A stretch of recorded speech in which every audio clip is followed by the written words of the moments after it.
Chapter 1, 9 Serenity's Secret Records. On the highest platform on Devil Peak stood a black-garbed man with rapt attention. High above the clouds, the sun and moon hung side by side, flooding the land below in their warm glow and sharp coldness. The man took deep breaths as he spread his arms toward the sky, and the lights gathered in his palms. And the world dimmed. A foul wind stirred, wreathing with endless howls of agony from untold ghosts. The wind picked up the man's elegant hair, revealing a demonic face behind. The sun and the moon dimmed while the man grew in power from the rays. Soon, even dark energy began to rise from him. With his face battered by the freezing winds, the dark energy grew thicker until it covered him whole. He released a breath and an evil smile adorned his face. Rumble! With a loud sound as the trigger, the 4 mountains in vicinity erupted while Devil Peak itself was racked by terrible tremors. The man absorbing the essences of the sun and moon opened his eyes.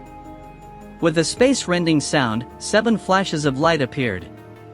As the light scattered, there stood 7 figures radiating ruthless power. His eyebrows shook but a fraction as the man spoke in an eerie voice, "How are the 7 of you here?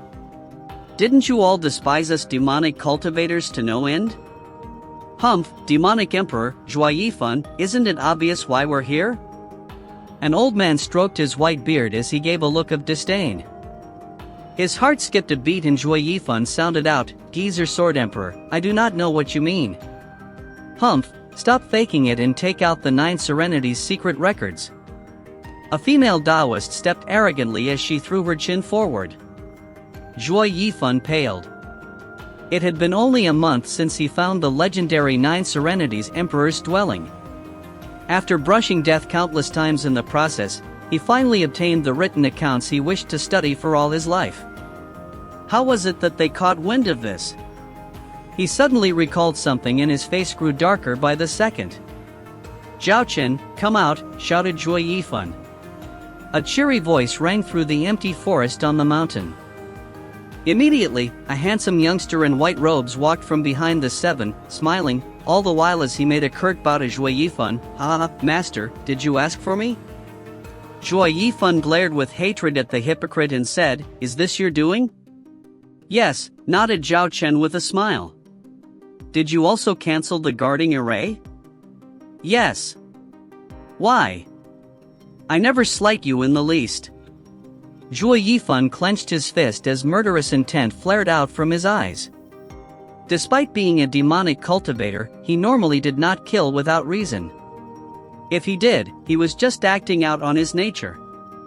Else, those righteous cultivators would have come to end him much sooner. Zhao Chen, for that matter, was an orphan that Joie Yifan took in when he saw his talent. Yet, who'd have thought the day would come when Zhao Chen would betray him?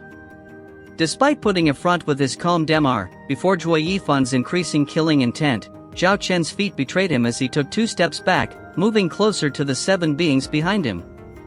"Master, I understand your kindness is as heavy as a mountain. But that doesn't give you the right to steal the 8 Emperor seat and cast me in your shadow for all eternity. Even more so, regarding the 9 Serenity's secret records.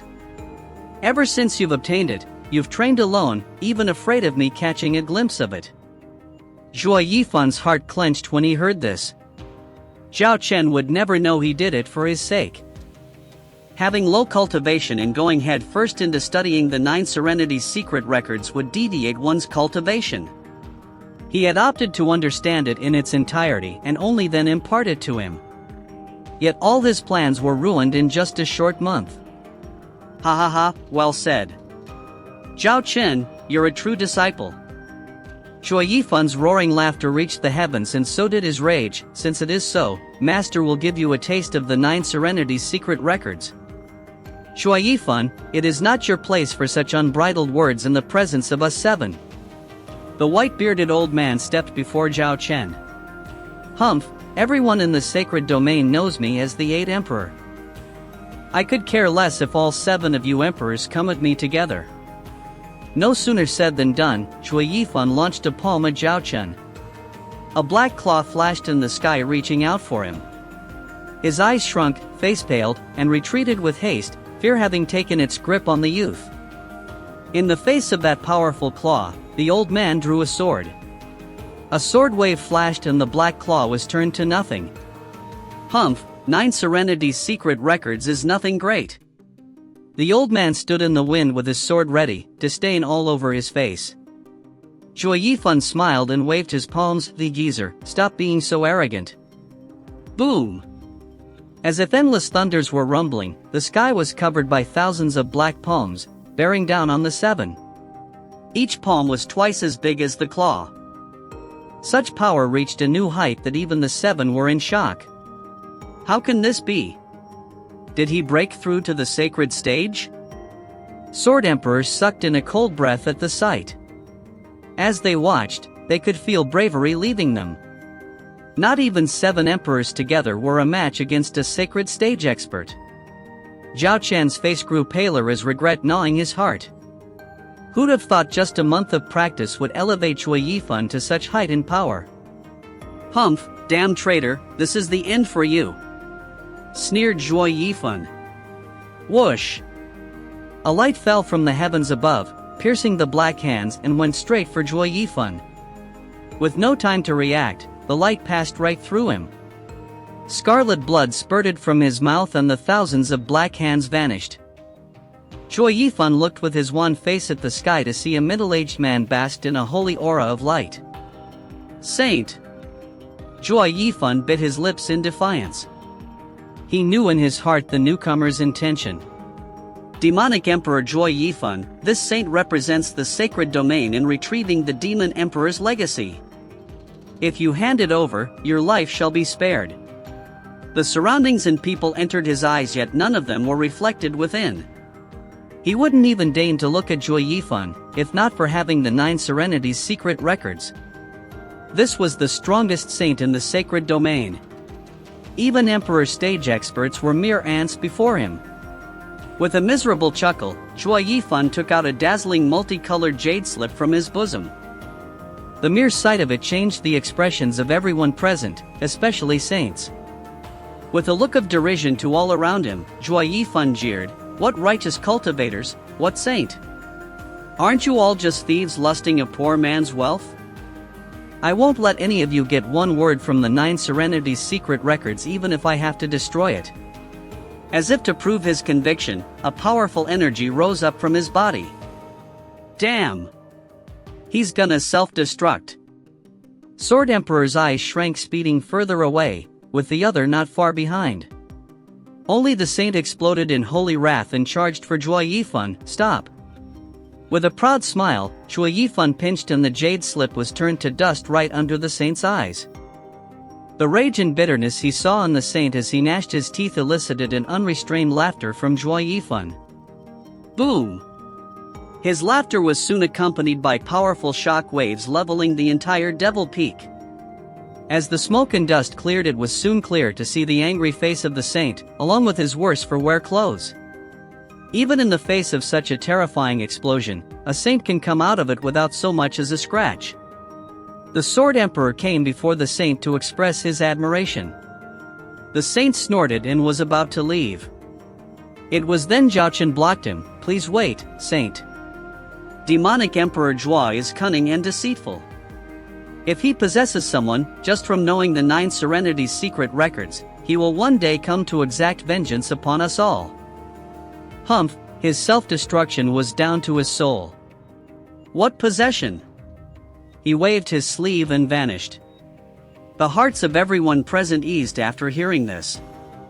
With a saint present, an emperor stage expert would find it impossible to escape with their soul even if they self-destructed. It was a pity for the loss of the ancient demon emperor's legacy, 9 Serenity's secret records. As people gazed upon the ruins of Devil Peak, they each felt differently. Some were rejoicing, others lamenting, while most were feeling pity. Chapter 2, Demonic Emperor's Rebirth. In the dead of night, even the moon's radiance was snuffed out by the black clouds. Bodies laid in a pile in a quiet part of the forest, the aftermath of a gruesome battle. The air reeked of blood, drawing all kinds of wild animals to feast on their flesh. Ugh! Among the countless chomping sounds of animals, from amongst the bodies, a young man let out a groan. Ears twitched and the animals approached the source in silence. Thump! With a loud sound, 2 corpses were thrown to the side to reveal a blood-stained figure wrestling out from the pile. The animals jumped 2 steps back in fright, but when they noticed he was alive, they came back with a vengeance to rob life from him. Yet, the youth hardly noticed the imminent danger, still sat there in a daze. Is this the current me? He checked his hands as his eyes glazed over.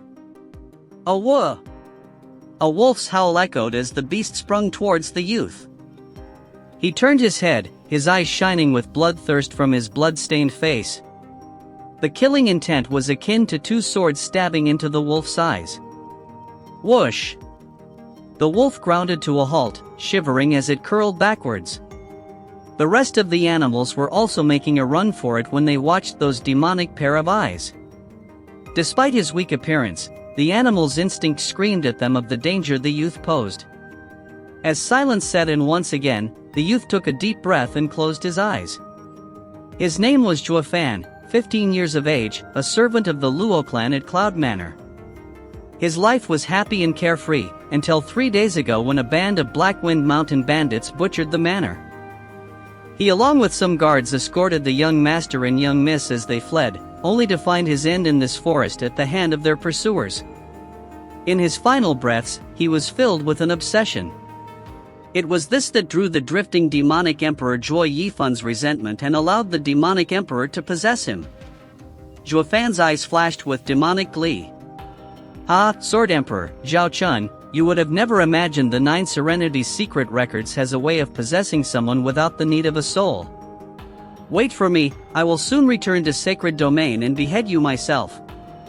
Only Juefan's mad laughter echoed in the bleak forest. Even the other animals chewing on corpses were startled into fleeing. Cough. A sudden cough cut his raving laughter short as his eyes turned like a hawk towards the source. He helped me. Juefan rushed to it to see a Luo clan's guard buried in bodies, with blood pouring from his mouth. Humph, the affairs of mortals have nothing to do with me. His eyes shrank and shook his head as he was about to leave. The previous Juefan would have done his best in helping the man. But he was now replaced by the demonic emperor Zhuo Yifan. To Yifan, the Luo clan were nothing but ants to him. Who was so bored as to save an ant's life? He took only 2 steps before stopping. Recalling something, he dropped down cross-legged to inspect his body. Not a moment passed and Juefan flashed his eyes open with glee. This kid is 15 yet has never cultivated. His body is untainted. On the Martial Emperor continent, most could cultivate. Even farmers would have a first or second layer in the foundation establishment stage. It was rarer to find a 15 years old who never cultivated once. And the strongest cultivation method is the 9 Serenities secret records, demon transformation art, who could use others' cultivation and later allow one to swallow the heavens and devour the earth, reaching the highest realm of power in this world, needed a pure body to train in it. This cultivation method was something the 9 Serenities Emperor comprehended only after he entered the Emperor stage. Just when he was contemplating destroying his cultivation and starting anew, he suffered at the hands of the other Emperor stage experts.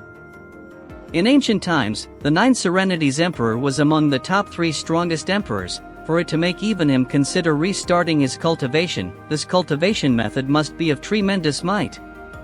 Maybe it surpassed even a heaven-ranked cultivation method. As such, once Zhuo Yifan obtained it, he began to consider his next course of action. But before he could decide, the 7 emperors and Zhao Qin came and forced him on this path. With a pure body, the effect would be even more pronounced. At this point, Juefan returned to the guard. He removed the corpses covering him and pulled him out of the rest. Empty eyes watched as he got pulled from the brink of death. The guard smiled. "Ah, it's you, Juefan. Thank you, I'll repay you when we get back." He, why wait when you can just as well do it now? With a corner of his mouth perked up, Juefan exposed an odd smile. The guard froze as a chill seized his heart. As they were both from the Luo clan, this wasn't the first time he saw Juefan. But this was his first time watching such a sinister expression. It was akin to how a wolf would set its sights on a rabbit. "Zhuo Fan, what are you going to do?" The guard watched him vigilant. Zhuo Fan ignored him as he watched with the same smile, mumbling all the while, "Not bad, a second layer of qi condensation cultivation. Solid foundation material." While other cultivation methods absorbed the spiritual energy around them to refine the host's body, the demon transformation art robbed others of their cultivation to further his own. But how could a normal man steal from a cultivator? When the target was wounded, of course, to the point he couldn't even move. This was the reason for Zhuo Yifan's uncertainty to abolish his cultivation at the time. If such an encounter never happened, he would have been immortal for the rest of his life. It would end in a complete loss, something he believed caused even the Nine Serenities Emperor to hesitate at that time. Yet, here he was, with a newly possessed body that the heavens dropped on his lap. Truly something only found by luck. Seeing the insidious Zhuo Fan watching him like a rogue watched a beauty, the guard's heart never knew rest as he shouted, "Why, you're not Zhuo Fan?" He, correct. The evil laughter further emphasized Zhuo Fan's malevolent look. "I am the sacred domain's 8th emperor, demonic emperor Zhuo Yifan." Chapter 3, Demon Transformation Art. The guard watched in horror as Zhuo Fan raised a palm over his head and began operating his cultivation method. Black streams came from it, twisting like worms as they burrowed into the guard's body. The moment they entered, the guard's face changed. His horrified visage, twisted from pain, now darkened the pale face from the extreme blood loss. With each passing moment, the man inched closer to turning as black as charcoal. In the dark night, even if one didn't pay attention, no one would claim him to be a human. This perked Zhuo Fan up, riveted in excitement to the sight before him. Demon transformation art might take others' cultivation as his own, but when was it that easy to steal one's yuan qi? Even if he did, it would probably reject him. He needed to show extreme caution, especially now when he was building his foundation. Therefore, Zhuo Fan chose to first demonify it before absorbing it. Taking a deep breath to calm his excitement, his hand tightened and the black streams began to flow back from the guard into his body as the guard himself was withering in front of his naked eye. An hour later, Zhuo Fan took back his hand and sat cross-legged, beginning to refine the new yuan qi. The guard collapsed and scattered to ashes. It was as if an ancient corpse was unearthed only to scatter in the wind the moment they made contact. Nine Serenities Emperor's creation not only took others' cultivation but also their essence. The black energy roamed around his body like a flood. Zhuo Fan sank into concentration as he operated the cultivation method to make the energy flow through his meridians and widening little by little. The entire power of a qi condensation expert flowed through his untrained body. The force was on the verge of bursting his meridians as his forehead broke out in sweat. But he pushed through because he knew this power could build a never-before-seen foundation. Such a stable foundation would guarantee an easier and smoother path of cultivation. Time passed 1 second at a time for 2 hours long hours, as Zhuo Fan gnashed his teeth and sweat poured from him like a river. He loosened his jaw only on the 6th hour, when the black energy, after roaming his body for hundreds of times, gathered in his dantian and settled in the form of a black lake. He slowly opened his eyes and released a long breath. The clouds in the horizon began to brighten, and the stuffed wild animals returned to the depths of the forest. "It's dawn? Ha, I didn't expect for a second layer qi condensation's cultivation would require an entire night." Zhuo Fan shook his head and examined his body. Bang! A loud sound echoed and the rock crumbled under the Zhuo Fan's frail punch. Zhuo Fan nodded in satisfaction.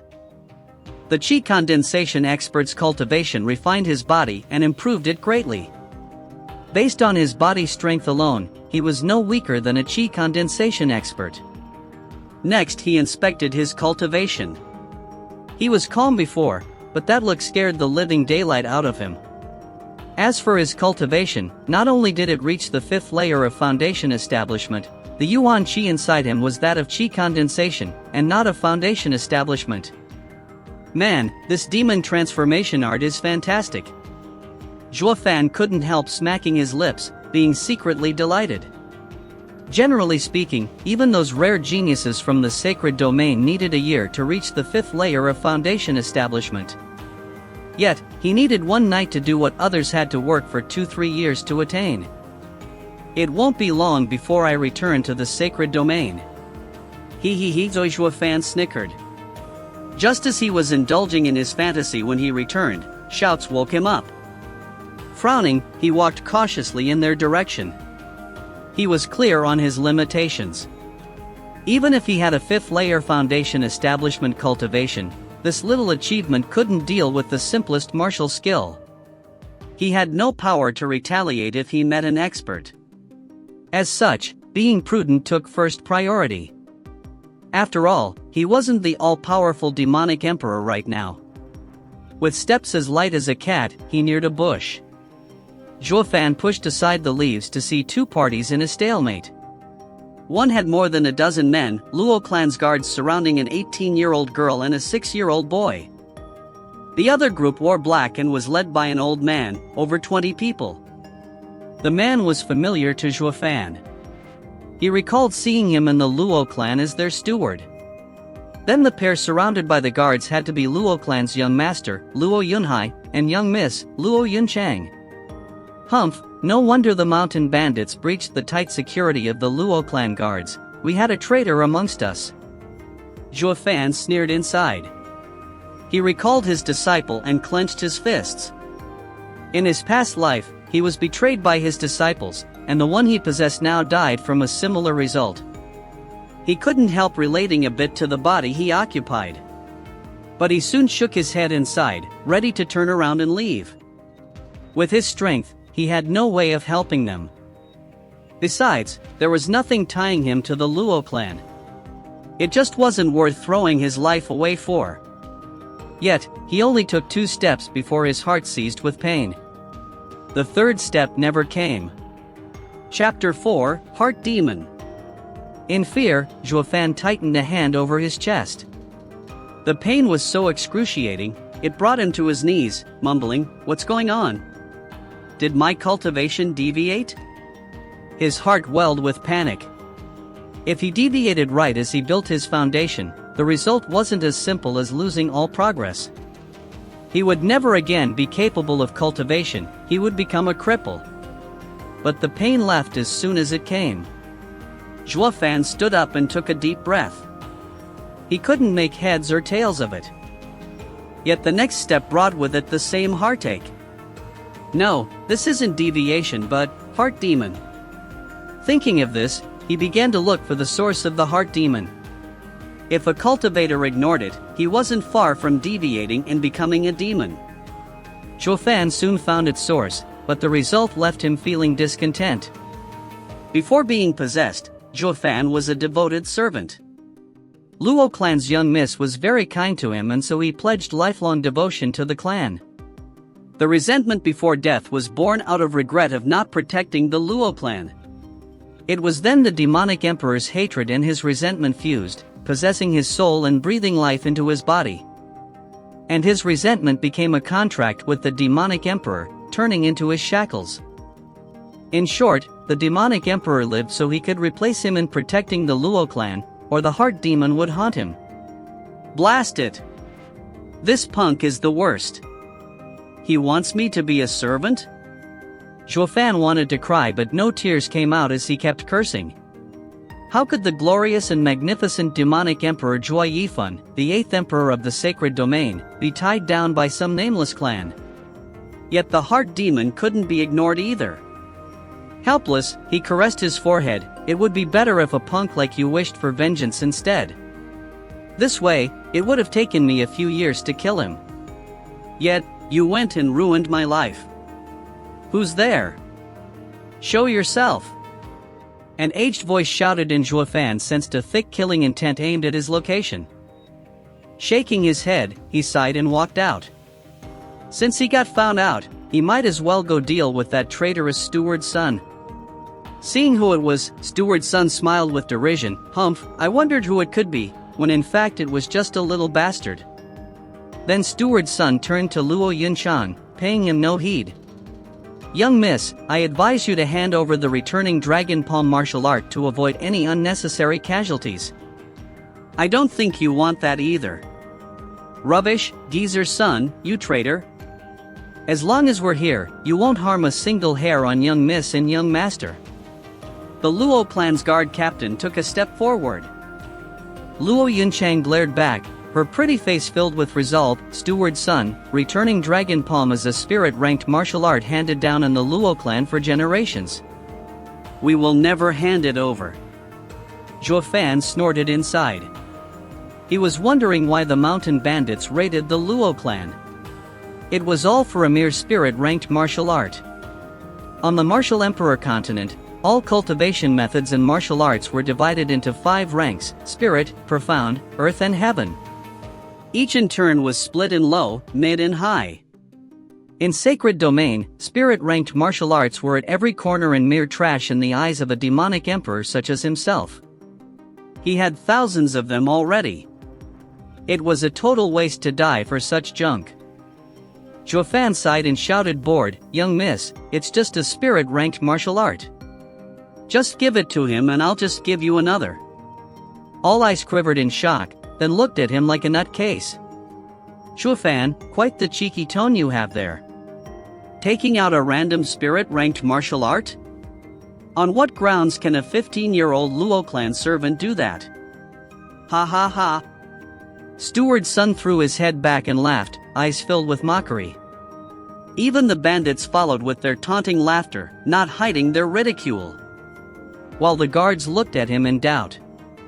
Even his former friends familiar with him looked oddly. This kid is usually honest. Why does he speak nonsense all of a sudden? Did the mountain bandits scared him silly? That must be it. With that, all guards changed their looks into those of sympathy. Zhuo Fan saw through them and just shrugged. His repertoire wasn't limited to spirit-ranked martial art, and even included Demon Emperor's ancient art, the 9 Serenities secret records. But they'd never believe him. "Zhuo Fan, enough nonsense. Hurry up and look after the young master." Zhuo Fan turned at the scolding voice to find Luo Yunchang in a mask of rage. But her eyes conveyed a trace of pity. Chapter 5, Obnoxious Servant. Perking up into a grin, Zhuo Fan picked up on her intent. Young miss had to be thinking he was insane, yet she still did not want him to die. As they were speaking, she was looking for a chance to hide him behind the guards. "What are you waiting for? Get him over here before he humiliates us further." Luo Yunchang shouted at the guards. Before anyone even moved, a bloody blade rested on Zhuo Fan's neck. "Wait!" Steward's son snickered, his eyes piercing through Luo Yunchang's as he had figured out her plan. He, young miss is as kind as ever, wanting to save even a mentally unstable servant." Luo Yunchang raged, "Steward's son, you won't let even the demented live? Ha ha, right back at you. If you don't want the innocent to die, take out the returning Dragon Palm. We don't care if our blades get slick with the blood of one more man." With that, the bandit brushed the edge along Zhuo Fan's face and sported a bloodthirsty grin. Luo Yunchang pursed her lips, hesitation visible in her eyes, yet still decided to close them. Zhuo Fan understood. Although the young miss had no plan to save him by taking the martial art out, as his mistress, it filled him with gratitude just from hesitating. But in the end, it would come down to him if he could save himself. Taking a look back at the bandit, he found a fat man of the same height at 7th layer of foundation establishment. It should be doable. Zhuo Fan clenched his fist and gathered Yuan Qi in his left, eyes flashing with ruthlessness. "Humph, since you're so stubborn, Zhuo Fan will be the first to die because of you." Steward's son's hand dropped, staring at Luo Yunchang's pain-filled eyes. "Fatty, kill him." He grinned, and raised the blade way up high. It was then that a thump echoed out, soon followed by bones snapping along with the fat man's wails. His blade had long ago slipped from his hand. Zhuo Fan picked it up and decapitated the man. Blood spurted and a large head trailed the air. Zhuo Fan was only in the 5th layer of foundation establishment, yet his Yuan Qi was something only a Qi condensation expert would possess. In a moment of the fat man's ignorance, he elbowed his chest and snapped his ribcage. He followed with a swing of the sword in one smooth motion. None could even react as the fat man's head flew from his shoulder. Plop! The bloody head rolled around and stopped right before Steward's son. He looked dumbly at the familiar face, incredulous of the outcome. He saw Zhuo Fan grow up in the Luo clan and knew the kind of person he was. He was honest to a fault, a slave begging to be picked on. Yet this sheep bared its fangs like a tiger, killing a 7th layer foundation establishment expert in one strike. It was done with such brutality that it even shook the bandits. The guards on Luo clan's side were even more devastated. Was he the same man they used to laugh with, the same honest-to-God Zhuo Fan? Leaving the kill aside, his quick and brutal act was something not even the captain of the guards could match. Every single one of them stood in shock, watching dumbly as blood dripped down Zhuo Fan's blade, to the point they forgot even to breathe. If Zhuo Fan didn't take this chance to leave, he'd never get another.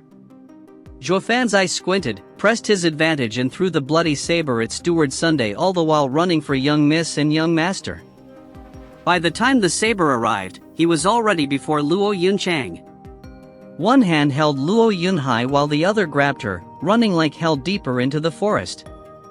Luo Yunchang was still in a daze, letting him pull her. Steward's son saw the target slipping away again and panicked after them.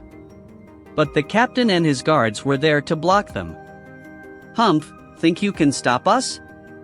Steward's son said with cruelty. The captain smiled and shook his head. "No, but we can buy them some time for them to get away."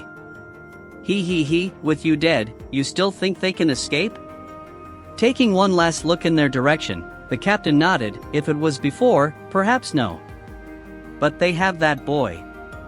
The guards nodded, with their trust in Zhuo Fan beginning to grow in their hearts. They might not know why Zhuo Fan was so bold all of a sudden, but with him next to the young miss and young master, their chances of survival were high. Gnashing his teeth, Steward's son looked darkly beyond them. "That brat dares to meddle in my affairs. Once I get my hands on him, I will flay him. I'll make him wish for death." Chapter 6, Vile Servant Actually. Zhuo Fan carried Luo Yunhai in one hand while the other pulled the tender arm of Luo Yunchang in his mad dash, leaving behind the cries and wails of the guards at their backs. "Wait, we can't just leave them." Luo Yunchang recovered after a while and said anxiously. Zhuo Fan kept going without paying her any heed. "Let go." Luo Yunchang saw him disobeying her and threw his hand off. Zhuo Fan stopped and stared her down. "We need to go back. We can't let the guards throw their life away for us." "Can you beat them?" said Zhuo Fan. Luo Yunchang sighed with a frown. "The others are bad enough, but they have Steward's son in the 6th layer of Qi condensation while I am only in the 3rd layer and the captain in the 4th. Even if we join forces, we are still no match for him. What's the point of returning then? Let's go." Zhuo Fan snorted and grabbed her again to dash. It was now that the child in his other hand squirmed. "Stinky slave, how dare you talk back to your master? Apologize to my sister and I won't let you but blossom in pain." Zhuo Fan looked in a daze, the pup bearing his fangs in his arm, then looked at Luo Yunchang. The young miss was angry. Recalling he was but a mere servant of the Luo clan, only now did his disrespectful words sink in. But so what? He wasn't the real Zhuo Fan anyway. Moreover, they weren't exactly the same revered Luo clan either. Your family is on the brink of being exterminated, yet you have time to nitpick? If not for the heart demon, the majestic demonic emperor would have never even minded your trifling matters. Brat, think I won't make your butt blossom? Zhuo Fan stared at Luo Yunhai. You dare, slave? Luo Yunhai glared back without fear.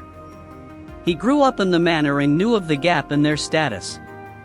How could he ever come to fear a servant's threat? Such a pity the one before him wasn't Luo clan's servant.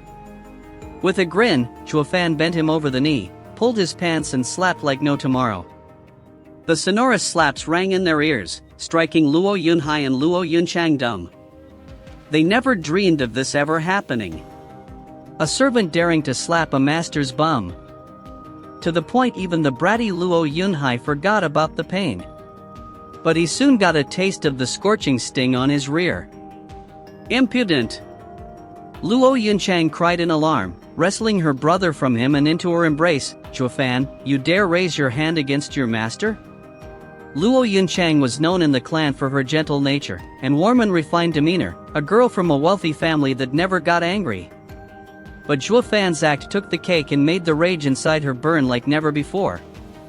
Zhuofan avoided her eyes as he sneered, not as daring as young miss. To the point of wasting time berating others while the enemy is just around the corner. The noise behind them was getting weaker. Zhuofan and Luo Yunchang were clear the guards couldn't hold on much longer.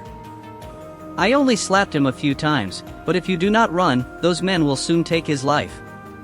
Zhuofan pointed at Luo Yunhai. Luo Yunhai was still angry, but Zhuofan's words struck close to home. Her brother was the only male left in the clan. She could sacrifice herself, but nothing must happen to him. After some thought, she became serious. Zhuofan, take young master and leave while I stall him. I refuse, blurted Zhuofan. If you dare leave, I will kill this brat. You? She was at a loss for words. Never would she have imagined her clan would house such an arrogant and impudent servant that would dare threaten their master. I've lived in the Luo clan for all my life and do not know the surrounding. If you leave, me and the brat won't make it. Zhuofan continued. Luo Yunchang nodded in silence, her anger cooling. It made sense. But the next words flamed her anger to new heights, staring daggers at him. It won't mean much even if you die, but try not to take me down with you. You, Luo Yunchang turned green, but held it in. He ignored the pair and turned to walk. Is there any place nearby where we can hide? Snorting, Luo Yunchang glared at him while ignoring the insufferable servant. But she was a young miss after all, and even though her anger never waned, she still knew to look past it in this dangerous situation. There's only farmland around us for 100 miles, and only the west face of the Black Wind Mountain is the only place few people venture in. It is a forest covered in fog that not even the mountain bandits know in detail. Then, that's where we'll go. Zhuofan nodded. Carry your brother and lead the way. She snorted and walked forward without sparing him another look. Just how could she stumble upon such bad luck, where the two siblings were now accompanied by an arrogant and rotten slave? She was in front and he was in the back. It was as if the master-servant roles were reversed. Never had the siblings suffered such humiliation. Just you wait. Once we get out of this, I will put you in your place. Thought Luo Yunchang in anger. Chapter 7, Wraith Array. 4 hours later, they found them before a fog-wreathed forest. Zhuofan's eyes flashed each time they roamed over the trees swallowed by the mist. This is misty forest, covered in fog year-round. Any who enters will find it hard to come out. Luo Yunchang hesitated. We might lose them there, but we might also get lost for all eternity. Zhuofan didn't pay her much heed, inspecting the area, especially the mountain in the east, which was surrounded by clouds. Is that Black Wind Mountain? Luo Yunchang nodded. My dad said Black Wind Mountain's mountain lord has great power, no less than his. Our clans have been fine for decades yet, for some reason, their bandits attacked out manor. He, good place. Zhuofan rubbed his chin, showing heartfelt admiration. Azure Dragon in the east, White Tiger in the west, Vermilion Bird in the south, Black Tortoise in the north, and Chilin's Horn in the center, breaking the sky. This is a natural array. Zhuofan mumbled, such a pity, no one knowledgeable discovered it.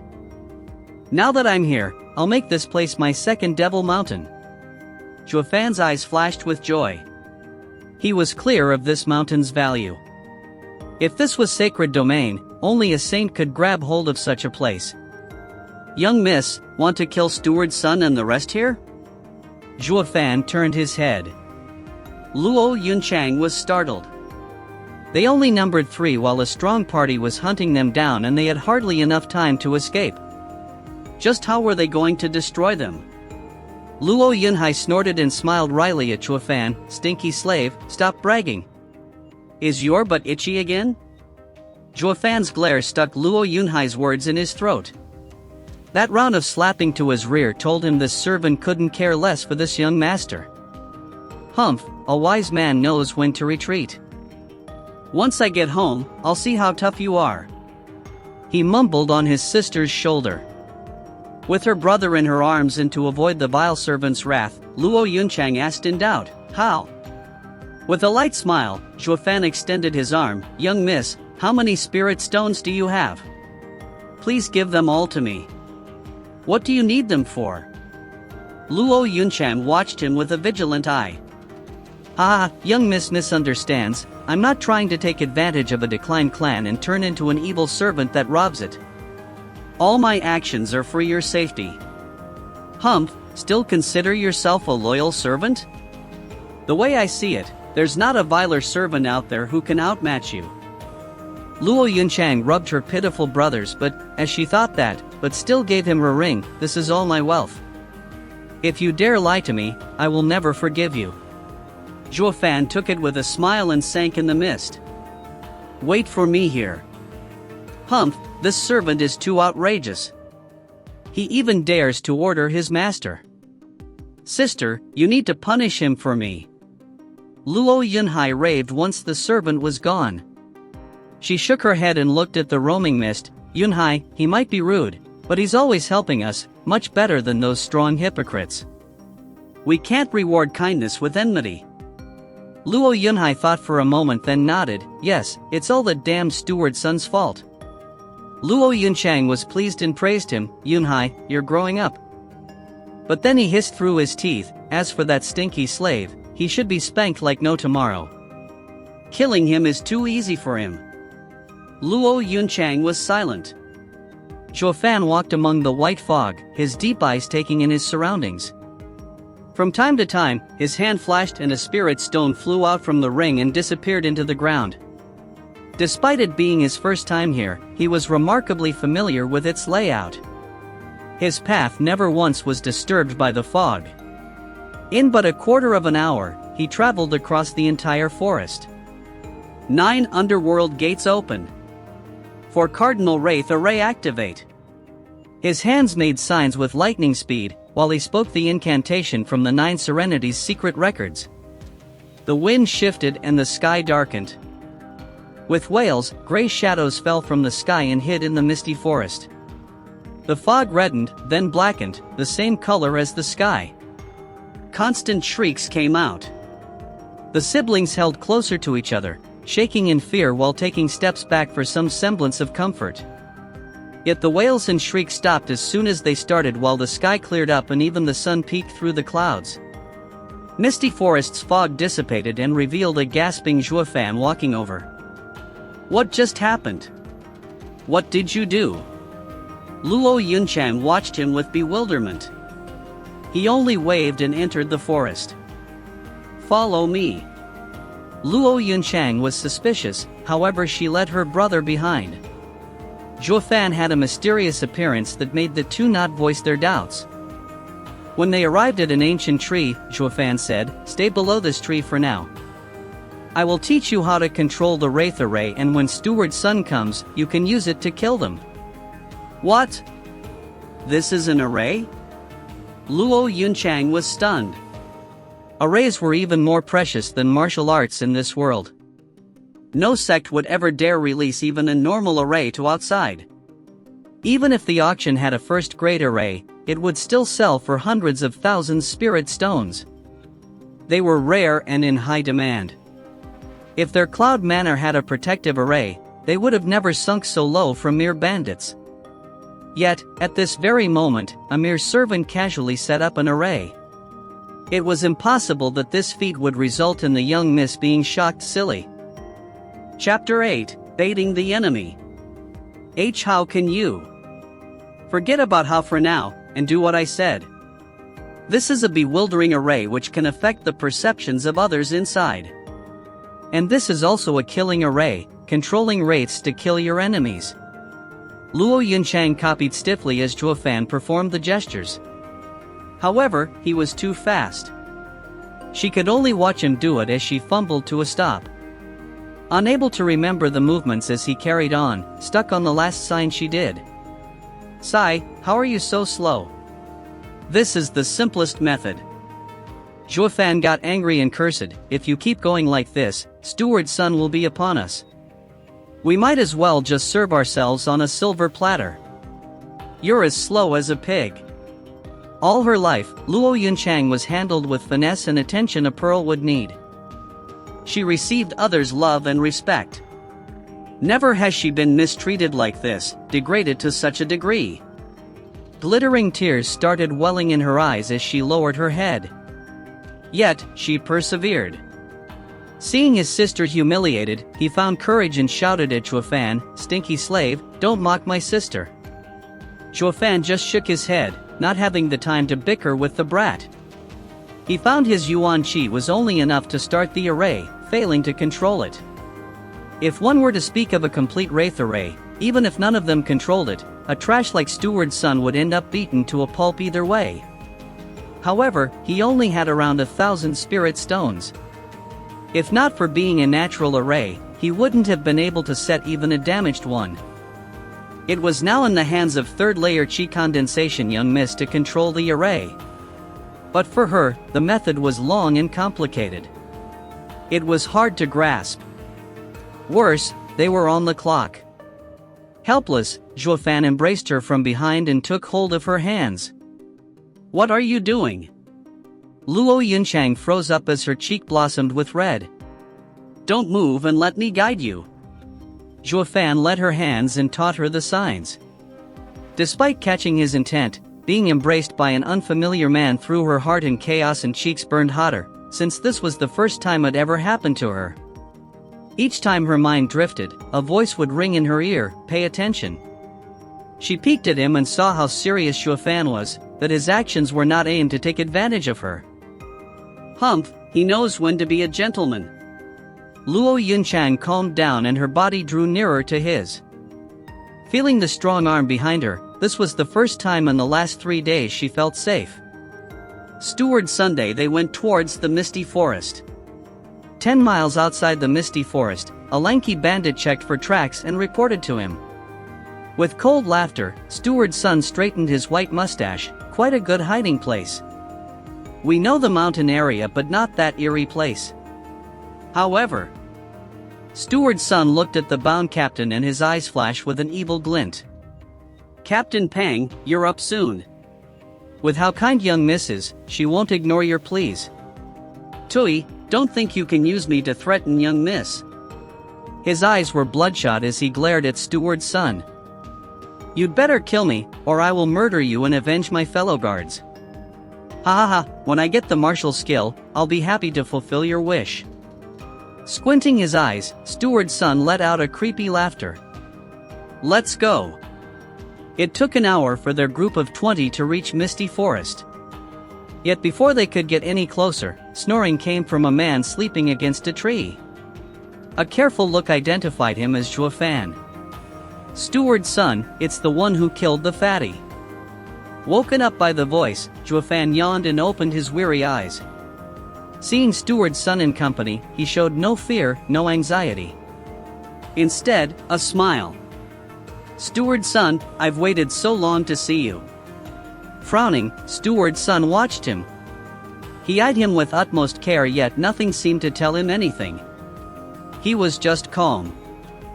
"What a deep-rooted schemer you are. I underestimated you," thought Steward's son. If it were any other time, he would have never paid attention to a servant. But ever since Steward's son witnessed Zhuo Fan kill so brutally, Steward's son's image of him turned upside down. This punk not only hid deeply, but he's also ruthless. If he matures, only suffering awaits.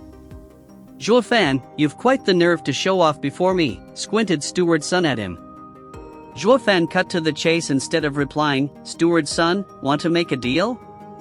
"What deal?" "I'll give you the Luo clan's young master and mistress." So, secure my career in Blackwind Mountain. What?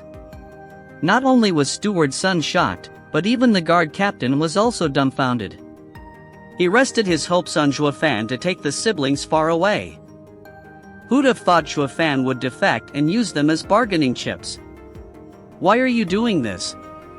Luo clan hasn't scorned you, doubts arose in Steward's son's heart. Ha ha ha, then why do you? Luo clan treated you even better. Steward's son reddened at this and felt his rage boiling. As he calmed himself, Zhuofan continued, every man for himself. With how much the Luo clan has fallen, reviving it isn't something one man can do. Why should I walk towards my death? Using them to secure my life is but human nature. He picked the red rope from the ground who followed into the mist. Young Miss is at one of the ends of the rope. I left a few forks on the rope along the way that only I know about. Steward's son nodded as he grabbed it, good plan, to use a rope to mark your way. And you even included forks to safeguard the right trail for yourself. A true double-crosser, ha ha ha. He gave the rope back, deal, lead the way. But don't even think of playing tricks. Steward's son, I am an honest man, smiled Zhuofan. Steward's son sneered, I would have believed you before but now, who would? The two locked their eyes, each laughing as their looks hid devious thoughts. The captain's hair stood on end. He kept cursing Steward's son as a rotten and vile human, while he barked at Zhuofan as one who betrayed their master. Though everyone ignored him as he was escorted by other men as they ventured into the thick mist. Chapter 9, The Erase Power. The row of people stuck together and held on to the red rope as they walked through the mist. Zhuofan went first with Steward's son right behind him, holding onto him with a firm grip on to prevent the boy from escaping. Because of the thick mist, one couldn't even see the figure of the one in front and relied on their hands to feel their neighbor. At the heart of the misty forest, where it was impossible for anyone to escape, Zhuofan stopped. What is it? Steward's son was feeling apprehensive, tightening his grip on Zhuofan's clothes. With a snicker, Zhuofan said, Steward's son, we'll be pairing here. It's best if you travel the underworld river without me.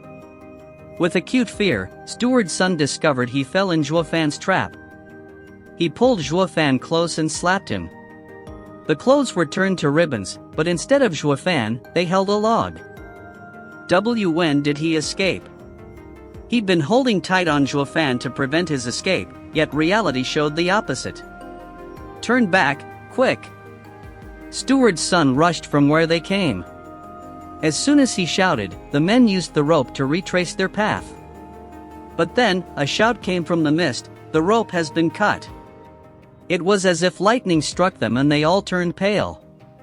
How would they get out of this thick mist without the rope? Steward's son stomped as he gnashed his teeth, blast it. That brat got us. Bring that damn Pang over. Steward's son, he's gone.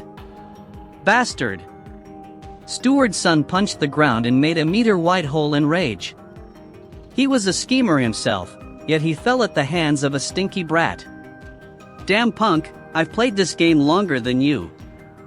Don't think a puny misty forest can trap me. Steward's son roared towards the sky. Once I get out, I'll tear you to pieces. Ah, you'll never have the chance. With Zhuofan's mad laughter as the signal, the mist reddened. Why is the mist turning red? They were in shock by the sudden change. They were bandits that killed people for a living, yet these strange circumstances had them on edge. Steward's son, you are wiser than most. Can you tell us what this is? Even though the bandit shouted, only silence echoed back. He felt around him yet touched no one, as if everyone around him vanished and left him all alone. He wasn't the only one. The people that hung onto the rope began to vanish one at a time. Steward's son could hardly believe what was happening. See, can this be an array? One as old as Steward's son has seen many things and experienced even more, yet the more he knew, the more he realized how terrible arrays were and fears grip his heart. An array worked using heaven and earth's energy. As long as a man controlled it, it could wipe out a dozen equal to him in power. Even if tens of experts gathered, they still could not measure to its power. Of all the possibilities he thought of, not once did he consider being trapped in an array. "Zhuofan, who exactly are you?" Steward's son trembles from the feeling of dread. He saw at last that Zhuofan wasn't just any ordinary man. How could a simple man know how to use or set up arrays? If Zhuofan had taken out an array when they met, he wouldn't have had the nerve to chase him. Standing in the center of the array, Luo Yunchang was clear of the situation. Her eyes drifted to Zhua, filled with intrigue. Squinting, Zhuofan kept a cold and callous expression as he said, "Kill them." She followed his order by following his hand signs. The blood-red fog changed again, this time black, and swallowed all that laid within. Now they couldn't even see themselves. Only their ears picked the mournful wails of thousands of wraiths. With fear as their only companion, they lost all their will to resist once the black streams of energy started burrowing inside them. They felt their soul devoured yet were powerless to resist. All succumbed to terror at this point. Smirking, Zhuofan's eyes shined with glee. He left Luo Yunchang and sat cross-legged in another center of the array. The 9 Serenity's secret records stated that the demon transformation art user had a backdoor into all arrays. The men in the array were driven mad, and all he needed to do now was to absorb their Yuan Qi. Chapter 10, Constant Breakthrough. Ashes to ashes, dust to dust, 9 underworld wraiths returned to me. Zhuofan's hands moved as he stole the array from under Luo Yunchang's control while also making the clear figures of Steward's son and the rest disappear from her mind. Luo Yunchang felt it odd and redo the signs to no avail. Ah! The misty forest was drowned with shrieks and wails. Steward's son and the rest became pitch black but still had a sliver of awareness left as black shadows left their body. Each time one flew out, it evoked cries of torment as if pieces were ripped from its body. When the last shadow left, the cries stopped and so did their life. Their body dried up like a mummy and they turned to dust.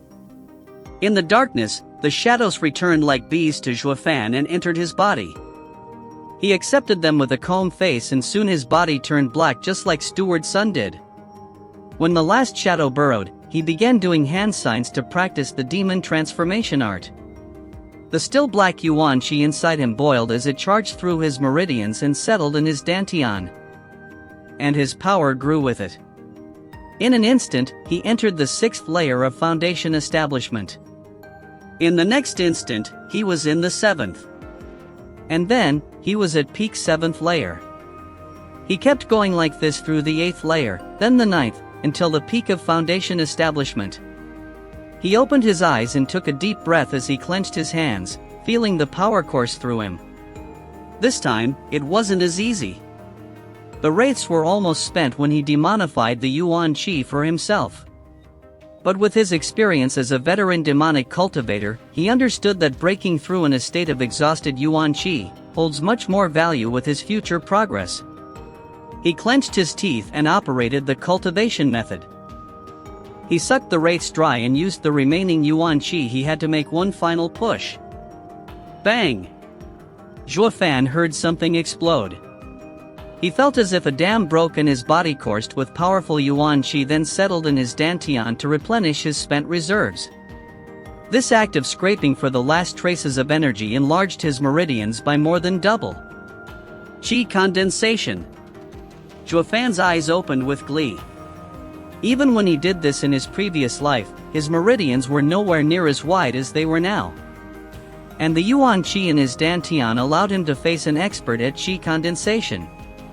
He was 3 times as powerful as before. He released a long breath and made some hand signs to release the wraiths. They turned back to gray and he went back to normal. When all wraiths were gone, Zhuofan stood up and a single wave from his hands pushed away the black fog, allowing the sun's rays to land on the forest. He could now control the array himself, no longer needing Luo Yunchang's assistance. He showed a small smile as he looked at the sky. Now that I'm in the Qi condensation, I can practice some martial arts. Despite the end of Steward Sun and his retinue of bandits, Zhuofan had managed to free the Luo clan siblings. It could be said Zhuofan benefited the most out of this. Without devouring Steward Sun, he would have never reached Qi condensation. It was at this stage that he could practice martial arts. Later, not only could he defend himself, but also easier to devour others, becoming stronger himself. Zhuofan. A clear shout came from Luo Yunchang as she came over, embracing her brother. Meanwhile, the guard captain followed behind. Where did you run off to? Why did I lose control of the array? Perhaps there were too few spirit stones and the array collapsed. I just saw Steward Sun die. This is worthy of celebration. No one escaped, dodged Zhuofan. He wasn't about to reveal his secret, because in this world, demonic cultivators were strong, uncanny and cultivated with shocking speed. And his demon transformation art was even more monstrous. If others knew, he'd be a public enemy. This was why he died last time. So, for his second life, he made sure to avoid any mistakes. Luo Yunchang nodded, believing him. After some hesitation, Captain Pang toughened his resolve and kneeled. Brother Zhuofan, I was too reckless before, unaware of your plan and still cursed you. If you must punish me, I will accept any that you might have for me. Even if you ask for my head, I will gladly offer it. Zhuofan nodded. Inside, Captain Pang was a loyal retainer. If Zhao Chen had this level of devotion, Zhuofan wouldn't have fallen so low. Sighing inside, he helped Captain Pang up. Captain Pang is a captain of the guards while I am just a mere servant. How could I receive such courtesy? Moreover, we have young Miss to thank for setting up an array to eliminate Steward Sun's group. Luo Yunchang watched him, confused. Only nodding when he threw Luo Yunchang a look. Although Luo Yunchang didn't know why Zhao Chen avoided admitting he was the one who set the array, he did save her and still deferred for her opinion. Captain Pang turned to Luo Yunchang in shock. Young Miss knows arrays? Luo Yunchang laughed, embarrassed, forced to admit it. Heaven protected the Luo clan. Young Miss knows arrays, our rise is imminent. Captain Pang threw his head back and laughed, exhilarated by the prospect. Zhuofan rubbed his nose. Luo Yunchang stole a glance at Zhuofan. If Luo clan is to rise, it's only thanks to this man. Chapter 11, Entering Wingate City. Zhuofan understood her and quickly said, now that we no longer have Steward Sun breathing down our necks, what does young Miss intend to do next? We were planning on seeking shelter at Kai Manor. Captain Pang spoke before she could. This captain of the guards no longer treated Zhuofan as a common servant, but of equal status. You should know that Kai clan's young master has a marriage agreement with young Miss. Wingate City's Kai clan? Zhuofan rubbed his chin, nodding. According to this body's memories, Kai clan was the best clan in the Wingate City, of the same power as Luo clan. If he could hand over the Luo siblings to them, then the grudge would be settled and his heart demon lightened. Maybe it could even be dispelled. Zhuofan nodded at this thought. Alright, let's go to the Kai clan. But not before he took one last look at Blackwind Mountain, mumbling, I'll be back. At the same time, in a dark cave atop Blackwind Mountain, a malevolent youth was on a large seat. His eyes were filled with cruelty as they flicked to his subordinate. Any news of Steward Sun? Our reporting to young Lord, Steward Sun said he'd soon have the martial art. The bandit was shaking like a leaf, fearing to even meet the youth's eyes. Withdraw. Yes. The bandit wiped the sweat from his head, not lingering one moment more if he could help it, from fear of being eaten. The youth rose and moved behind the cover placed at the back of his seat. An old man laid there, glaring with fury at him. His lips trembled but no words came out. The youth patted the man's hand with a smile. Master, be at ease, your friend left first and is waiting for you. Once returning Dragon Palm arrives, I will reunite you two old friends. The old man's eyes were bloodshot at this, as if wanting to eat him alive. Despite the constant trembling, he could do nothing else. In response, the youth's savage and vicious laughter echoed throughout the cave. Wingay City was the largest city in 100 miles and a 10-day journey from the Luo clan. From fear of other bandits pursuing them, Chuafan and the others sped up and reached it in 5. Once inside, the bustling of the city assaulted them while also bringing some comfort. All the tension accumulated over these past days seemed to seep from them. Now that she was finally around other people, Luo Yunchang's strained face finally revealed a smile. "Yunhai, look there," pulling his hand, she pointed at a juggling stall. Captain Pang was happy to know the fall of the young Miss clan didn't put a damper on her spirits. "Brother Zhuofan, I seem to recall you never came to Wingay City." Zhuofan just nodded. Captain Pang was stunned at that. Wingay City's bustle was famous around these parts. He recalled the last time he came here and was so excited he couldn't sleep for 3 nights. Why was it that a homegrown kid who never saw the flourishing city didn't even flinch? Of course, how could he know? In Zhuofan's eyes, this place was no different than a village. "Old Pang, is Kai clan far from here?" Sharing hardships brought them closer and even started calling each other brothers. Luo Yunchang spoke before Captain Pang could. "We don't need to go so quickly. I and Yunhai must make an official visit first, then I will come see you. Stay at a tavern in the meantime." "So annoying," frowned Zhuofan. With a bitter smile, Captain Pang just shrugged. "Can't be helped. There's no one rushing us now. If we go there now, they will laugh at us for not showing propriety." "Fine, you go first." Zhuofan sighed, but nodded. As long as the siblings were safe and he gained his freedom, waiting for a bit more wouldn't hurt. After 5 days of silence, someone couldn't restrain their temper and began running his mouth. "Humph, stinky slave. Wingay City is my sister's domain. Just you wait, see how I'll deal with you." Luo Yunhai crossed his arms and flared his nostrils, becoming the same old impertinent young master from before. Bam! He didn't get to enjoy it though, as Zhuofan delivered a healthy kick to his rear. He flew a meter and landed on his face. "No need to wait, let's settle this now." Luo Yunchang rushed to help her brother and glared at Zhuofan. "Why do you always pick on a child? It's your brother who needs a spanking." Zhuofan shot her a look then waved, "Go already. After you settle in, if you still look at me with such discontent, I will not hesitate to leave you." Luo Yunchang snorted and left while hugging her brother. Luo Yunhai rested his head on her shoulder, face red as if choking but not daring to make a peep. Even a child like him understood the two siblings had no power in the forest and suffered at the hands of that despicable and dastardly servant. But now that they were in Wingay City, his sister's turf, it didn't seem to make much difference. "Why am I getting beaten by that damn slave again? Does this slave fear not even heaven and earth?" Luo Yunhai never saw anyone like him in the Luo clan. Captain Pang watched this unfold with shock to say the least, as his eyes were close to popping. Not even he knew Zhuofan was so daring and impertinent that he'd beat up the young master right in front of young Miss. Yet she did not make a complaint nor retaliate. Young Miss dotted on her brother, never once being harsh with him. Yet Zhuofan trampled over young master with no regard to her with uncanny ease and skill.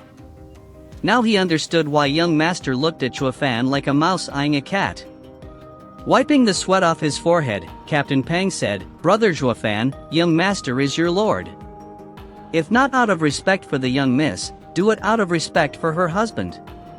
How could you kick him?" Zhuofan laughed then shrugged. No one was a lord in his eyes. Everything he did was to remove the heart demon. Chapter 12, Odd Girl. They won't come back for a while. Let's stroll around the city. Zhuofan turned around and walked away. Captain Pang knew he didn't take his words to heart and sigh as he followed. They were soon in the market area. This was where rogue cultivators sold their wares, to exchange items or other cultivating materials. With Zhuofan's experience, he should be able to find goods which others overlooked. The two visited many stalls, and many times, Captain Pang wanted to put his hands in his pocket, but when he saw Zhuofan walking away with a dull look, he followed suit. Perhaps he wasn't aware, but the Grand Captain of the Guard was reduced to following Zhuofan at every step. AI, since when did the world overflow with overlooked treasures? Let's just go. Zhuofan scoured the market but nothing caught his eye. It was then he heard a ruckus. He went to see a stall owner and a red-faced girl in a heated dispute. He led Captain Pang through the crowd center and saw the girl's appearance. She wore white clothes, with fine eyebrows like a crescent moon and looked calm and gentle. Even when yelled at, she never lost her smile as if she never got angry. She persevered despite opposition. This black jade is fake. How is it fake? This is the purest black jade, one that if left in the sun for a day, will still feel cool to the touch. If worn as a pendant, cultivation will be much easier. The man spat non-stop about how pure it was. Young miss, do you understand what I'm saying? She shook her head, but her smile never faltered. I do not know much about black jade, but I have seen one so I can tell this one's a fake. Ha, you saw it once and dare to say you find this one fake? Did you hear, everyone? Has there ever been such an absurd situation in the world? It has, and I know I'm right. If we talk about price, the worst black jade is worth 10 spirit stones while the best 100. Yet yours is only 3 spirit stones. Get out of here. Enough with your rubbish, little girl. Don't ruin my business. How could you possibly know of its value? The girl smiled while staring at the man. He felt a rage burning inside, but had nowhere to vent. As the saying goes, you can't strike one who only smiled. The girl kept denying the black jade's price without a solid reason. If it was any other person, he would have slapped them silly. But her smile left him powerless to even lift his hand. That black jade is indeed fake. A man's voice echoed out and the crowd saw Zhuofan watching the girl with a smile. Young miss, eyes are true, but cannot explain where the fault lies. As everyone knows, reality is a matter of perception. What's real can be fake and what's fake can be real. The girl was taken aback but nodded while scrutinizing him. Zhuofan turned to the crowd. Everyone, is it possible to prepare a few things? Sulfur, clover. He enumerated some of the most common things, and some people already bought them. Under everyone's eyes, Zhuofan threw them in water, stirred, and said to the stall owner, please place the black jade inside. Humph, you're just washing it. He was also confident, even as he placed it inside. But once it entered, the water began to bubble and turn red. It even released a faint hint of blood energy. How can it be? The stall owner was shocked. The girl also watched wide-eyed, astonished. Ha, no need to be so surprised. This black jade was just an imitation that will show its real color once introduced to water. Zhuofan took the black jade and gave it to the owner. Now you should know this lady was right. That bastard lied to me. He sold it to me for 20 spirit stones. The stall owner gnashed his teeth. This black jade is only worth 3 spirit stones. The girl declared her assessment then smiled to Zhuofan. Mister has good eyes. I knew it was fake, but couldn't pinpoint the difference. I thank Mister for his intervention. It was nothing. I have also seen this once, Zhuofan smiled. Young miss, won't you buy it? It's just 3 stones now. No need. I only wanted to inform others of the stone's real price. She chuckled and left. Watching her figure fading into the crowd, Captain Pang sighed next to Zhuofan. What an odd girl. Zhuofan, on the other hand, breathed out relieved as he muttered, that girl's eyes are sharp and sinister. It's a good thing she is still inexperienced, or she would have taken the treasure without hesitation. He then turned to the black jade, eyes shining with excitement. But the stall owner was sighing as he packed his things, ready to go home. Chapter 13, Blood Spirit. Never thought I'd make a mistake. The stall owner was carrying his bag while walking along a remote alley. He didn't talk, just sighed as he walked. But then a voice came from behind. "Owner, please wait." He stopped with a startle and looked to see Zhuo Fan walking over. "You're the one from before," he recognized Zhuo Fan. It was him who showed everyone his black jade was fake. "Is there something you need?" "Haha, owner, I like your black jade and will pay 10 spirit stones for it." Zhuo Fan laughed, taking glances at the man's bag. After some muttering, the owner looked oddly at Zhuo Fan. "Mister, you know this stone is fake, so why pay 10 spirit stones?" The lady said it was worth 3. Shaking his head, Zhuo Fan added, "Even if it is fake, it can still pass off for the real thing. I might be able to sell it as a black jade." "Oh, I see. You want to trick others into buying it." The owner nodded in understanding, then scanned around. "Since this is the case, things are different now. It is worth much more than just 10 spirit stones." "How much do you want then?" Zhuo Fan squinted with murderous intent. "At least 50. The owner showed his own sneaky side. "If not, I'll just find my own target and sell it at 100. Thanks to Zhuo Fan's reminder, the owner realized how rare were people who could tell the real black jade from fake. He could sell the fake himself and earn a fortune. "Are you buying, or do I have to look elsewhere?" Seeing Zhuo Fan's expression, the owner knew he didn't have that many spirit stones on him. But it was fine since he could sell it himself and dupe another in the process. He walked away. "Wait!" The moment he took the first step, a hand grabbed his shoulder like an iron claw, eliciting a shout of pain from the owner. "Owner, don't be too greedy," Zhuo Fan warned. "Humph, so what if I am? The black jade is mine and I'll sell it at whatever price I want." His voice choked as a black yuan chi entered his body. After his body turned black, a breeze scattered his dust into the wind.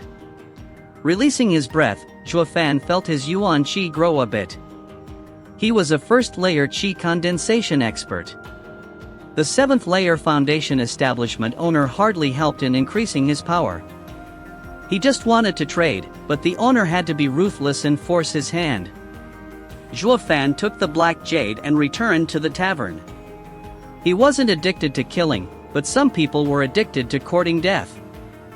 Zhuo Fan met with Captain Pang at the tavern and threw him a pouch. "Old Pang, here." Captain Pang didn't understand. "Eh? The 10 spirit stones are all here? Didn't you buy it?" Zhuo Fan left Captain Pang at the tavern after borrowing 10 spirit stones, saying he found something that caught his eye. Yet the same spirit stones were left in the bag, untouched. "Oh, that old man was so nice he just gave it to me." Zhuo Fan dodged. "Also, old Pang, guard my door and don't let anyone come in." With that, he closed the door to his room. Captain Pang found it strange, but since they were like brothers now, he helped him out. As such, he sat before Zhuo Fan's door as a guard. Zhuo Fan was clear as to what happened beyond his door and nodded, pleased. He lucked out in finding such a loyal man. Next, he settled the black jade on the table and released his dark yuan chi. Bam! The stone's exterior cracked and fell, revealing a blood-red light. It was no longer a black jade but a bloody one. Moreover, it gave the impression of a heart as it flashed on and off like heartbeats. "I knew it, it's the blood spirit." Zhuo Fan swallowed, his face working hard to restrain the obvious delight in his voice. The blood spirit stems from any stone. Its only requirement of formation is to be bathed in the blood of millions of people, absorbing the essence of sun and moon for thousands of years. It would take form. It was a demonic cultivator treasure, rarest of treasures. A cultivator would use the blood spirit to form a blood infant. In battle, he could send the blood infant to absorb the opponent's blood essence, then kill him. And the blood infant could grow along with the cultivator. Once Zhuo Fan grew strong enough, even an emperor wouldn't dare mess with it. According to the 9 Serenity's secret records, there was once an ancient demonic cultivator expert, Patriarch Blood Demon, that trained the blood infant to the saint stage. Even the ancient 10 emperors were unwilling to make an enemy out of him.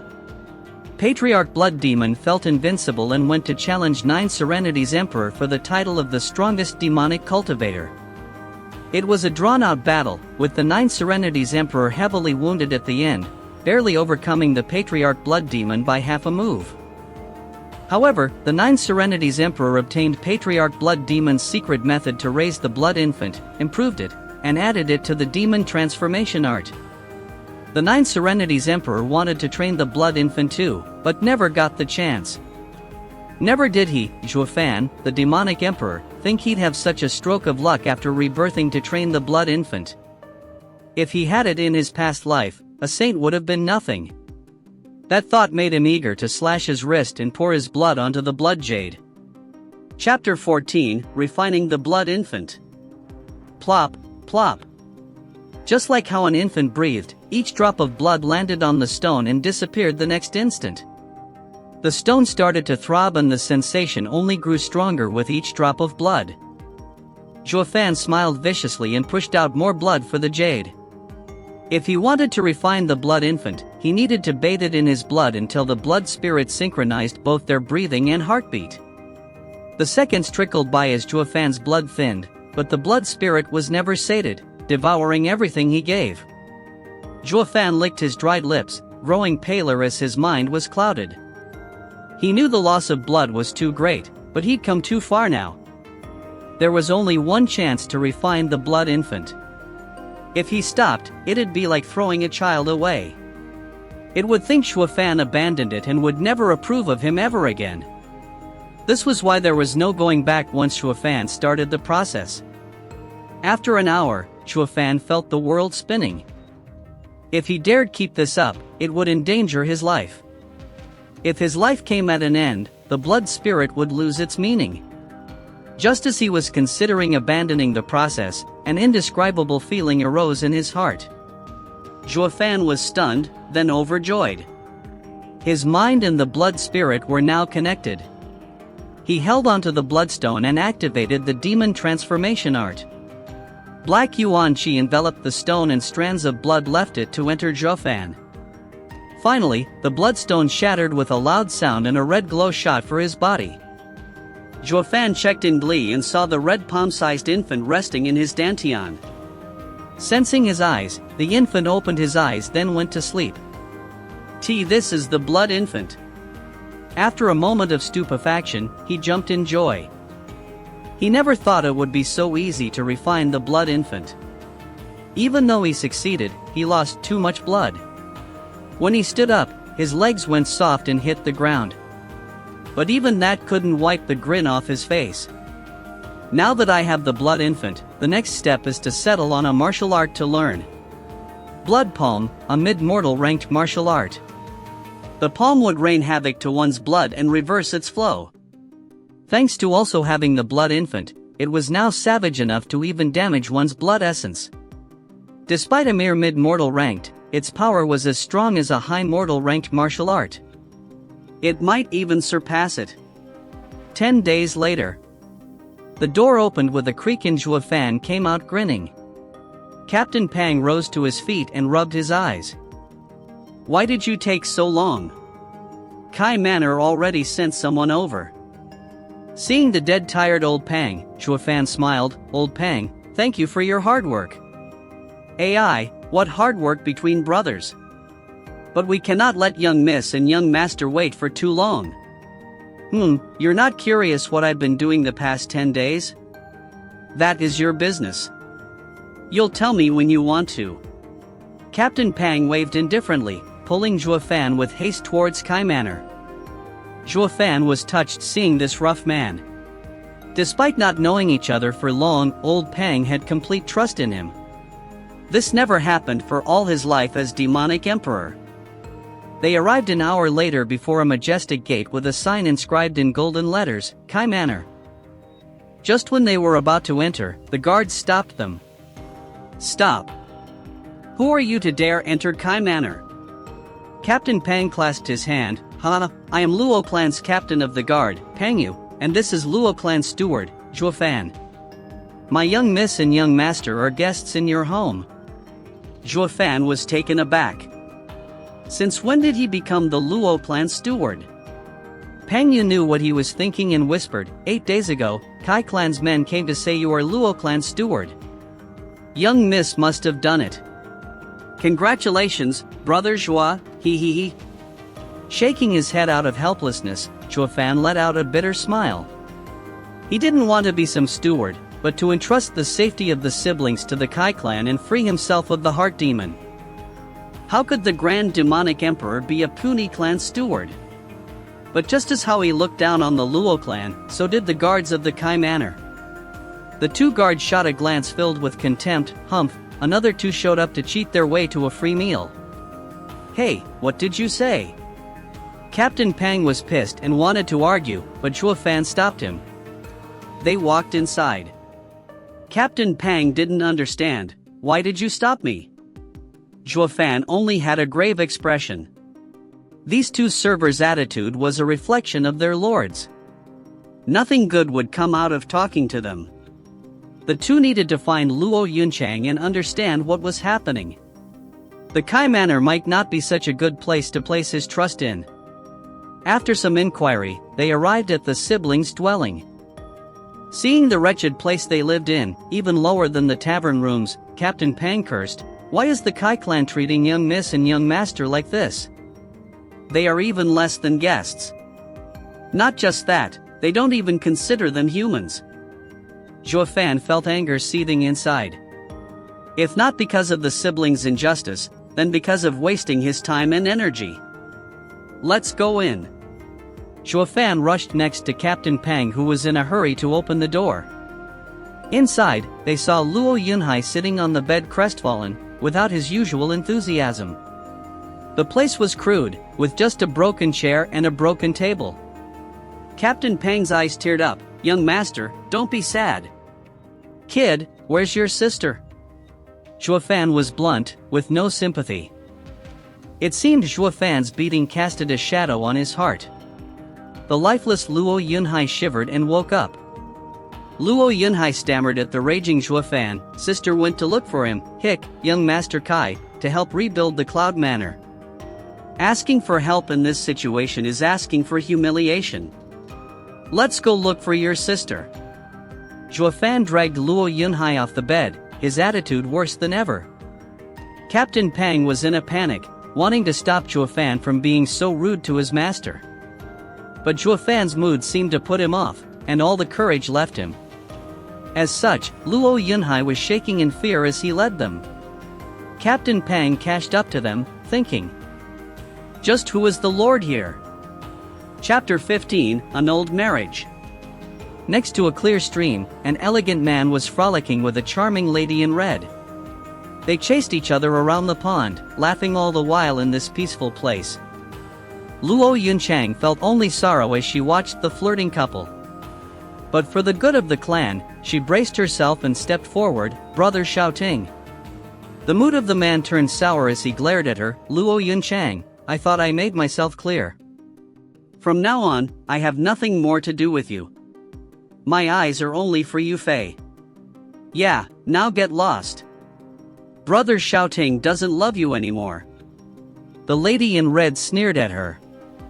Biting her lip, Luo Yunchang's eyes mist over. At the time when Luo and Kai clans were on good terms, the parents of both families arranged their marriage. She and Kai Xiaoting grew up together and swore their love for each other, to never abandon the other. This was why the first person she thought of was her fiancé when she needed help. Yet reality was cruel. Ever since they came here, she and her brother kept suffering while Kai Xiaoting had the arrogant and insufferable Sun Clan's young miss, Sun Yufei, next to him. She knew all hope of marrying into the Kai clan was lost. But for the sake of rebuilding her clan, she hoped to stir clan head Kai's amiable emotions the 2 clans had in the past and lend a helping hand. Yet clan head Kai Rong was cold and unfeeling to their plight, not moving an inch. The siblings stayed here for 10 days, all in hope of gaining some assistance. But since Kai Rong ignored her, she could only turn to Kai Xiaoting. "Brother Xiaoting, I don't ask for you to go through with the engagement, and only hope you can persuade your father, for old time's sake, and help the Luo clan. It has nothing to do with me. Talk with Dad. Kai Xiaoting waved his sleeve coldly. Luo Yunchang kneeled with tears streaming down her cheeks. Brother Xiaoting, if you don't agree, I will kneel here until I die. Taking a long look at her, Kai Xiaoting frowned and was plagued by hesitation. But then Sun Yufei jumped between them and slapped Luo Yunchang. The blow threw her back and blood trickled from her mouth. Humph, bitch, Kai Xiaoting is mine. Stay away from him. Sun Yufei's phoenix eyes glared and raved. She turned to Kai Xiaoting and said harshly, you stay away from her too. If I find there's still something left between you, I will leave you. As if waking up, he nodded and swore, Yufei, relax, my heart is yours. Other girls are dirt compared to you. Kai Xiaoting's eyes showed his sincere feelings, watching her like a love-struck puppy. Sun Yufei nodded pleased, as Luo Yunchang's face turned ashen. She knew her last hope faded away. Whoosh! A shadow flashed by and two slaps echoed. Sun Yufei and Kai Xiaoting were still confused about what happened, when a red handprint appeared on their faces. Zhuofan stood in front of Luo Yunchang as he stared at them. A damn illicit couple dares to ruin my affairs? Who are you? Sun Yufei and Kai Xiaoting woke up with a start. They were geniuses of Wingay City, Qi condensation experts, and peerless in their generation. Yet here was Zhuofan, of similar age yet faster than even them. They got slapped before they could react. Is it possible for such an individual to exist in this world? As the scene played out, only Captain Pang and Luo Yunhai came to Luo Yunchang's help. Seeing the thin figure in front, Captain Pang was even more shocked. Although he was an expert in the fourth layer of Qi condensation, while Kai Xiaoting was in the third, a level beneath him, they had different upbringings and if they clashed, he might even lose. Yet such arrogant geniuses were slapped by Zhuofan. Thinking about the power he displayed in the forest, Captain Pang couldn't help but wonder how he got so strong in such a short span of time. Ignoring the two and the shocked Captain Pang, Zhuofan turned to the crying and pitiful Luo Yunchang and felt pain in his heart. Wretched heart demon. Zhuofan gnashed his teeth. With his demonic emperor disposition, he could look beyond the world's entire sufferings. How could a girl's humiliation ever cause him pain? He could only attribute it to this body's former soul, who felt anger for his master. AI, it looks like I'll be stuck with the Luo clan for some time. Zhuofan sighed inside as he wiped Luo Yunchang's tears. Let's go. Luo Yunchang nodded. There was no point in staying here. She carried the bitter Luo Yunhai and walked with Captain Pang's help. Humph, don't think you can run after hitting us. Sun Yufei shrieked as she barred their way. Kai Xiaoting chimed in, Luo Yunchang, you think this is a place you can come and go as you please? Luo Yunchang was filled with grief and balled her fists. She regretted ever coming here for help. Facing this overbearing couple in their home, she could only rein in her anger. If she were alone, she would have rather fight them for her honor, but she still had her brother. If he died, she would be too ashamed to meet her parents in the underworld river. What do you want? Luo Yunchang's voice trembled. Humph, simple. Kneel and kowtow 3 times. Sun Yufei smiled viciously and pointed at Zhuofan, especially him. Clenching his teeth, Captain Pang's eyes went red, wanting nothing more than to beat them senseless. This was too humiliating. Luo Yunchang hesitated, then closed her eyes as her knees bent. Kneel, all of you. They could all hear her faint mournful voice. Sun Yufei stuck out her chin with arrogance and smiled with pride. Bam! Before they kneeled, Sun Yufei and Kai Xiaoting took the initiative to kneel first with a cry. Rather saying they kneeled, it was better to say their knees were forcibly smacked onto the pavement. Chapter 16, Tomorrow, you'll be beneath me. Cracks spread like spider webs on the pavement. If they weren't Qi condensation experts, their knees would be crushed, unable to walk again. The two grimaced as they looked up to see Zhuofan standing before them. You again! The couple knew Zhuo Fan was the only one among the group who had the power to attack them out of the blue. Even if you beg on your knees now, I won't ever let you go. Sun Yufei glared scornfully at Zhuo Fan, howling with rage. Pa, pa. 2 hits echoed and Zhuo Fan kicked them without hesitation. You want me to kneel? You think too highly of yourselves. Sun Yufei and Kai Xiaoting were dumbfounded, even forgetting the pain from the kick. Slapping them to help Luo Yunchang out of a predicament was something they could understand. To make amends, they were ordered to kneel. Yet, the steward still had the guts to strike them. Was he not afraid they would never be allowed to leave Kai Manor alive? Captain Pang was enraged by the two's act, but he looked at it from a different perspective and felt it was better to endure, or the Luo clan would be perishing here. Luo Yunchang smiled dejectedly. Others didn't understand Zhuo Fan, while she gained first-hand knowledge of his violent character in the forest. He never once acted like a servant. He just did whatever he wanted. She just could not cope with the fact their Luo clan had such a servant. Yet, Luo Yunhai's attitude changed completely. He now looked at Zhuo Fan with worship and adoration. This damnable slave's nerve that always bullied him wasn't limited to picking on his masters, but even on others. He just didn't know fear. In that instant, the image of the damnable slave turned into an almighty hero coming to rescue the Luo clan. Who dares to act impertinently in the Kai clan's domain? A man's rebuke echoed as he appeared before them. Luo Yunchang's face dropped. She pulled her brother so close that even he could feel her anxiety. Kai Xiaoting was overjoyed. Dad, you're here. He is looking for trouble with our Kai clan. Knowing clan head Kai Rong came, Zhuo Fan eyed him more carefully. Kai Rong looked to be in his 50s, tall and sturdy, and a powerful aura emanating from him. 8th layer of bone tempering. Smiled Zhuo Fan. Kai Rong's eyebrows jumped as shock flashed over his face. He never thought possible for a youth to see through his cultivation. Good eyes. Patronized Kai Rong, may I ask who you are? Luo clan steward, Zhuo Fan. Kai Rong was startled and observed him closely. He heard from Luo Yunchang that Luo clan had a new steward, since the old one turned traitor, but he didn't think it'd be one as young as Zhuo Fan. And he also gave off a strange energy. If it were any other time, a fox like him would never mess with an unknown variable like Zhuo Fan. Such a pity there was now a power in this city he could offend even less. Uncle Kai, you must bring justice to us victims. Sun Yufei revealed the red print on her face while glaring at Zhuo Fan. Kai Rong understood the situation in an instant. He placated her, don't worry, Uncle Kai is here now. He then turned solemn as he looked at Luo Yunchang, I took you, siblings, out of kindness. It is fine if you do not reciprocate, but why look for trouble? Luo Yunchang shuddered, lost for words.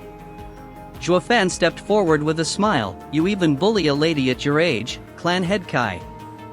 I needn't say anything more. Moreover, stop preaching kindness. No need to mince words, you did it out of benefit, or you wouldn't have annulled the marriage. Alright, since you want us to be hostile, I won't be lenient. Kai Rong's face changed, today, I will have to settle this for you Fei. You need only handle my palm attack. I won't take advantage of you and only use 2/10. Let life and death be decided like this. 2/10? As his pupil shrunk, Captain Pang shouted, coming from you, it's even stronger than a 9th layer Qi condensation expert's all-out attack. You clearly want us dead. Uncle Kai, I beg you. Yunhai is still a child, he is innocent. Yunchang implored. But Kai Rong snorted, then smiled at Sun Yufei. Alright, I'll go first. Zhuo Fan's mouth perked up. Whoosh! A great red palm appeared in the air. Kai Rong didn't expect for Zhuo Fan to attack first and turned serious as he sent his own palm attack.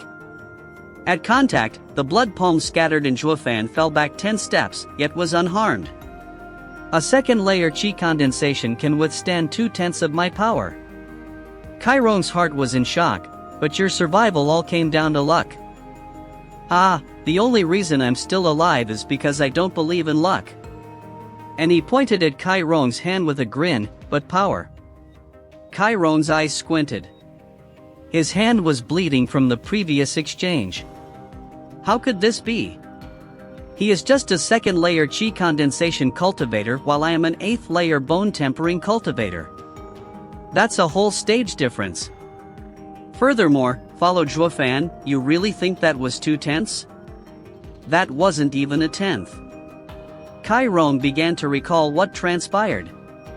Despite the abruptness of it all, he indeed wanted to release 2/10, but when he released the palm, his blood fell in disorder and the result was obvious to all. Also, take a look at your son.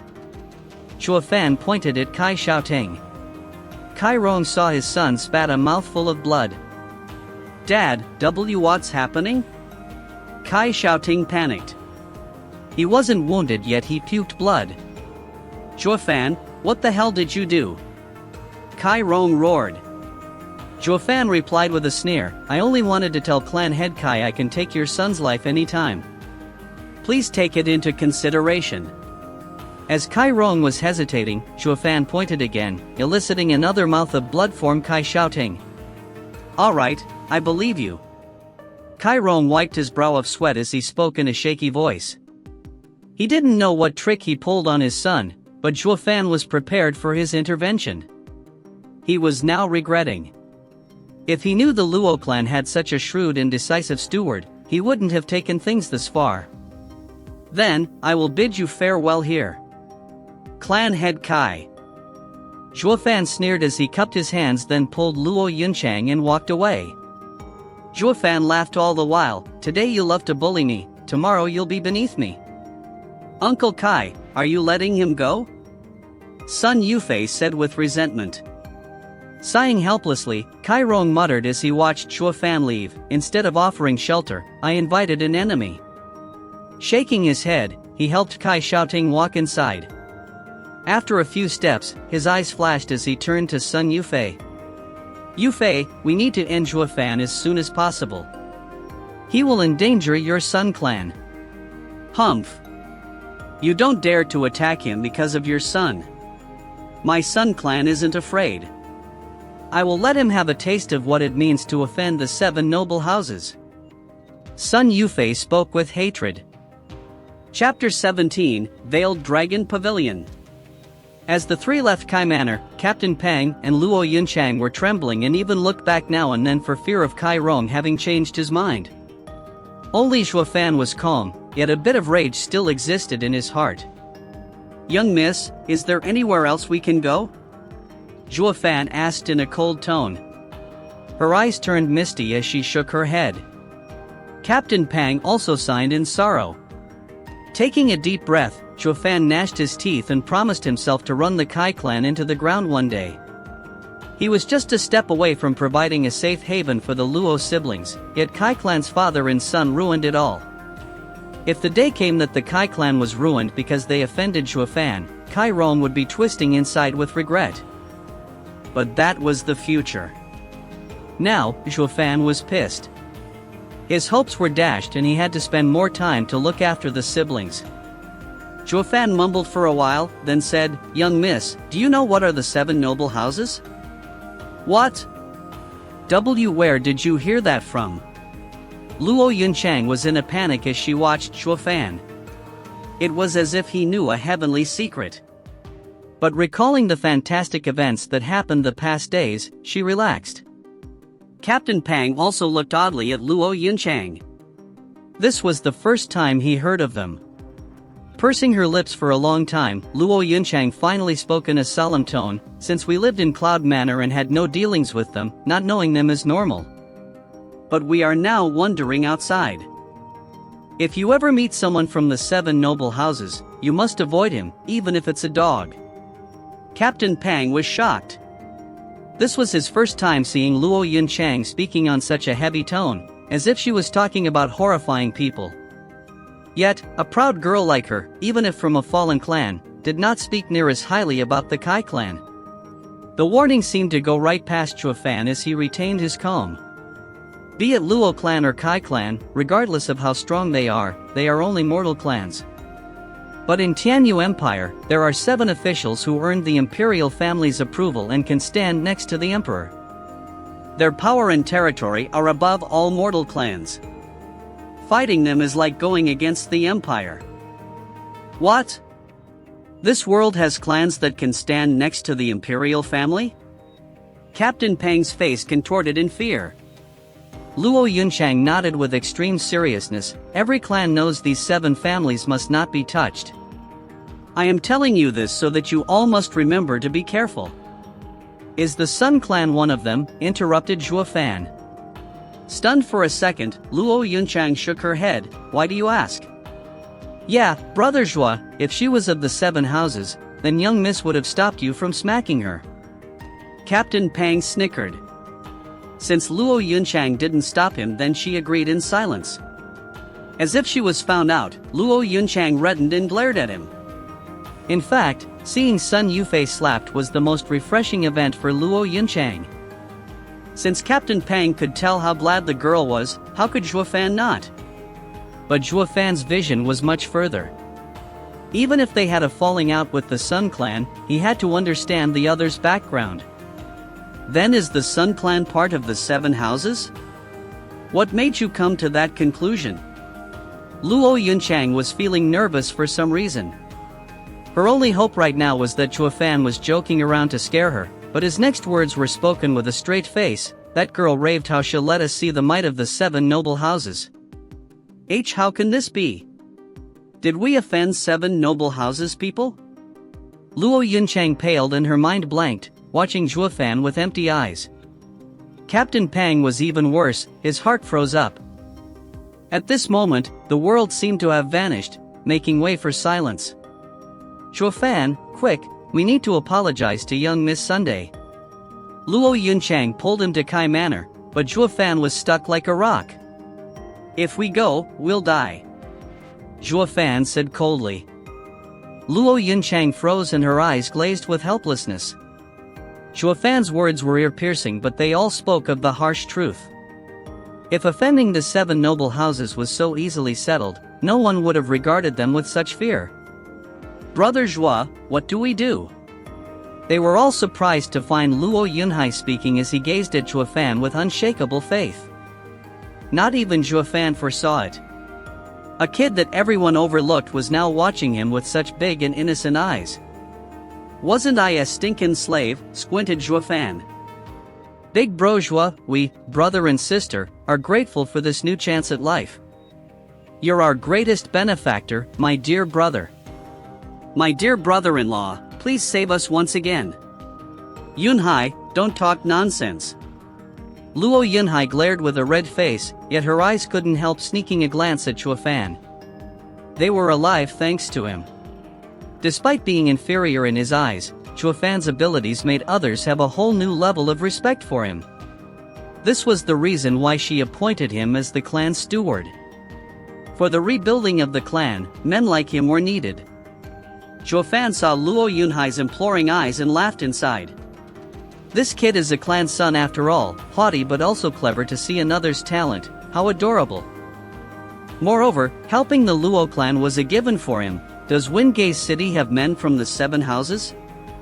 Yes, the Veiled Dragon Pavilion, the #1 treasure appraising clan among the 7 houses. Its wealth knows no bounds.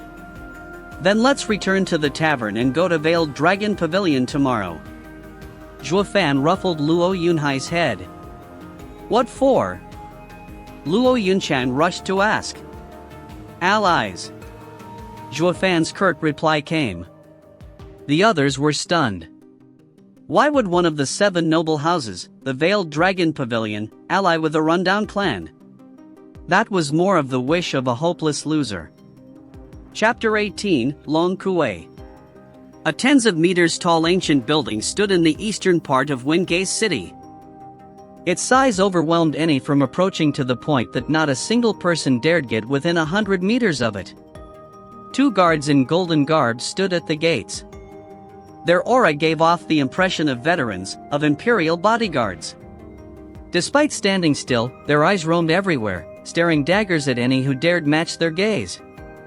But in this place, 4 people suddenly appeared. Peak of chi condensation. Zhuo Fan muttered as he walked in front of the siblings and Captain Pang. While he had no problem facing such imposing guards, the 3 stiffened, to the point they almost forgot to walk. Stop! The guards barred Zhuo Fan's path. Veiled Dragon Pavilion is not a place for you to wonder about. I ask that you send word of Cloud Manor Luo Clan's young miss, Luo Yunchang. I have arrived to have something appraised. Zhuo Fan's eyes didn't even look at them. The 2 exchanged a look of surprise. Wingate City didn't lack people who came here to see the appraiser, but all were fearful and fawned them when talking. This was a first though, meeting such a smug kid. We've never heard of you. Our appraiser can't meet with nobodies, spoke a guard harshly. Luo Yunchang lowered her head. One of the 7 noble houses, Veiled Dragon Pavilion, would never pay attention to an ant-like clan. They weren't even worthy to speak with them, not to mention become allies. Zhuo Fan. Luo Yunchang pulled Zhuo Fan, but before she could finish, he shook her off. That is the appraiser's concern to see us. Try and act as the servants you are. What did you say? The guards were outraged, releasing their full aura. The Luo clan members felt their breathing become heavier as they retreated back. Only Zhuo Fan stood in his place and roared, "Is this how the 7 noble houses treats its guests? Humph, truly renowned." Stop. A girl in white came out to meet them. The guards bowed, "Young miss, these people are looking for trouble." I heard what you said, and it is you who are in the wrong. All who come are guests. Make sure to show respect. The girl berated them in a cold tone, then smiled at Zhuo Fan. "Mister, we meet again." "It's you?"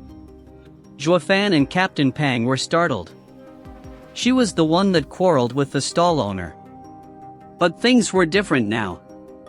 Zhuo Fan sneered inside, "I didn't expect for young miss to be from the Veiled Dragon Pavilion. Please forgive my lack of respect." The girl nodded with a smile, "I am Long Kuei, only a small appraiser here. I wonder why Mister has come to us. To be honest, I am Luo Clan's steward, Zhuo Fan. Because a terrible misfortune plagues us, I accompanied my young miss to the Veiled Dragon Pavilion, the #1 appraising noble house in Tianyu Empire's #1 appraising noble house, to sell the clan's treasure." Eh? Eyes flashing, Long Kuei smiled when she saw Luo Yunchang nodding, then turned back to Zhuo Fan. "Then I will do my best to examine your treasure. Please, follow me." She showed them in, to the shock of the guards. Was that, young miss friend? No way.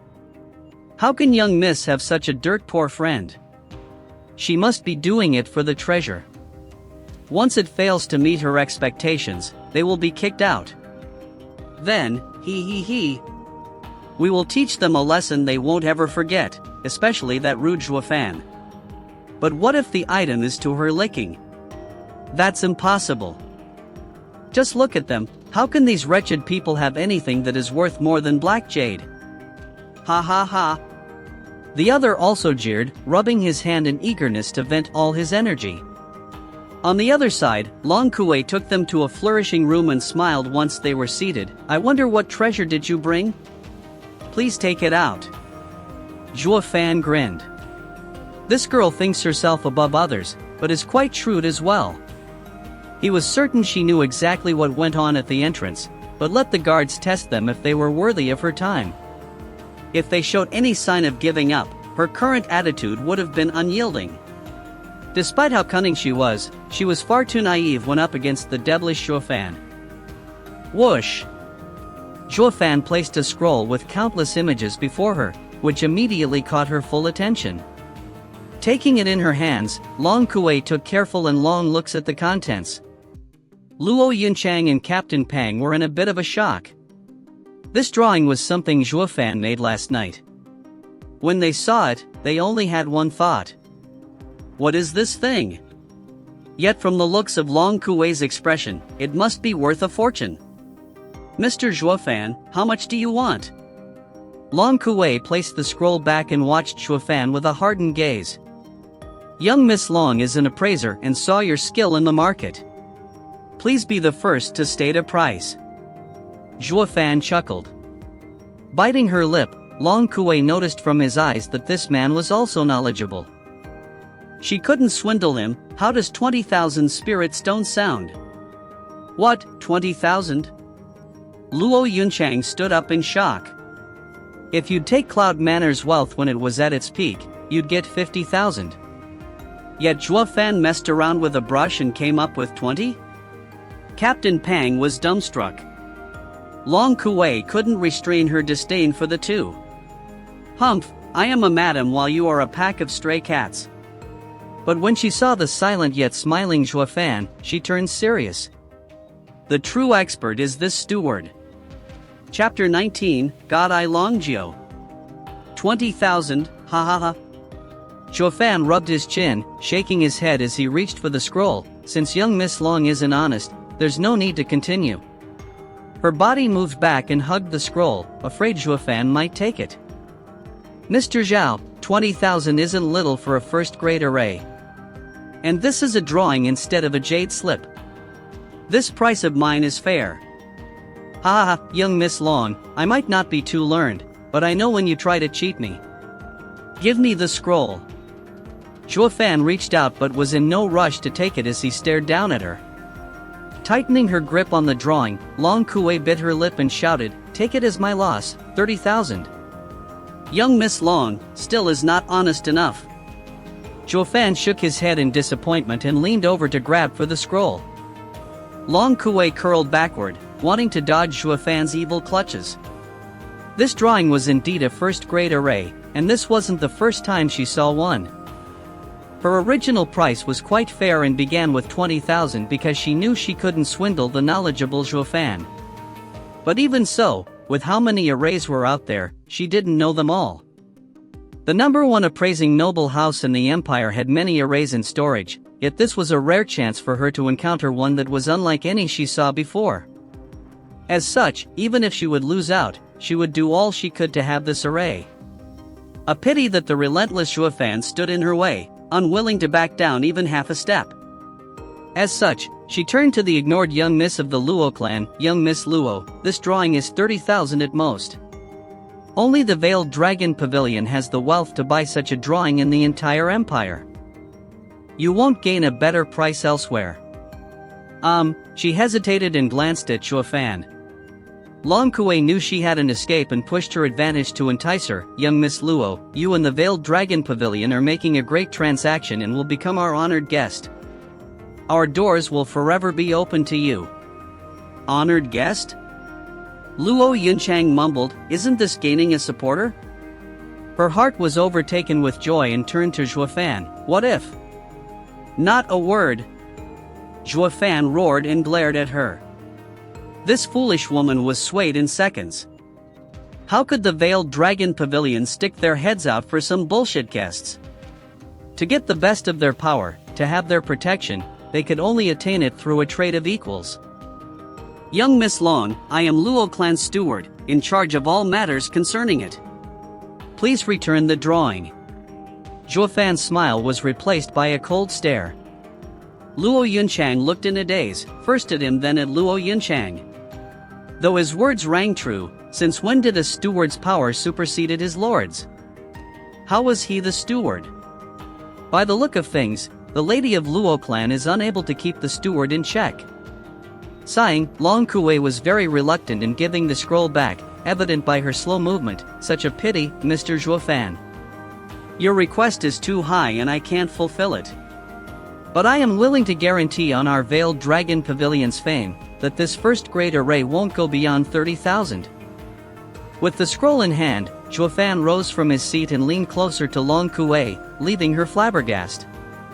Before she could say anything, he said, sorry, it seems I thought too highly of the young miss. You truly don't understand. Does this place have any other appraiser? What? I do not understand?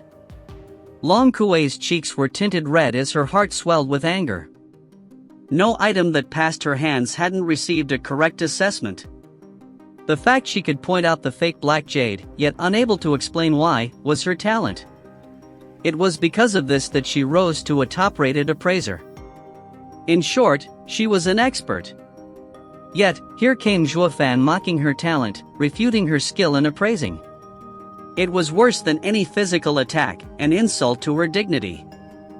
Mr. Zhuo Fan, your eyes are not wrong, but it is best not to overreach. Long Kuei showed a smile that went beyond just anger. All of them could hear the gnashing of her teeth. Yet Zhuo only smiled. Is there any other appraiser here? Long Kuei glared. Fine, just wait here. And she left. Luo Yunchang was worried about the anger Long Kuei showed. Did we offend the Veiled Dragon Pavilion? Zhuo Fan shook his head with an unusual smile. Moments later, Long Kuei appeared again with steady steps. But this time, an old man was at her side. God I Long Jiao? Luo Yunchang shouted in shock and turned to Zhuo Fan. He is the supervisor of the Veiled Dragon Pavilion in Wingay City, the head appraiser, God I Long Jiao. Ah, it's Luo clan's young miss. Even from 100 steps, Long Jiao's voice resounded clearly in their ears. I've met your father 20 years ago. He was full of mettle then.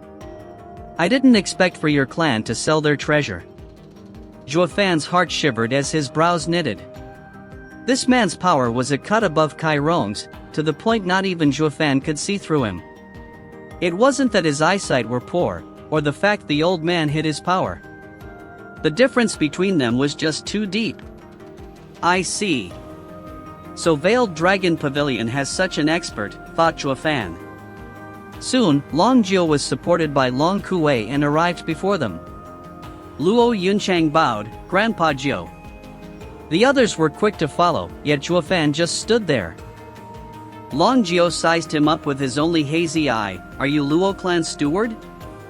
Yes. All right. Anyone's better than that old Sunday. Long Jiao shot a meaningful glance at them, then sat down. I heard you doubt little Kuei's skill. Yes. Zhuo Fan didn't mince words, eliciting a snort from her and a roll of the eye.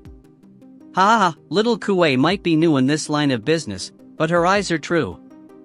She must be more or less right with her assessment. But since you doubt her, this blind old man will take a look. Please. Zhuo Fan offered the scroll. The Long Jiao's smile vanished when he turned to its contents, staring intently at it. Uncle Jiao, wasn't I right? Long Kuei grinned and shouted, first grade array, 30,000 spirit stones. Long Jiao kept staring at the drawing and only after a while did he spoke with a solemn face. I never thought the Luo clan would hide such a thing. Kid, what do you think of 1.8 million spirit stones? What? They all went slack-jawed, Long Kuei in particular. Never had she dreamed of the day the supervisor of Veiled Dragon Pavilion, Long Jiao, would utter such an astronomical number. Chapter 20, Ancient Array. Uncle Jiao. Long Kuei watched Long Jiao wide-eyed, who instead watched the Kong Zhuo Fan with his only eye.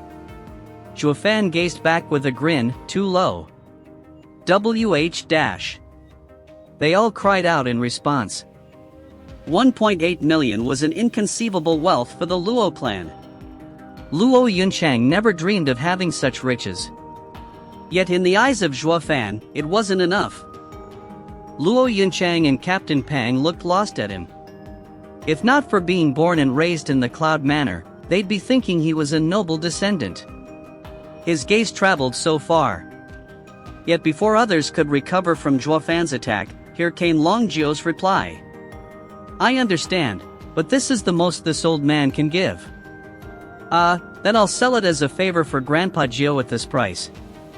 Luo Yunchang chuckled embarrassingly as she wiped her brow. She never imagined a random drawing from Zhuo Fan would garner such an insane price that took all of Godai Long Jiao's wealth to pay for it. And by the looks of it, Long Jiao seemed to have set his sights on it. As such, it was better to earn his favor and be on good terms with Veiled Dragon Pavilion. Long Jiao showed a gratified smile, as expected, being extra careful as he rolled the drawing. But then, Chuafan slapped the table. Since you can't go higher, the deal is off. Chuafan. Luo Yunchang gave him a look, but he ignored her as he reached for the scroll. Squinting his eyes, Longjio unleashed his awe-inspiring power. Kid, this old man wants it. Under such tremendous pressure, everyone recoiled, while Luo Yunchang and Captain Pang were overwhelmed from shock. Longjio was far above Kai Rome. Offending him would be tantamount to instant death. Yet, Zhua held his own under the man's power and even sneered, Grandpa Jiao, you're staining Veiled Dragon Pavilion's reputation. Kid, are you not afraid? Longjio kicked his power up a notch.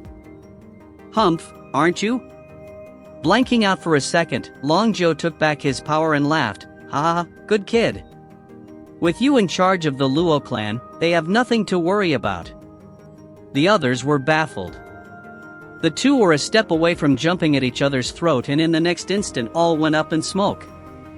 Yet, no one knew the two moved the battle from brawn to mind. Longjio released his power to soften Zhuofan into selling him the drawing.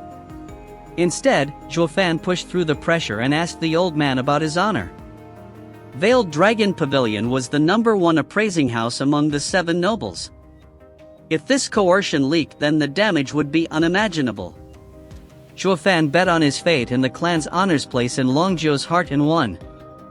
With a deep look directed at Zhuofan, Longjio took the direct approach. Kid, I know you didn't come just to sell this drawing. What are your terms? Grinning, Zhuofan pushed the drawing before Longjio. 10 million is a fair offer. Let's start by having you pay us 1 million and the rest slowly. That's... Longjio eyed the scroll, then nodded after a while. All right. Until the debt is paid, the Veiled Dragon Pavilion shall owe Luo clan. Longjio took the scroll and left. Yet once he was gone, his voice lingered. Little Kuei, give them 1 million spirit stones and walk them out. Yes. Long Kuei was overwhelmed with different thoughts as she had never seen Longjio with such a sour expression.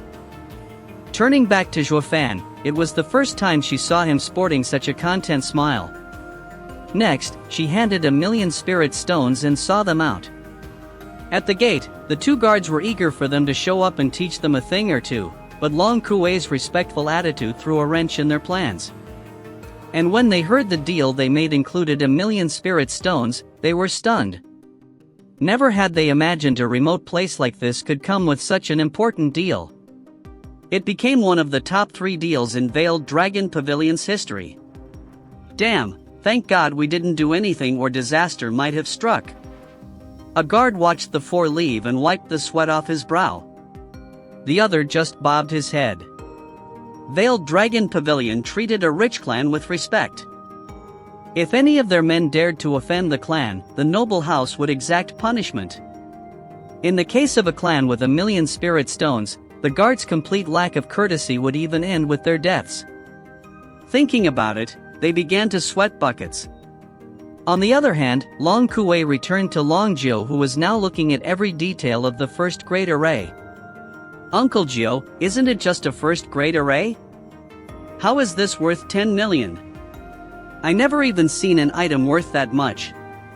Long Kuei asked the moment she went through the door. Sighing, Longjio gestured to her next to him. Little Kuei, look closer, this might be the only one of its kind in the empire. This is, Long Kuei's eyes flashed with shock. An ancient array. Longjio showed how moved he was with every word. The ancient arrays are a lost art, yet this has essentially proven their existence. It is priceless, and even 10 million is too low. What? It's that valuable? Nodding, Longjio revealed a childish smile, as if he got his most cherished toy. But something occurred to him that soured his mood. Little Kuei, tell Ajia to find 5 experts and watch over the Luo clan. They offended the Sun clan today. Why should we help them? Longjio snorted, haven't you been listening? We owe them. Long Kuei began to recall. So this is what Zhuofan and Longjio were haggling over. Yet, the veteran Uncle Jiao was defeated in negotiations by a pup. Of course he was in a bad mood. Long Kuwei couldn't help but let out a giggle. Chapter 21, Trouble Comes Knocking. The second day, Zhuo Fan was meditating in his room at the tavern when hurried footsteps closed in. Captain Pang rushed in with an anxious face. Sun Clan has us surrounded outside. Slowly opening his eyes, Zhuo Fan evoked an odd smile. They're finally here. Why are you so calm? Zhuo Fan walked outside without a care. I've been waiting for them. Tell the siblings to come out too. Captain Pang couldn't help but roll his eyes helplessly. Zhuo Fan was the official Luo clan steward and called young miss and young master in others' presence, but when they were alone, he had no such restraints. If it were the past, Captain Pang would have gone the distance in enacting the clan head's rules. But he got used to the tough-looking but soft-hearted Zhuo Fan. He had the habit of criticizing the siblings on and on, but he was the first to jump in front of them when the need arose. Just like yesterday, when he rebuked Luo Yunchang for speaking out of place and coming close to ruining their deal. Although wronged at the time, the young miss knew when they saw Long Jiu leaving that Zhuo Fan had done a great favor for the Luo clan. With how the rundown Luo clan turned in a million spirit stones, they wouldn't be in the precarious position of living on the streets or relying on others. What was most important was Long Jiu's evaluation of Zhuo Fan. As long as the Luo clan had him, it would soar. A capable man stands at the top. Captain Pang rubbed his chin, taking one last look of admiration at Zhuo Fan, then went to get the siblings. Soon, Captain Pang accompanied them to Zhuo Fan in the tavern's hall. Luo Yunchang still bore the marks of grievance from yesterday's tongue lashing on her face. Let's go, young miss and young master. Zhuo Fan gestured outside with his eyes and Luo Yunchang snorted as she pulled her brother along. The tavern keeper opened the doors with a creak. Luo Yunchang showcased her young miss qualities by shifting her posture and expression to ones worthy of such status. Zhuo Fan even sighed inside that she was a prime example of a clan's lady. 30 Sun Clan guards stood outside, Qi condensation experts. In the lead was Sun Yufei and a tall, dignified young master. He held a fan as his ghostly eyes roamed over Luo Yunchang's lithe figure. Noticing his gaze, Luo Yunchang shifted hers to Sun Yufei. Why has young Miss Sun brought so many people to look for us? Humph, why ask when you already know he offended this young miss in the Kai manner? Sun Yufei pointed with hatred at Zhuo Fan. I will make sure to wipe out all of the Luo clan today. Luo Yunchang knitted her brows and pulled Luo Yunhai tighter, but a look at the relaxed Zhuo Fan eased her tension. It was in these moments of extreme danger that Zhuo Fan dissolved all problems. Be it in front of Kai Rong or even Long Jiu, his cunningness and meticulous planning pulled them through. In front of those two experts, these people were nothing. Luo Yunchang knew, as long as Zhuo Fan was calm, the matter was as good as settled. Seeing Zhuo Fan unflinching, Luo Yunchang began to smile, lifting her chin with confidence. My Luo clan had lorded over Wingate City for centuries. You think we'll bend over just because you say so? Young Miss Sun, your clan has only been here for just a few decades. Please watch your tone. Luo Yunchang had finally recovered the lofty bearing she had in the time of Luo clan's prosperity. Such confidence left others speechless. The audience reduced Sun Yufei to a shrew servant while raising Luo Yunchang to a noble lady. Noticing their expressions, Sun Yufei's face was inflamed, bursting with Yuan Qi. Luo Yunchang, I will teach you the meaning of a fallen clan. She charged for her and Captain Pang rushed to protect his young miss. But before they could meet, a fan rested between them. Cousin, Sun Yufei watched him with bloodshot eyes. Without paying her any attention, he showed respect towards Luo Yunchang. Young Miss Luo, please forgive my cousin's lack of manners. We have come to your home for your steward to seek justice for my cousin. It does not concern young miss. If you hand him over, I guarantee not to harm any Luo clan member. Cousin, didn't we say we're going to destroy them? Why, Sun Yufei was panicking, but he covered her face with the fan. I could also bring back the glory of old to the Luo clan. No need, Zhuo Fan is part of the Luo clan. If you're looking to trouble him, you're dealing with the whole clan. If you have any complaints, come to me. I am in charge of the Luo clan. Luo Yunchang stood fearless before all. Losing his smile, the youngster shook his head. I urge young miss to not be taken in by emotions. If you knew who I am, you might not say the same. Frowning, Luo Yunchang glared at him. I am Yu Quan, a disciple of Hell Valley. Luo Yunchang was shocked and took 2 steps back. That's 7 noble houses. Ha ha ha, scared now? Sun Yufei laughed with pride. Everyone, besides Zhuo Fan, sported grim expressions. There was no reason to fear meeting Long Jiao since they were negotiating, but in this case, they were at odds with the Hell Valley. Any from the 7 noble houses needed to only lift a finger and a mortal clan would fall or thrive.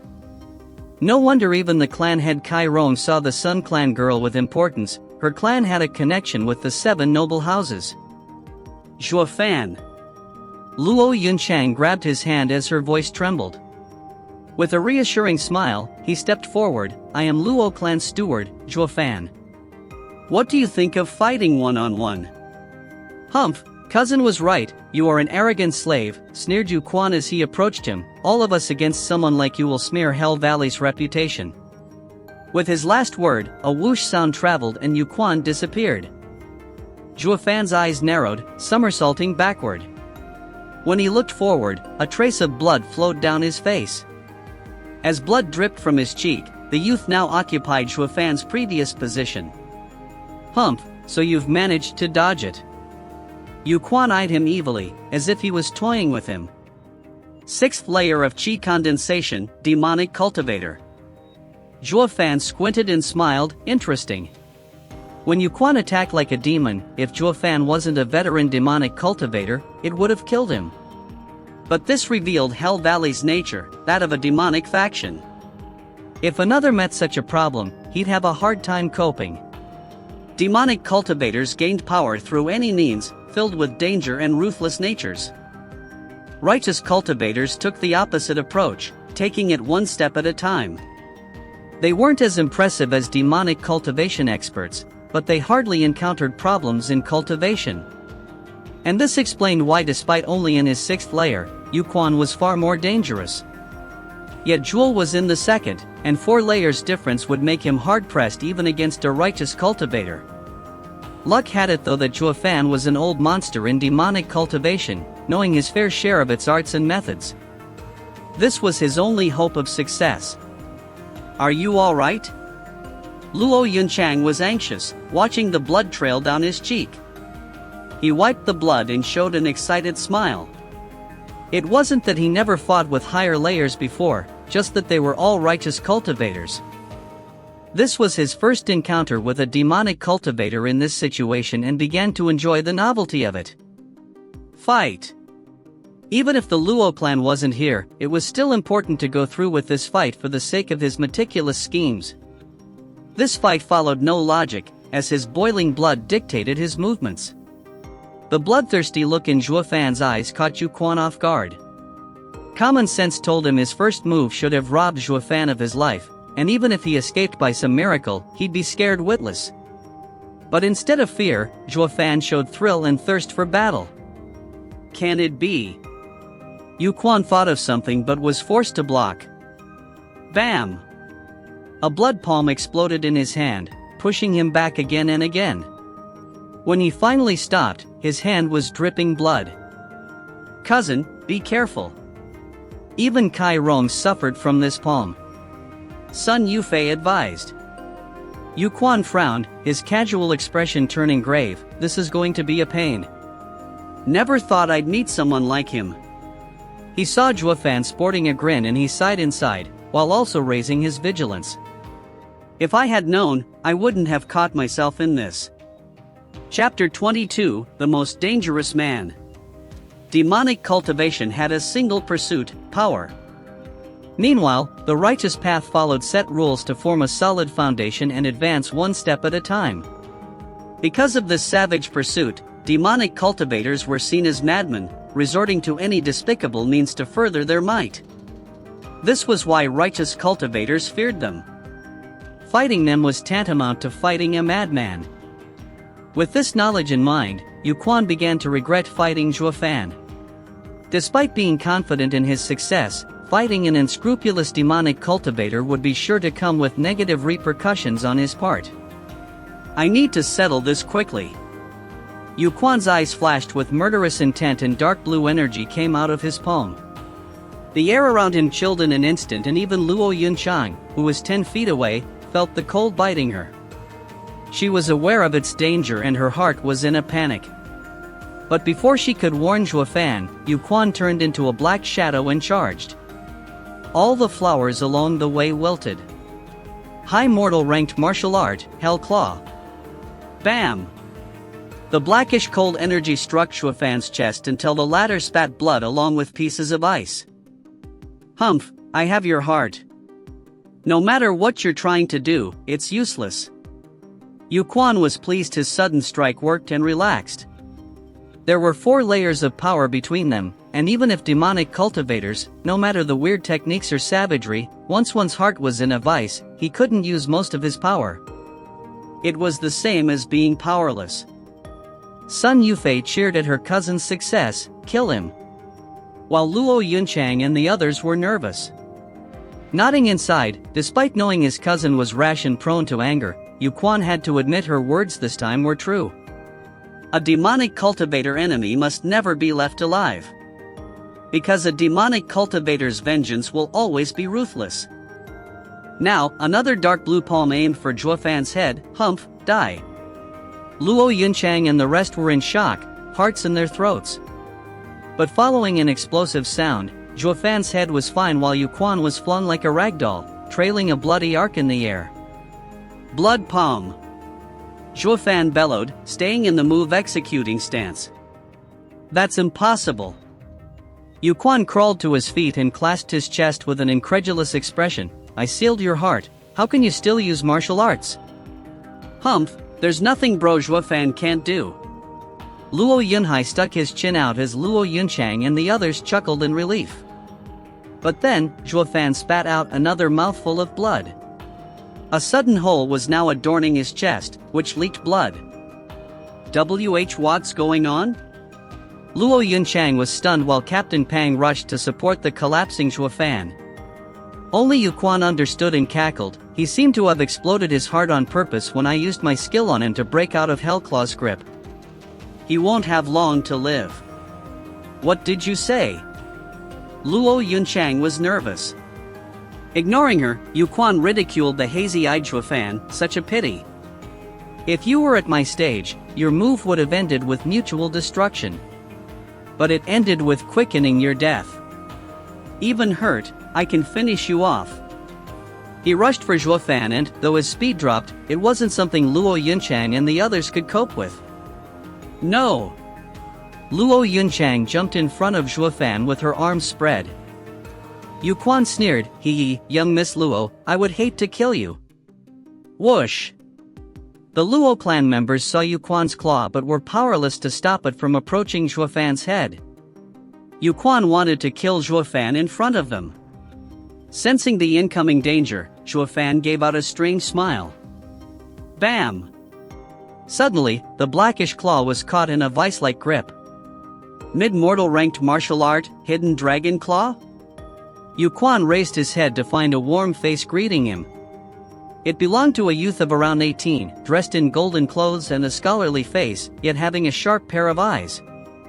Long Jie? Yu Quan gnashed his teeth. Sun Yufei was in shock. Veiled Dragon Pavilion. Yu Quan, do you need to kill for every little mistake? Long Jie smiled. Humph, that's my business, but out. Shaking his head, Long Jie might look kind, but there was a certain determination in his eyes. I was ordered by Uncle Jio to protect the Luo clan. If you want to kill him, you have to go through me.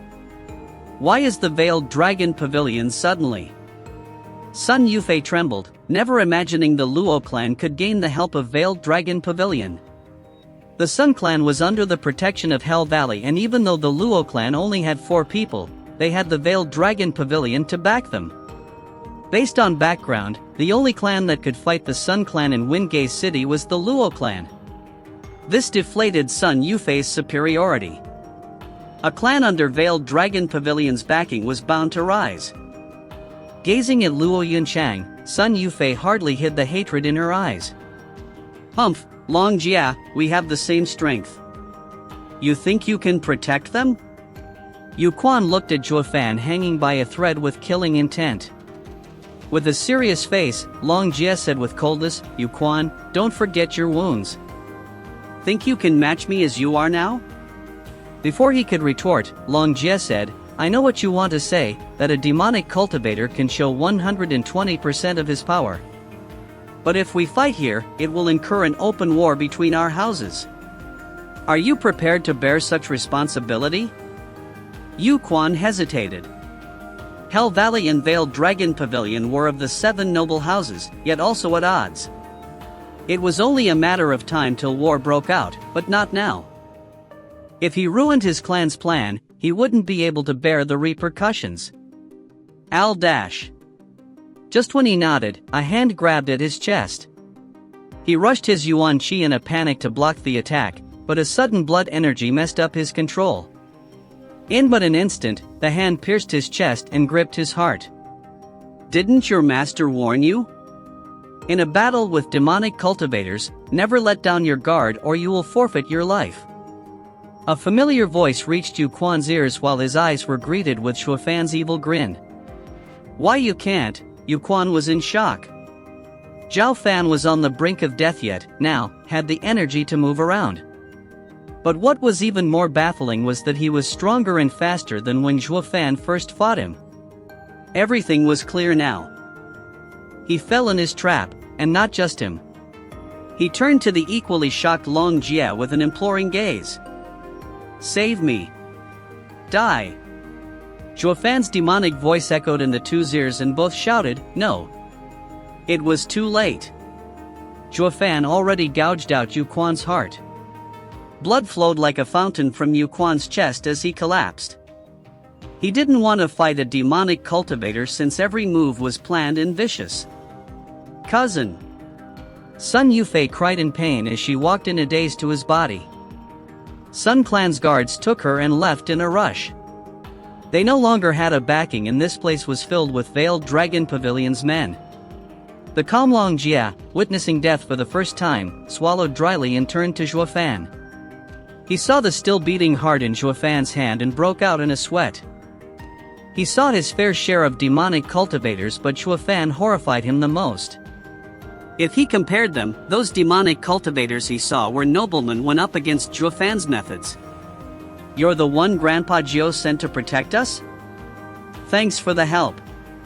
Please send him a message that we no longer need protection. Zhuo Fan flung the heart and clasped his hands.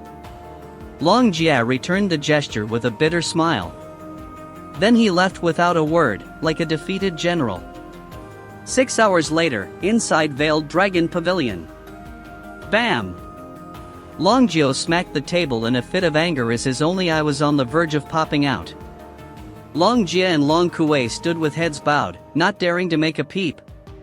Never thought I'd see the day I, Long Jio, who moved unhindered across the world, was had today by a brat. To think he would ruin all of our clan's plans. Long Kuei hesitated and asked, Uncle Jio, I do not understand.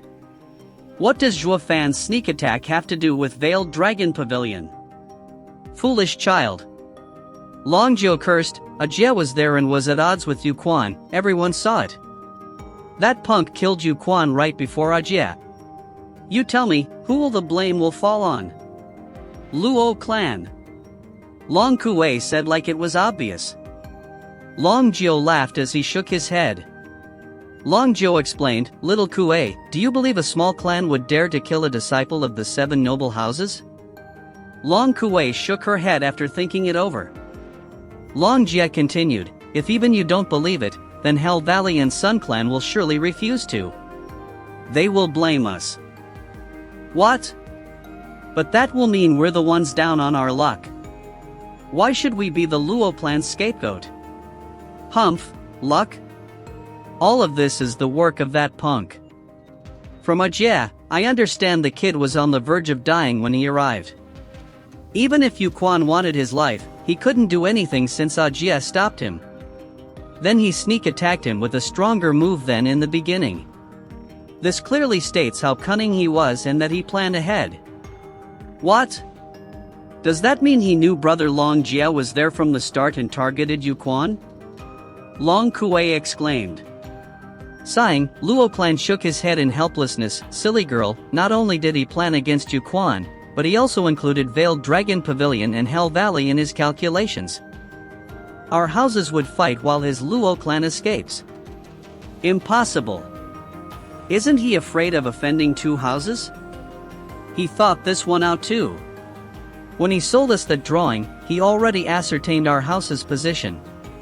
If we attack them or ignore the Luo clan's plight, it is the same as showing weakness in front of Hell Valley, damaging our Veiled Dragon Pavilion's honor. Our only choice is to protect the Luo clan. Sigh, he had me from the start.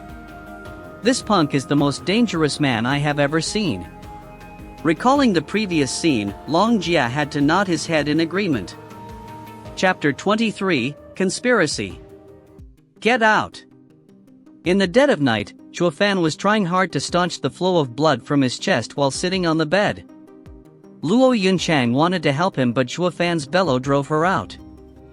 Despite winning against Yu Quan, his victory wasn't a sweet one. If not for his sneak attack, the fight would have been one-sided, a common occurrence when demonic cultivators were involved. But he felt a deep sense of powerlessness from today's fight. Although they were 4 layers apart, he believed himself to be a demonic emperor, that using all his power would have certainly finished off a kid still wet behind his ears. Yet reality showed that not only he couldn't win, but he also couldn't even get the upper hand in the fight. He had to rely on scheming to lure Veiled Dragon Pavilion out in the open and kill his enemy when he least expected by inciting chaos among the houses, while also providing the Luo clan a way out. It all went according to plan, yet it didn't leave a good taste in his mouth. Too weak. To get rid of their trouble with the Kai clan and Sun clan, they got tangled up in the 7 noble houses conflict. It was trading one poison for another. All was quiet for now, but they'd have to face the music sooner or later. Yet, with his meager power, he couldn't protect himself, let alone the Luo clan. I need to get stronger fast. Zhuofan clenched his teeth and performed strange hand gestures as his eyes let out an eerie red light. At this moment, Kai Shouting was meditating in a room when a sudden ache in his abdomen twisted his face in pain. Beads of sweat rolled down his forehead and he soon passed out. A bloody light flashed from his abdomen and a palm-sized infant came out. It was Zhuofan's blood infant. At the time he was in Kai Manor, Zhuofan inserted the blood infant in Kai Shouting to control Kai Rong. Because his movement was too fast, no one saw him. And under the threat of his son's life, Kai Rong was forced to let the Luo clan go. Thanks to the blood infant in Kai Shouting's body, Zhuofan could monitor their affairs. He would get an early warning to any plan they might come up with. But now, spying on the Kai clan has lost its value. The blood infant saw the unconscious Kai Shouting and let out a sneer in Zhuofan's voice, "Humph, I won't take your life so you could bear witness to the fall of the Kai clan." The blood infant then turned into a red light and flew outside. In a dark garden, a Kai clan guard was patrolling when a red light entered his body. He couldn't utter a sound as his body numbed. He soon shriveled up and a light wind scattered him to dust, leaving behind the red glow. In this manner, more than 30 guards disappeared from the Kai clan. In the tavern, Zhuofan snickered and sent Blood Infant for the next prey. He and the Blood Infant were one. When the Blood Infant entered a cultivator, he used the demon transformation art to absorb the person's blood essence and Yuan Qi for Zhuofan to refine later. He didn't plan on using the Blood Infant so soon, but he needed it to heal his heart. So he might as well reduce Kai clan's numbers while he was at it. The Blood Infant reached the Qi condensation and even an early bone tempering expert would find it troublesome to fight with. As for Qi condensation opponents, it would kill them in an instant. If Zhuofan had the Blood Infant on him in his fight with Yu Quan, he could have won without having to resort to any schemes. He could only sigh as he thought of how it was the perfect match to have both the Blood Infant and the Demon Transformation art. Raising the Blood Infant was very difficult, and even Patriarch Blood Demon only reached Saint stage with it. Yet, thanks to the Demon Transformation art, Juefan raised it to Qi Condensation after 10 days of hard work in the tavern. He did it during his previous seclusion. The first day he used to bind the Blood Infant and the rest to provide it with blood essence. Since the Blood Infant reached such a level, it was time for it to collect blood essence. And in a clan like the Kai clan, bone tempering experts were rare, so Juefan wasn't afraid the Blood Infant would be harmed. This led to an unrestrained hunt as he sucked dry 50 more guards. But just when he planned to wipe away any Kai clan remnants, an eerie energy caught his attention. A demonic cultivator expert? Juefan was startled and guided the Blood Infant to the source. It arrived near a small room, where a faint light burned. There were 24 peak Qi Condensation cultivators standing guard. It stirred Juefan's curiosity and drew Blood Infant to a window. As for those guards, they couldn't even detect the Blood Infant, not to mention see it. 3 elderly sat in the guest and main seats inside the room. The one in the main seat was Kai Rong.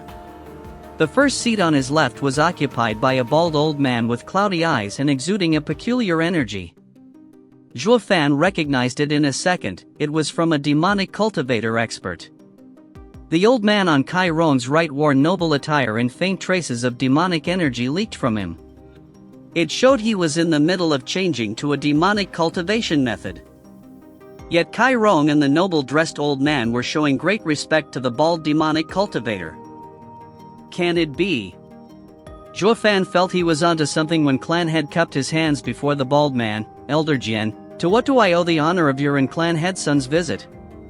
Cloudy eyes stared at Kai Rong until he trembled. It was then that Elder Jian smiled. I'm sure you know that a disciple from my Hell Valley was killed today by a veiled dragon pavilion. Wasn't it done by the Luo clan?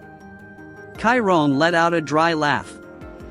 You think the Luo clan would have the nerve? Elder Jian laughed as his cloudy eyes shined. The feud between my Hell Valley and Veiled Dragon Pavilion was at a stalemate where neither dared to make the first move and break the balance of the 7 houses. Yet the Veiled Dragon Pavilion used the Luo clan to kill my disciple. What are they aiming for?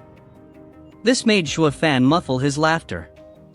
Just as he expected, these 7 houses were treated like kings for so many years that they would never believe anyone would challenge their authority. It was because of such raw arrogance that made them believe there was a deeper scheme involved instead of taking what happened at face value. Veiled Dragon Pavilion was no different, willing to accept this injustice instead of showing weakness. Then you visited me because? Kai Rong hesitated. Nothing much, just help us to spy on Veiled Dragon Pavilion and understand their intent. It seems this event will trigger a battle between the houses. Elder Jian, that's the Veiled Dragon Pavilion. My Kai clan can't afford to offend them. Kai Rong panicked. He thought, why the hell are you 7 noble houses dragging my small clan into this? Shaking his head, Elder Jian said, Clan head Kai, don't misunderstand. There is no need for your clan to go head-to-head with Veiled Dragon Pavilion. It's just testing them, that is, dealing with the Luo clan and observing the Veiled Dragon Pavilion's reaction. What, Luo clan? Kai Rong was shocked. There wasn't anyone in the Wingate city who didn't know of today's fight between Yu Quan and Juefan, that Luo clan was backed by the Veiled Dragon Pavilion. Yet here you are asking me to go make a mess of Luo clan. Isn't that the same as offending the Veiled Dragon Pavilion? Kai Rong looked over at clan head son, only to see him smile with a hint of schadenfreude. Damn you! Since you're so close with Hell Valley, why don't you go mess with Luo clan? Didn't your daughter make a scene today? But now that you saw them with the Veiled Dragon Pavilion, you don't dare move an inch. Kai Rong felt his tooth itch from hatred but didn't have the courage to refuse Hell Valley. To tell the truth, I hate that punk, Juefan, the most. He came to my clan a few days ago to look for trouble. I don't know what evil trick he used, but he made my son cough blood for several days and we still haven't found a cure. If I go after him, he would use the same trick to take my son's life. PFF. Before Kai Rong even finished, Juefan could barely hold his laughter. He left the blood infant inside Kai shouting to teach the Kai clan a lesson, but never used it again afterward.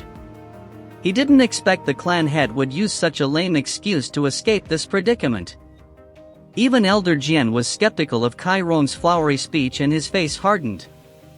Upon seeing this, Kai Rong rushed to present an alternative. Elder Jian, clan head son, is the best man for the job and is also close with Hell Valley.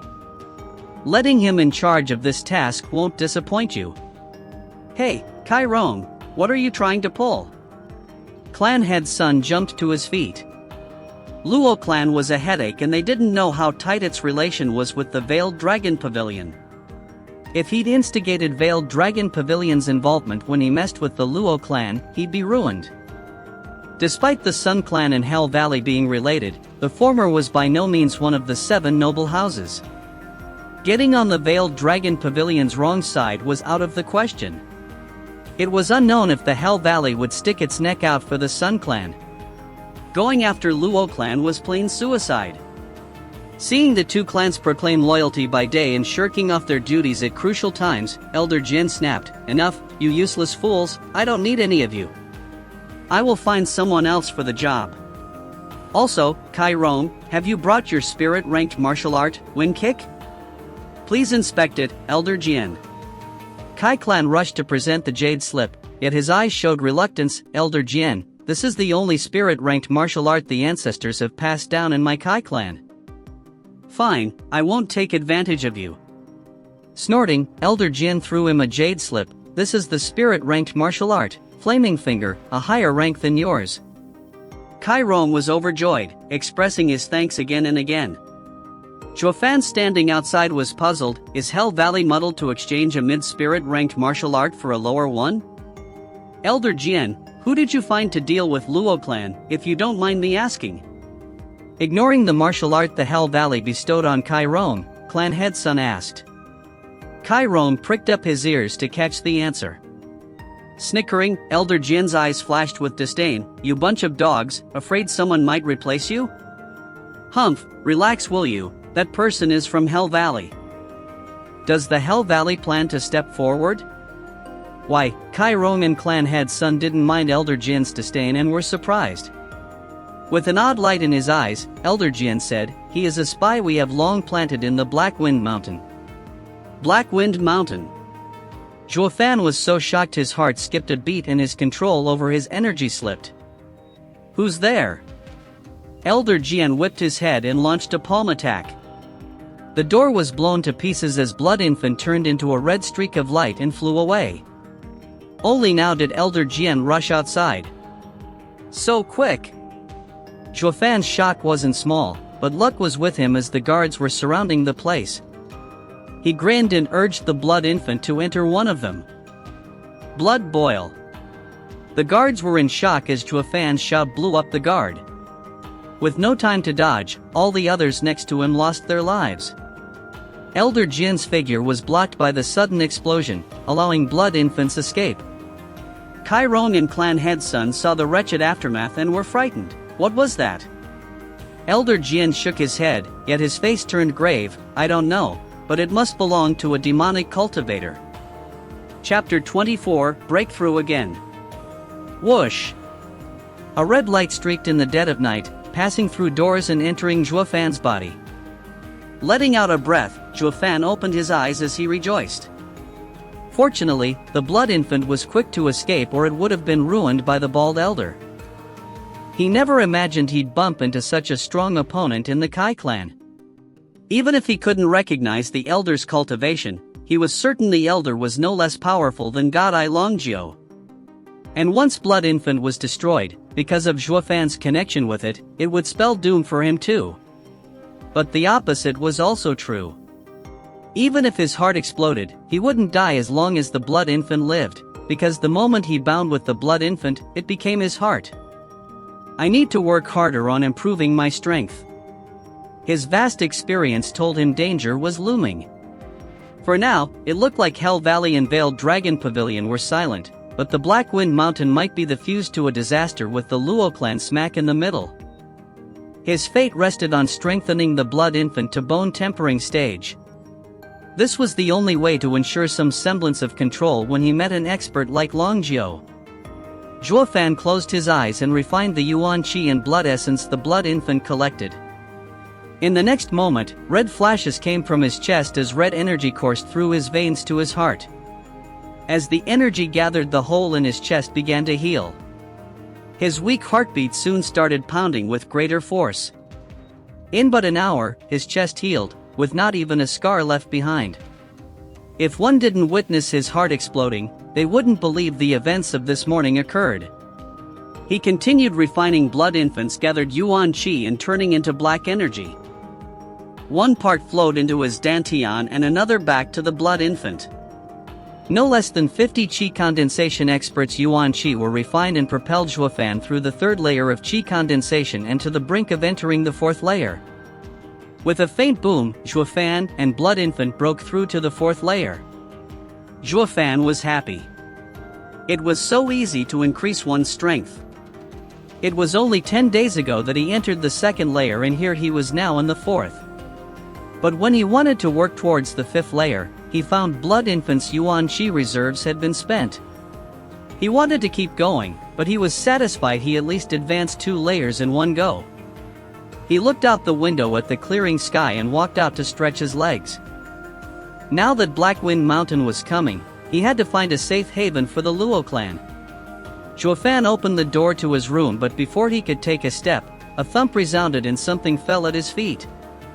He looked to see a drowsy Luo Yunchang getting back up in embarrassment. "What are you doing?" Zhuo Fan frowned. He poured all his focus on controlling the blood infant last night and then cultivating, so he didn't pay attention to what happened outside his room to the point he didn't detect her.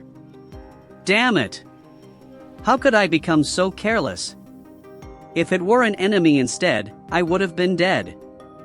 Seeing his angry look, Luo Yunchang was apologetic as she mumbled, "I was worried about your wounds worsening and waited outside. Now that you're alright, I'll be going." "Wait, you stood guard all night?" Zhuo Fan was shocked. Luo Yunchang blushed and turned to leave with a hurried pace than before. Captain Pang took this moment to appear and saw Zhuo safe and sound and shouted in joy, "Brother Zhuo, you've recovered. That wound of yours scared all of us to death. Young Miss always stayed at your door, worried for your life." Where is she?" She left. Zhuo Fan rubbed his nose and said calmly, yet warmth grew in his heart. "Damn this heart demon." Zhuo Fan cursed. How could the glorious demonic emperor feel anything for a mere woman? This must be the work of the kid's heart demon. "Right, old Pang, you came right on time. Come with me to the Veiled Dragon Pavilion." "But what about young Miss N?" "Relax, after yesterday's event, no one would dare touch them, if not for fear of offending Veiled Dragon Pavilion," Zhuo Fan snickered. Captain Pang had to take a moment to recover and reacted by giving thumbs up as his eyes glittered with worship. He didn't get Zhuo Fan's plan, but he was clear Zhuo Fan made others misunderstand Veiled Dragon Pavilion was backing Luo clan. "Steward Zhuo, I am now thoroughly convinced. If the Luo clan doesn't have you as a steward, we would have been doomed. It was a waste of your talents to have left you sweeping the courtyard back in the day." Laughing, Zhuo Fan patted Captain Pang's shoulder and shook his head. "That person wasn't me." 15 minutes later found the two at the gates of Veiled Dragon Pavilion, before the same 2 guards. But this time, they showed proper respect. "Please enter, dear guests." "What, you won't go and report first?" Zhuo Fan mocked. After giving a silly laugh, a guard knew Zhuo Fan was still bothered by what happened before and apologized. "It was us who were ignorant before and didn't recognize your greatness. You made a deal of 1,000,000 spirit stones. We do not have the right to block such an honorable guest." "Humph, snobs." Zhuo Fan sneered, then took Captain Pang inside, leaving the guards still bent and flattering him. They were clearly miserable inside but still plastered a fake smile on their faces. The two ran into Long Kuei. This time, she lacked the respect she showed before and snorted in anger as she walked away. How did we offended her? Captain Pang was baffled. Zhuo Fan smiled. Young Miss Long Kuei, is this how Veiled Dragon Pavilion treats its guests? Humph, how are you guests?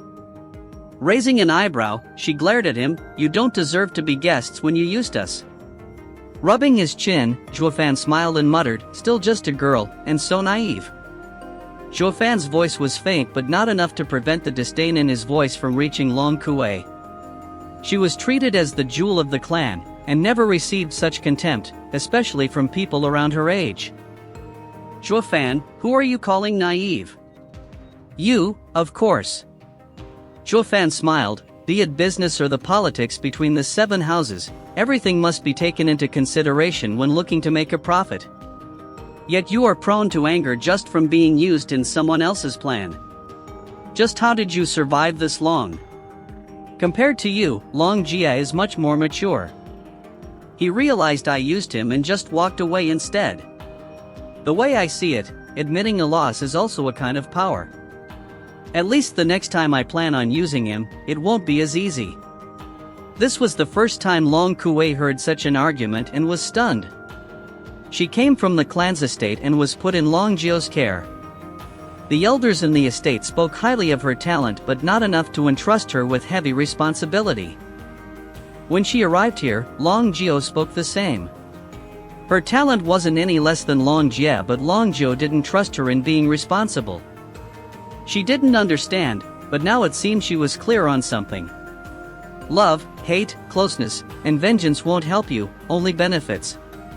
Zhuo Fan saw her bewildered eyes and chuckled, let's set aside our personal grievances and talk about business. It is also where your talent lies. Long Kuei thought for a bit and nodded. But just then a light cough came, along with an aged voice, Mr. Zhuo Fan, let's talk. The 3 of them looked to see Long Zhou accompanied by Long Jia walking towards them. But Long Jia couldn't mask a glint of shock as he gazed upon Zhuo Fan. Yesterday, he saw Zhuo Fan's heart exploding, but now, he was walking like it never happened. His breath was even and spoke calmly. Did he recover in one night? How? Grandpa Jiao, won't you give this young one a chance? Not paying any heed to Long Jia's shock, Zhuo Fan spoke. Shaking his head, Long Jiao laughed, just from talking with you, I ended up being used in the end. To think you still dared to come here. If I knew your true colors before, I would have taken you as a 1,000-year-old monster taking shelter in the Luo clan. Damn! I almost got found out. Zhuo Fan forced a laugh as he dismissed him, you're too kind, Grandpa Jiao. How can I compare to you? Cut the crap. Long Jiao switched tones in an instant and said harshly, why are you here? I am looking for a safe house for the Luo clan to live in. Does Grandpa Jiao know of a good place? Stroking his beard, Long Jiao replied, why should I help you? Simple, Veiled Dragon Pavilion owes us. Also, Zhuo Fan laughed eerily, it will help you watch over us more easily. Long Jiao's eyes squinted as his heart trembled in shock. This punk can see through anyone. Ever since killing Yu Quan yesterday, Veiled Dragon Pavilion has been on the defensive. With how tense our relation with Hell Valley is now, a battle might break out at any time. And Luo clan was a variable because of their connection with Veiled Dragon Pavilion, no one dared to mess with it, but it also allowed the Luo clan to do whatever it wanted. One wrong move and it could trigger a war between the houses. This was why Long Jiao placed surveillance over the Luo clan. Yet, Zhuo Fan went and exposed it. This left Long Jiao feeling apprehensive. What is this punk scheming? He never imagined a veteran practitioner a century old would one day be toyed with by a punk. And he didn't understand the whole picture either, leaving him with an unpleasant feeling. Chapter 25, Array Grandmaster. Seeing the old man hesitating, Zhuo Fan smiled, guess I'll have to suffer a loss and give you something. Humph, what could you possibly know that the Veiled Dragon Pavilion doesn't? Long Kuei stuck her chin with disdain. Zhuo Fan smiled, I have heard of the Veiled Dragon Pavilion boundless strength, but the cat and mouse each have its own means. What I know doesn't mean you do as well. Long Kuei grinned unconvinced. Long Jie also shook his head. But only Long Jiu fixed his single eye on Zhuo Fan. Long Jiu wouldn't even care if it were anyone else. But it concerned Zhuo Fan, who gave them too many shocks these past days. He began to add a certain importance to the youth before him. Let's hear it. Snickering, Zhuo Fan said, did you know Hell Valley's men are already here? What? Long Jiu shouted in shock. Since the founding of the empire, the 7 noble houses' domains had clear boundaries. Wingay City was Veiled Dragon Pavilions and no other house was allowed to establish a branch here or it would be taken as provocation and war would break out. Of course, their disciples were the exception, as it could be seen from Veiled Dragon Pavilion ignoring Yu Quan's arrival. However, this didn't extend to elders or similar experts, they needed consent first. Zhuo Fan knew of this rule from Luo Yinchang and was now probing. It went just as he thought. From their faces, they had no idea the bald old man was here. Impossible, we have scouts all over Wingay City and no one can escape our notice. Long Jia shook his head with a grim look. Humph, don't listen to him. He just wants to scare us. Long Kuei glared at Zhuo Fan. Only Long Jiu spoke in a grave tone, what proof do you have? Zhuo Fan smiled, none. So you're just running your mouth. Long Kuei threw a despising glare his way. Zhuo Fan laughed, but his appearance was that of a bald old man, with Kai Rong and clan head son calling him Elder Jian. Condor Jian Fan? Long Jiu's only eye squinted as his power exploded. It was so strong none of the others around him could breathe, stepping back again and again. Only after a while did he calm down. Zhuo Fan gasped as his heart shivered. Long Jiu's power contained naked killing intent that shocked even him. Grandpa Jiu, you've met that old man? Zhuo Fan probed. Not only met him. That man ruined Uncle Jiu's god eye. Long Jia explained. Zhuo Fan was in joy. I was scared you had no grievances. Now that I know you're archenemies, it couldn't be better. Restrain your anger, Grandpa Jiu. Zhuo Fan switched to a fake compassionate tone. Waving, Long Jiu's eye glinted with coldness. Alright, since you spoke of his appearance, I'll believe you. You can take the courtyard 100 yards from here. Thank you, Grandpa Jiu. Zhuo Fan clasped his hands and walked away with Captain Pang. But after a couple of steps, Long Jiu spoke coldly, Kid, where's that geezer? Stopping, Zhuo Fan replied, Kai Clan, but it's more likely he's in the Sun Clan now. I see. Long Jiu nodded as the bones in his fists crackled. Once Zhuo Fan was out of sight, he spoke, Jia, report it to the clan so they can send some elders. I won't let Jian Fan leave this place alive. Also, stay for now in that courtyard and look after the Luo clan. I don't want them to do anything that might scare away Jian Fan. Uncle Jiu, he is a Hell Valley elder, if he dies here, it will trigger a war between our houses. Long Jia showed his worry. Humph, it is he who doesn't follow the rules and sneaked my domain. If I let him live, I won't be able to live with the regret of him taking my eye. Seeing his advice falling on deaf ears, Long Jia sighed and left with Long Kuei. Though they left, they could still hear Long Jiu's angry laughter. The next morning, Zhuo Fan took the siblings and Captain Pang to their new home. This was where the Veiled Dragon Pavilion received their honored guests. It was far larger than the reception house where they were welcomed before. It was the best place in town. In a short while, Luo clan was the talk of the town, of how they were under Veiled Dragon Pavilion's close care. Everyone knew the Veiled Dragon Pavilion supported them, or they wouldn't have placed them in one of their courtyards, protected day in day out. Kai Clan and Sun Clan rejoiced they didn't accept Elder Jian's task. Just from today's circumstances, it was clear that any who dared to harm the Luo clan would face the wrath of Veiled Dragon Pavilion. Just like that, the moment the Luo clan stepped foot in their new home, it was publicly declared as the #1 clan in the Wingay city. They were held above even the Kai clan and Sun clan, despite being a small clan of 4. Are we going to live here from now on?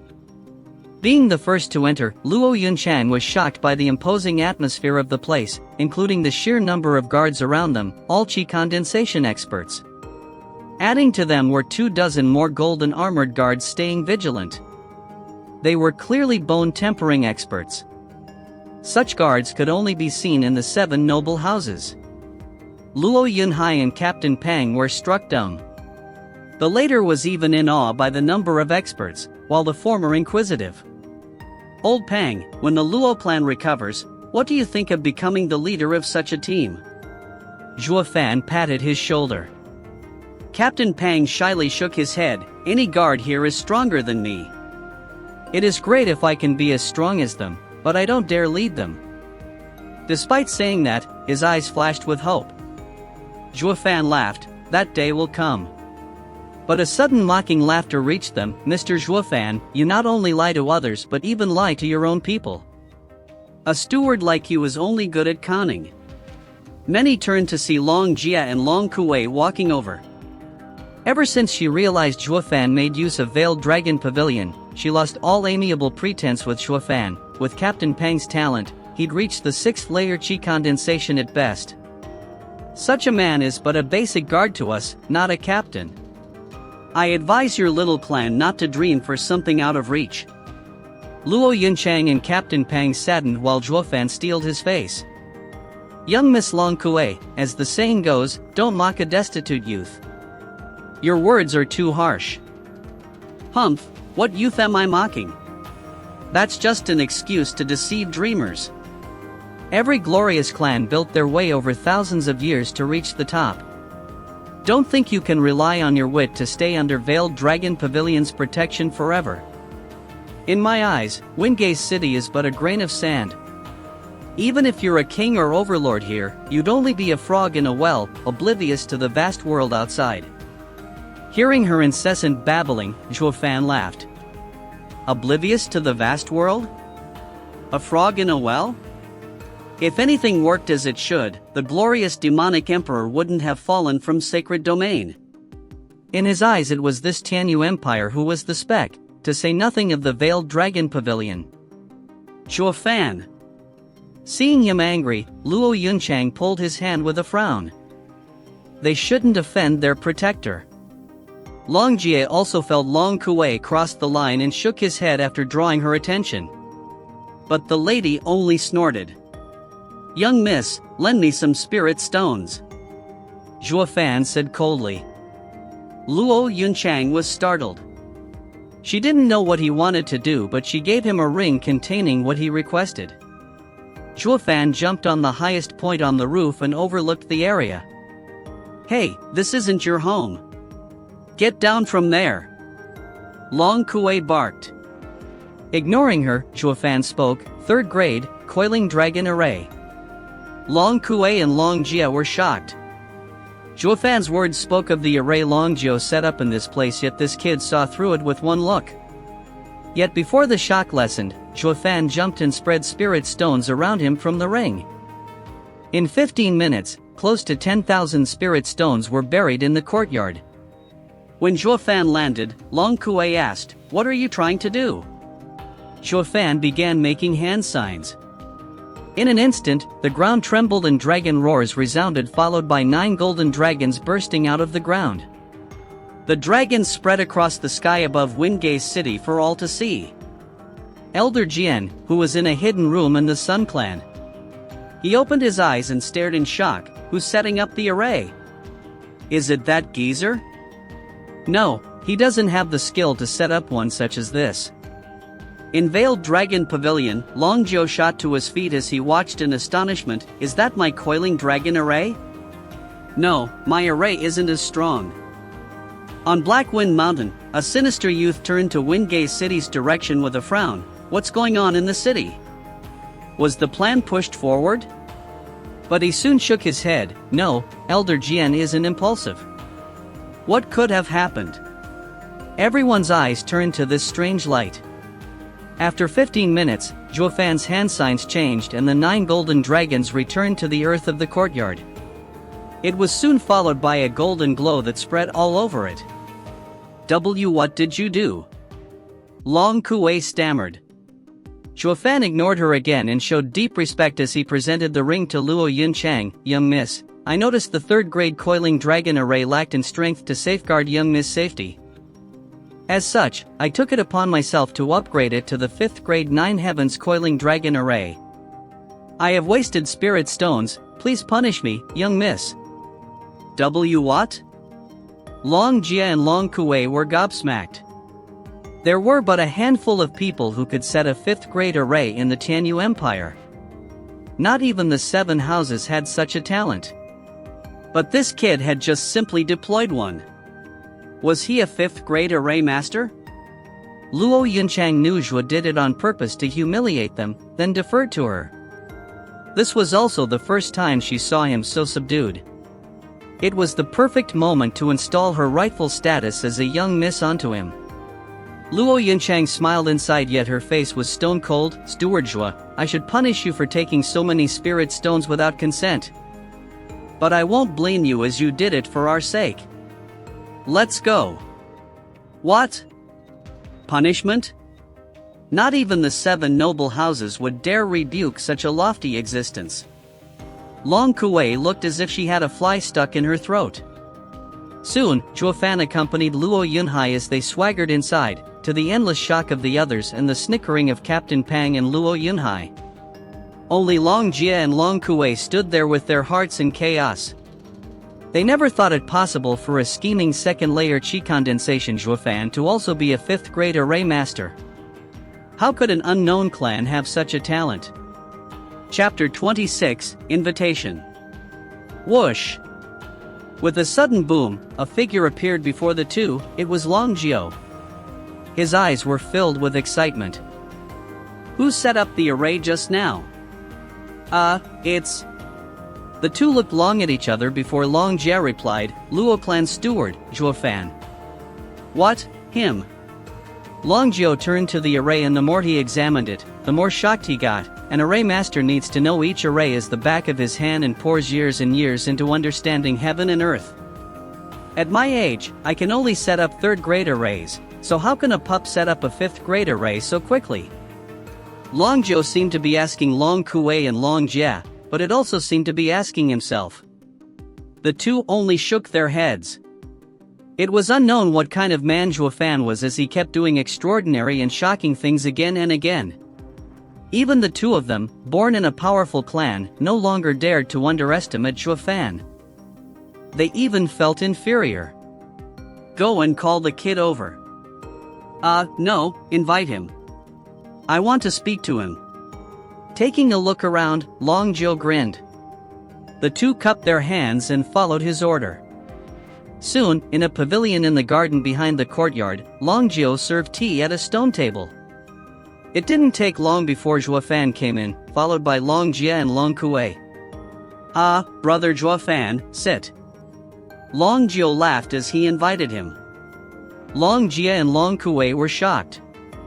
"Brother Zhuofan?" Long Jiao had a high position in the clan. As such, the two of them called him uncle. Yet a proud man like Long Jiao only respected a handful of people in the Tianyu Empire. But to call this kid brother left the two stumped. Zhuofan took it in strike, however, sitting without hesitation. In his eyes, this was a world where the strong were respected. With enough strength, even this old man's grandpa would call him brother. "Why has Bro Jiao called for me?" Zhuofan wasn't a stickler for rules and poured himself some tea. He didn't seem to know the meaning of shame as he called Long Jiao bro without so much as a blush. Long Kuei couldn't even react. Long Jia rolled his eyes, cursing him for being shameless and taking advantage of circumstances. But Long Jiao was overjoyed. Their relationship was now tighter, and that was a good thing for him. "Brother Zhuofan, since you called me Bro Jiao, I won't mince words. I'll be honest with you, brother. For a 5th grade array master to stay in a fallen clan like the Luo clan is a sin. It's best if you join the Veiled Dragon Pavilion." We will even treat you as a venerable. Even the clan head will have to show you respect. Long Kuei and Long Jia never imagined Long Jio wanted to invite Chuafan as Veiled Dragon Pavilion's venerable. That was the highest status in the Veiled Dragon Pavilion, even higher than an elder. How could a kid, still wet behind his ears, receive such honor? Then again, Chuafan was a 5th grade array master only in the Qi condensation stage. Any of the 7 houses would invite such a person to be a venerable. Asking him to join the Veiled Dragon Pavilion was for the clan's future. Chuafan sipped tea with a smile. He knew of Long Jio's intention even before he came. Who wouldn't fight and seize a 5th grade array master in such an empire? Even the emperor would have to show him courtesy. He foresaw this even as he set up the array. Brother Chuafan, what do you say? Long Jio asked again. Chuafan grinned, I have one condition. If it's in Veiled Dragon Pavilion's power, you can ask for anything. Long Jio expressed his consent. Even making her serve me tea, rub my feet, and warm my bed? Chuafan pointed at Long Kuei. Long Kuei's cheeks flared red with anger. Keep dreaming. Long Jio had to shake his head in embarrassment. It's impossible with little Kuei. Ha ha, it's just a joke. I already have a young miss, so why would I look for another? Chuafan's eyes were radiant as he turned serious. I want the Luo siblings, forever safe. Chuafan paused after each word. Long Jio showed his admiration. He never expected for Chuafan's condition to be just this. Such devotion inspired respect from the 3 around him. Even the always angry Long Kuei looked at him longer. I agree. As long as the Veiled Dragon Pavilion exists, the Luo clan, not only this generation but its descendants, will also live in peace. Smiling, Chuafan sipped his tea again. Then from now on, you are Veiled Dragon Pavilion's venerable. I will report it to the clan, and 3 days later, I will ask Jia to escort you to the clan estate. Wait. Chuafan raised his hand. I didn't agree. What? But just now, Long Jio stood in panic, then glared at Chuafan. Brother Jua, were you messing around? Chuafan turned serious. If it were 15 minutes ago, I would have agreed without hesitation. But now? What about now? Long Jio's beard trembled. Shaking his head, Chuafan let out a mysterious smile as his voice turned cold. Young Miss Long Kuei, do you remember what you said? Chuafan extended his fist. Within 10 years, I will make the Luo clan stand above the 7 houses. He downed the tea in one gulp and smacked the cup on the table as he left. Long Kuei had a strange feeling watching his back. It was impossible for a small clan to rise above the 7 noble houses in 10 years, even if he was a 5th grade array master. The 7 noble houses' reserves weren't something he alone could overcome. But Chuafan's confidence left her without retort. Little Kuei, what did you say? Long Jio turned to the 2. From Chuafan's expression, he knew Chuafan was not lying. So, something must have happened earlier. Long Kuei only stared at Chuafan's back as Long Jia spoke after hesitating. Long Jio shook his head after hearing the story. I've said already not to insult people and cut at their shortcomings. You've insulted the Luo clan and they are sure to not take it lying down. But, what he said can't be achieved. Long Jia muttered. Long Jio stroked his beard. Luo clan has a 5th grade array master. Even if it won't rise above the 7 houses, it will still be well known in the land. It's best to get closer to it. We were so close to having him as venerable. Long Jio sighed as he fixed his eye on Long Kuei. Regarding Chuafan, he went to Luo Yunchang, his mind going a mile a minute. He could have completely put his heart demon to rest but chose not to because of Long Kuei's words. Pipe dream?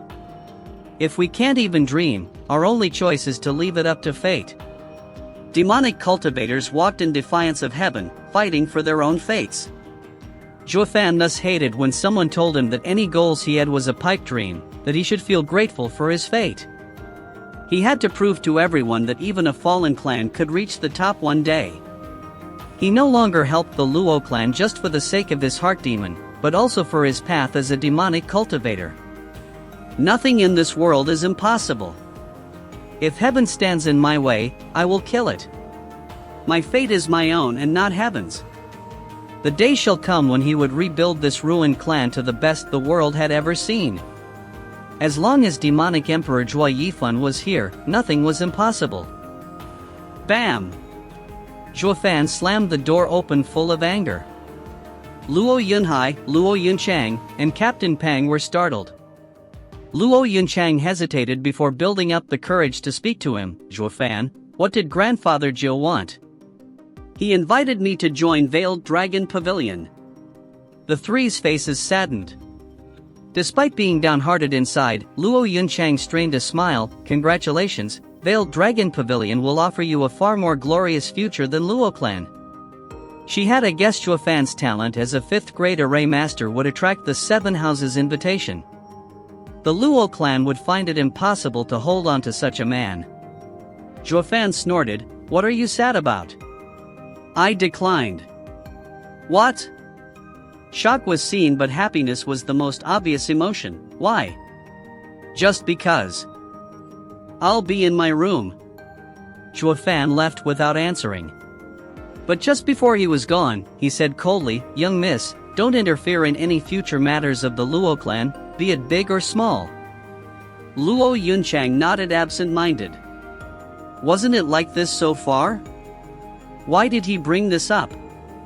Zhuo Fan then seemed to talk to her but also to himself. From now on, I am Luo clan's steward. In 10 years, I will raise the Luo clan above the Veiled Dragon Pavilion. His figure left with the last word, leaving the three in shock. Chapter 27, Capturing a Bandit. For the next 10 odd days, there was not a shadow of Zhuo Fan gracing the small courtyard in the Veiled Dragon Pavilion. Not only Long Kuei, not even Luo clan's members saw him. After his bold words that day, Zhuo Fan worked harder on cultivation, locked up in his room. He only let Blood Infant roam free at night to gather Yuan Qi. His target, the Kai clan. As such, clan head Kai was dejected all this time. His guards shrank in numbers with each passing day, without so much as a trace left behind. This left him wondering if the Luo clan he offended asked Veiled Dragon Pavilion to deal with his clan. In his opinion, only the 7 noble houses had such dreadful power to reap his guards without notice. As such, Chiron's heart grew heavier, to the point his son balled up under his blanket, shivering at night, afraid he would be next. To the living, it wasn't death that was scary, but the wait before. Father and son felt the crawling of time and the agony of fear. He also thought of seeking Hell Valley's help. But ever since it got his family martial art, it cut off all ties. This only went to further prolong Chiron's agony as he shouted out his frustration one day in his room. No demonic cultivator was trustworthy, but he was in too deep to turn back now. Zhuo Fan took them all in stride with a sneer. As for the Sun clan, he let the Blood Infant pay them a few visits too. However, Elder Jin was there, so there were many close calls to getting caught. And as of late, many great powers have been present there, so Zhuo Fan avoided entering. He only left Blood Infant to monitor at the gates.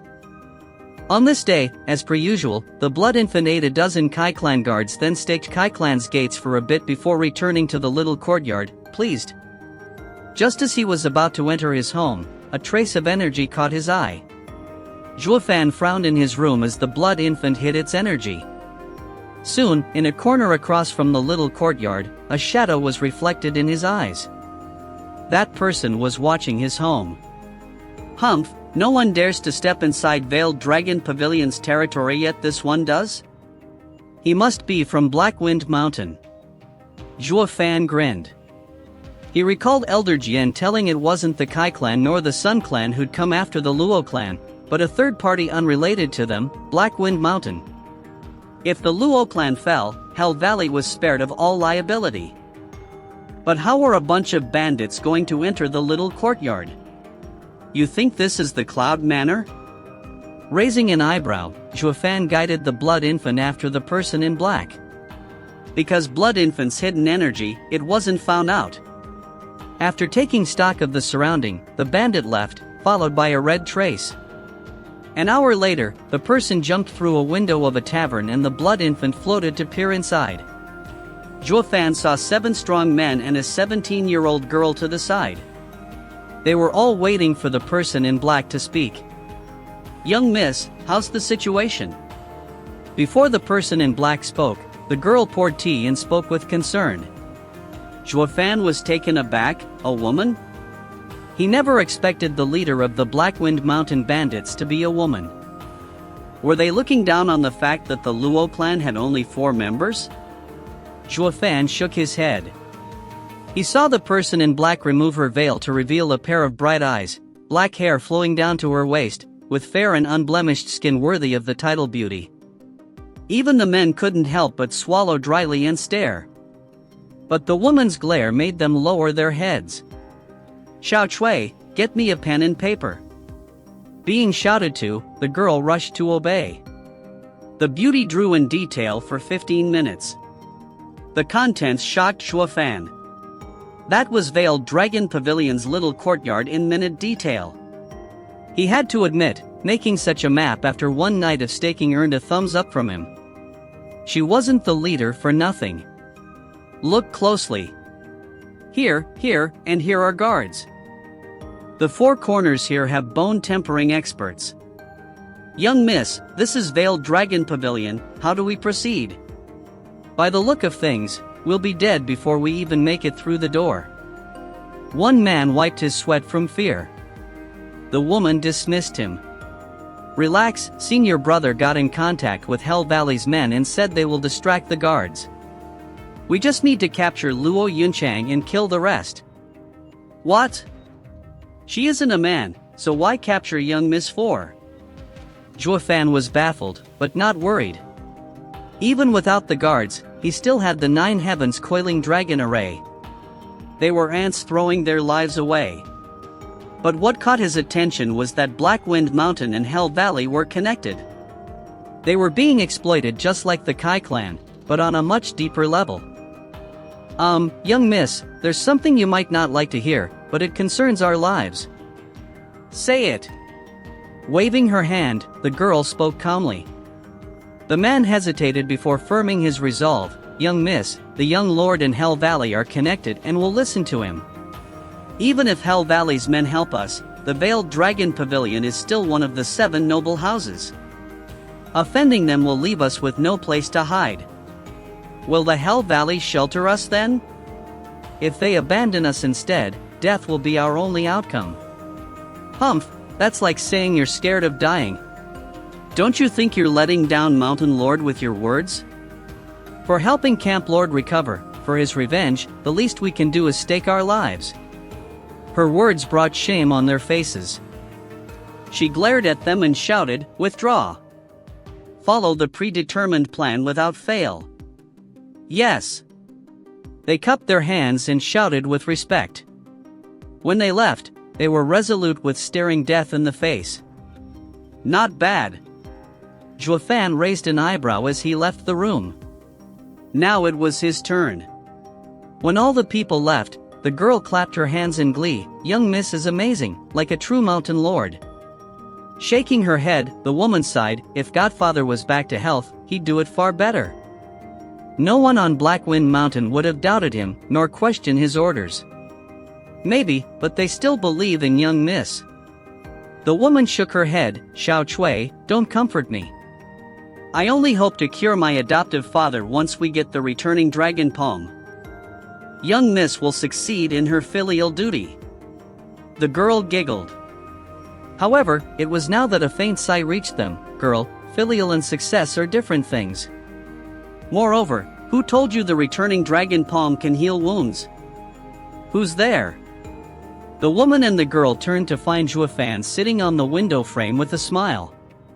"No need to panic, I have no ill intent. I just came to chat and clear some things up." Zhuo Fan made a friendly gesture. "Who exactly are you?" The woman drew Xiao Chui 2 steps behind her.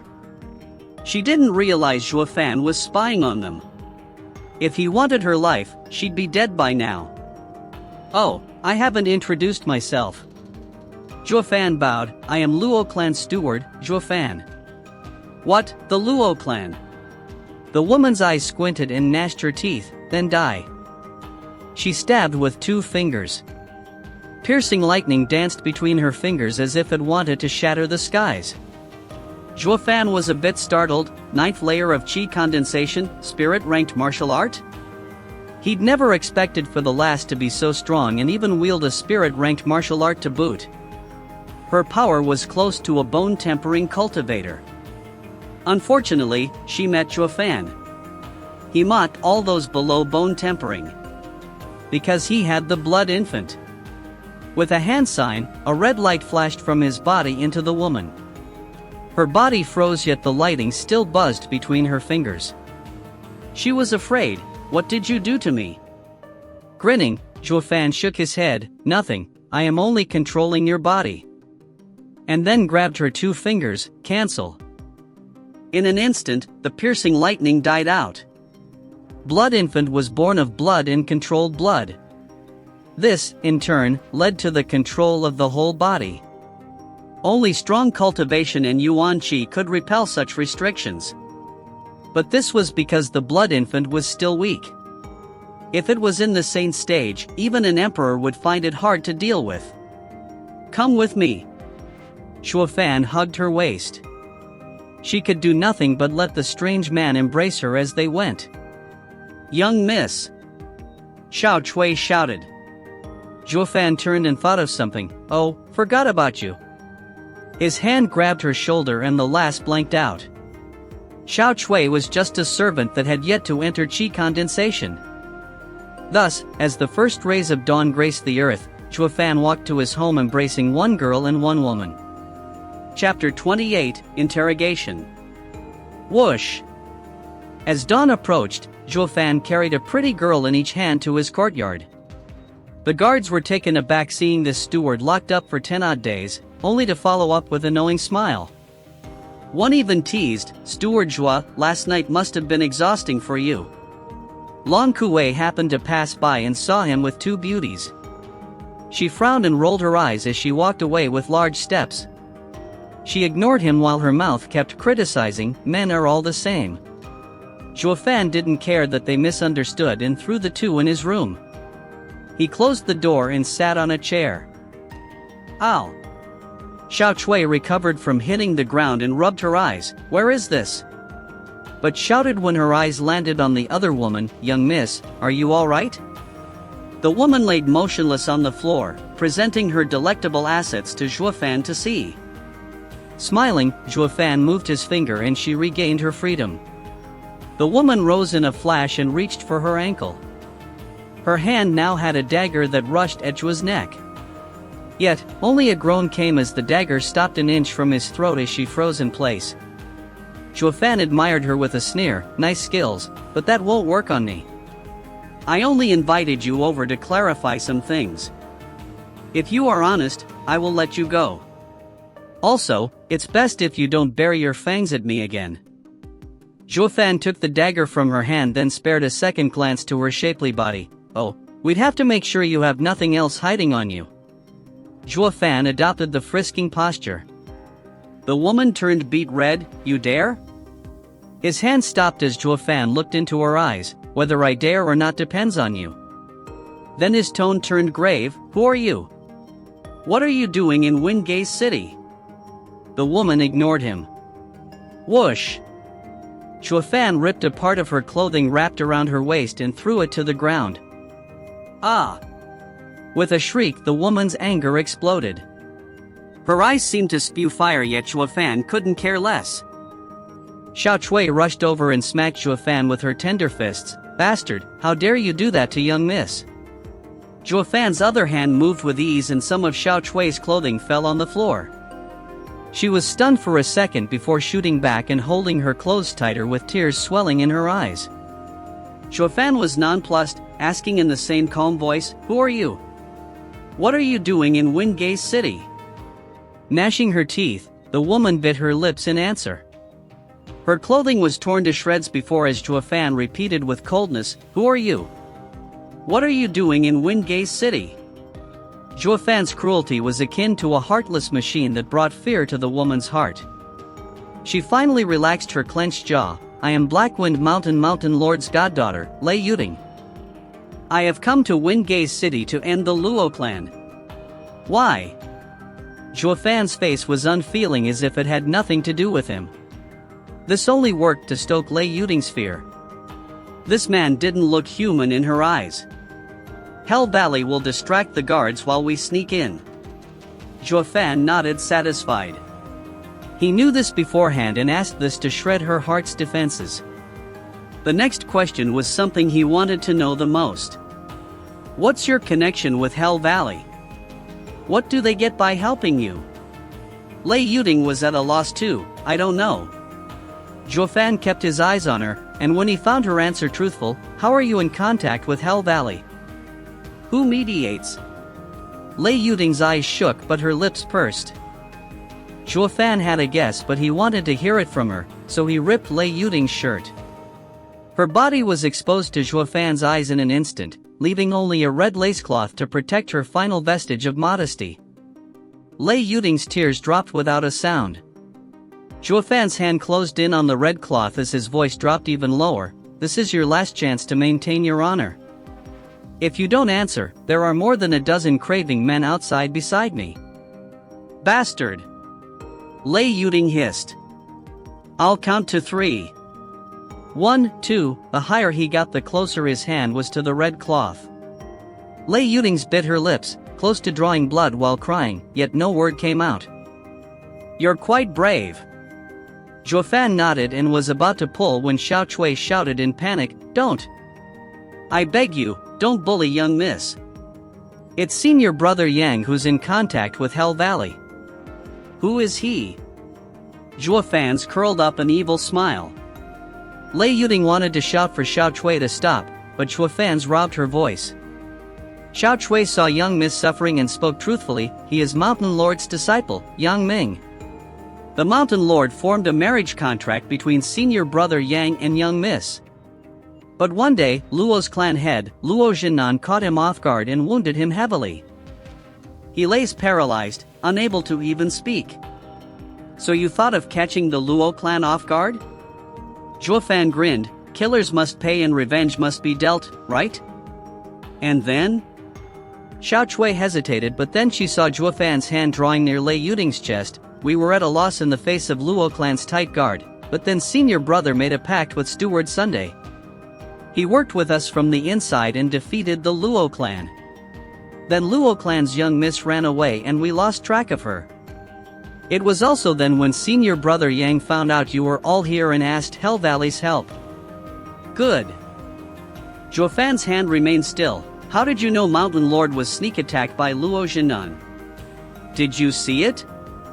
"Senior brother Yang did." "Did your senior brother Yang also tell you returning Dragon Palm can heal him?" Juefan raised an eyebrow as he asked Xiao Chui, who nodded. She was amazed he got it right. With a clear picture, Juefan withdrew his hand from Lei Yuting's chest. However, a light voice came from outside. "Juefan, are you there?" Luo Yunchang went inside with Luo Yunhai and Captain Pang. The image rooted them in place. An extra 2 beauties with messed up clothing were inside, with Juefan's nefarious hand in front of one's chest. Luo Yunhai was slack-jawed, yet his eyes roamed like lightning. Covering her brother's eyes, Luo Yunchang shouted at Captain Pang, "Get young master out." Captain Pang nodded as he carried Luo Yunhai outside, but not before he threw Juefan a vulgar smile any man would understand. "Steward Jua." Luo Yunchang raged, "This is Veiled Dragon Pavilion. Why are you making trouble?" Shrugging, Juefan said, "Everything I do is for Luo clan's sake." "For Luo clan?" Luo Yunchang laughed from anger. "You bring 2 flossies to mess around with and you say it's for Luo clan? Didn't you say you were getting stronger? Didn't you say you'll raise the Luo clan above the 7 houses in 10 years? Is this how you do it?" Juefan was stunned. Luo Yunchang carried herself with dignity and virtue at all times, even when angry. Why did she snap today so bad that she lost all composure? Shaking his head, Zhuo Fan said, if you knew who they were, you wouldn't be saying that. Luo Yunchang was skeptical. They are from Black Wind Mountain and I was interrogating them. Zhuo Fan sneered at the two girls with messed up clothing. This method is the most effective against women, even in the case of bandits. What, they're from Black Wind Mountain? Luo Yunchang's eyes went bloodshot as she used her Yuan Qi to punch Lei Yuding. Give me back my father. Zhuo Fan caught her soft hand. Calm down, I believe Black Wind Mountain and the Luo clan's grievances are connected. The 7 noble houses were probably behind it all. What? Not only Luo Yunchang, even Lei Yuding and Xiao Chui were stunned. Both the Luo clan and Black Wind Mountain were mere ants to the 7 noble houses. Why go to such lengths to hide their intention when they could deal with them with a snap of their fingers? Zhuo Fan didn't figure it out yet, but he still let go of Lei Yuding. Young Miss Lei, I have a presumptuous favor to ask of you. Zhuo Fan bowed. I want you to take me to Black Wind Mountain. I want to get to the bottom of this. Humph, there's no way you can enter Black Wind Mountain. Lei Yuding snorted. Zhuo Fan smiled at Luo Yunchang. Young miss, please take out the returning dragon palm. Why? Luo Yunchang took it out anyway. If others asked for it, she wouldn't have been so quick to respond. But since Zhuo Fan was a 5th grade array master, he wouldn't covet a mere spirit-ranked martial art. Zhuo Fan smiled. Young Miss Lei, this is the returning dragon palm you wanted. But this is a martial art, it is unable to heal Mountain Lord's wound. I can only ask for you to take me to Black Wind Mountain to investigate. The chances Yang Ming had always lied to you. We need to make matters clear, otherwise, Luo Clan and Black Wind Mountain will be crushed by the 7 houses. Senior brother Yang is a good man, not a liar. Xiao Chui said. Zhuo Fan only looked at Lei Yuding. How could Yang Ming make Luo Clan steward defect after decades under Luo Clan and also be in constant contact with Hell Valley? Lei Yuding, do you even know your fiancé? Zhuo Fan's words struck a chord inside Lei Yuding and doubt sprouted. Tracing returning dragon palm's jade slip with her hand, she nodded. Since they gave her the martial art, one passed down through generations, even she found something amiss and agreed. Moreover, Black Wind Mountain was her home and Zhuo Fan was but one man. No trick of his would work there. Zhuo Fan was pleased, but he cleared his voice in embarrassment the next second. Miss Lei, be careful not to catch a cold. Ah! Only now did she react to the vile steward ripping her clothes and could only use her hands for cover. Luo Yunchang and Xiao Chui shoved Zhuo Fan out the door. Scram! The door slammed behind him as the 3 girls exchanged a smile. But then it dawned on them how complicated the matter got. They were still enemies and lost their smiles. Then came Zhuo Fan from outside. Miss Lei, next time don't forget to wear more. Lei Yuding was so embarrassed her eyes burned with rage, while her face grew hotter. Chapter 29, Entering Black Wind Mountain. Woman and an old man walked down a forest road. She was tall, mesmerizing and emanating a perfume that drew in butterflies. The wizened old man had a white goatee, yet his eyes flashed with vigilance now and then. The two arrived at the foot of a mountain and looked to the summit. The beauty eyed the elder, but her tone was laced with anger. Zhuo Fan, you better behave. If I find you have any evil intentions towards Black Wind Mountain, I won't let you off. Ah, relax miss. This old man only came to investigate. Moreover, what could a lone man possibly do? The old man's laughter reached the heavens above. Snorting, Lei Yuding ignored him. Furthermore, if you harm even a hair of Xiao Chui, I will end you. Relax, I took her hostage because we don't trust each other. On one hand, I needed some insurance. On the other, Zhuo Fan spoke in a mysterious voice, it is for your own good. For my own good? Lei Yuding didn't understand, but the only response she got was Zhuo Fan shaking his head. The two climbed in silence. Halfway up, they got to the first checkpoint. "Who's there?" A strong man jumped out in their path. But when he saw Lei Yuding, he bowed. "Ah, so it's young miss. Weren't you in Wingay City? Why? I had to return." Lei Yuding jutted out her chin, walking without sparing the man a glance. "He is on Yang Ming's side." Zhuo Fan whispered, "Tell me, if your task in Wingay City was so secret, why is it that a common bandit knows of it?" Lei Yuding frowned. Her previous unshakable trust in Yang Ming was gnawed by Zhuo Fan these past few days. She, herself, started to notice many more inconsistencies in Yang Ming's behavior. The same could be said about the man they just met. He was watching her every movement, but what she used to take it as normal before, now it felt like a warning. "You'll see. Once we arrive, Yang Ming will welcome you." Zhuo Fan smiled as he sped up. Lei Yuding watched his figure with a heart filled with doubts. They passed several more checkpoints before reaching the summit. They now stood in front of the Black Wind Mountain Camp's gate. Since Zhuo Fan was impersonating an old man and was led by Lei Yuding, no one questioned him. But just as they stepped foot across the gate, a man appeared. He was tall and majestic, just that a wicked smile smeared his handsome face. Zhuo Fan knew in a flash he was Yang Ming. "See, all your actions were reported back." Zhuo Fan raised an eyebrow at Lei Yuding, like a child who won the bet. But Lei Yuding didn't humor him by playing his game, and instead had a solemn face. Zhuo Fan had been feeding her doubts every step of the way, particularly regarding Yang Ming, who might have been a spy from the Hell Valley. She didn't want to believe it since he was the fiancé her godfather arranged for her. It was hard for her to change her perception of a man who had the trust of everyone, her godfather included. But these doubts were the fruit of Zhuo Fan's careful wording along the way. Biting her lip, Lei Yuding saw Yang Ming with a complicated gaze and braced herself for what was to come.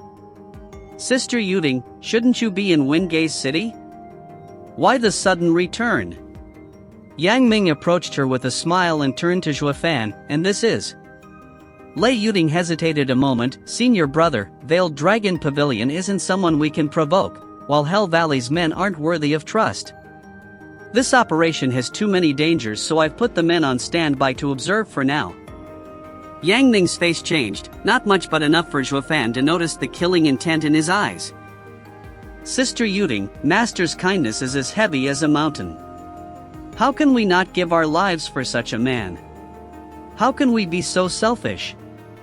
Furthermore, aren't we supposed to avenge Master?" "I am aware, however," Lei Yuding frowned, "we cannot disregard the lives of our brothers. This is a second-ranked alchemist I have found to save Godfather. We will settle this vengeance once he recovers." Sensing his cue, Zhuo Fan cupped his hands. "Ha, this old man has wandered the pugilistic world and cured countless illnesses. No injury or disease can escape my trained eye. Humph, if you were so great, we'd have known about you. Who are you trying to deceive?" Yang Ming interrupted Zhuo Fan, bragging, "Junior sister, only returning dragon palm can heal wounds this martial art caused. Don't you trust me?" Lei Yuding recalled the time she spent with Yang Ming and her heart was in chaos. Zhuo Fan stood between the two and asked Yang Ming, "Little brother, give me a chance. I'm an expert healer. Get lost." Yang Ming was furious and sent a palm attack. Zhuo Fan felt the power behind it but didn't dodge, opting to take the strike with clenched teeth. Bam!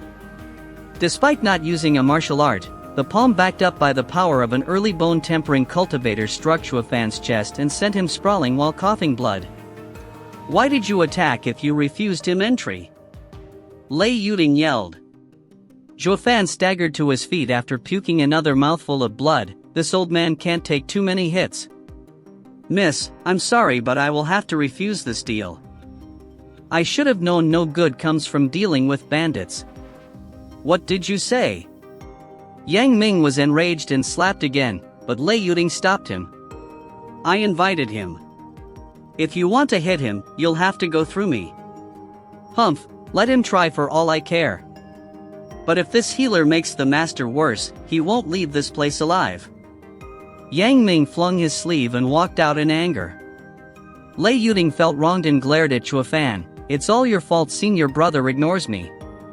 I was a fool for believing you. There's no way my caring senior brother could harm Godfather." "Miss, didn't your godfather teach you how to judge people?" Zhuo Fan wiped the blood from his mouth with a smile, "But this is perfect since he bought it." Lei Yuding was shocked, then doubtful. "When you talk to someone, you don't pay attention to what they speak but how they act."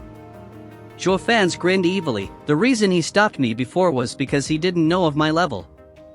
Thanks to his palm strike, he gauged my strength was negligible and let me pass.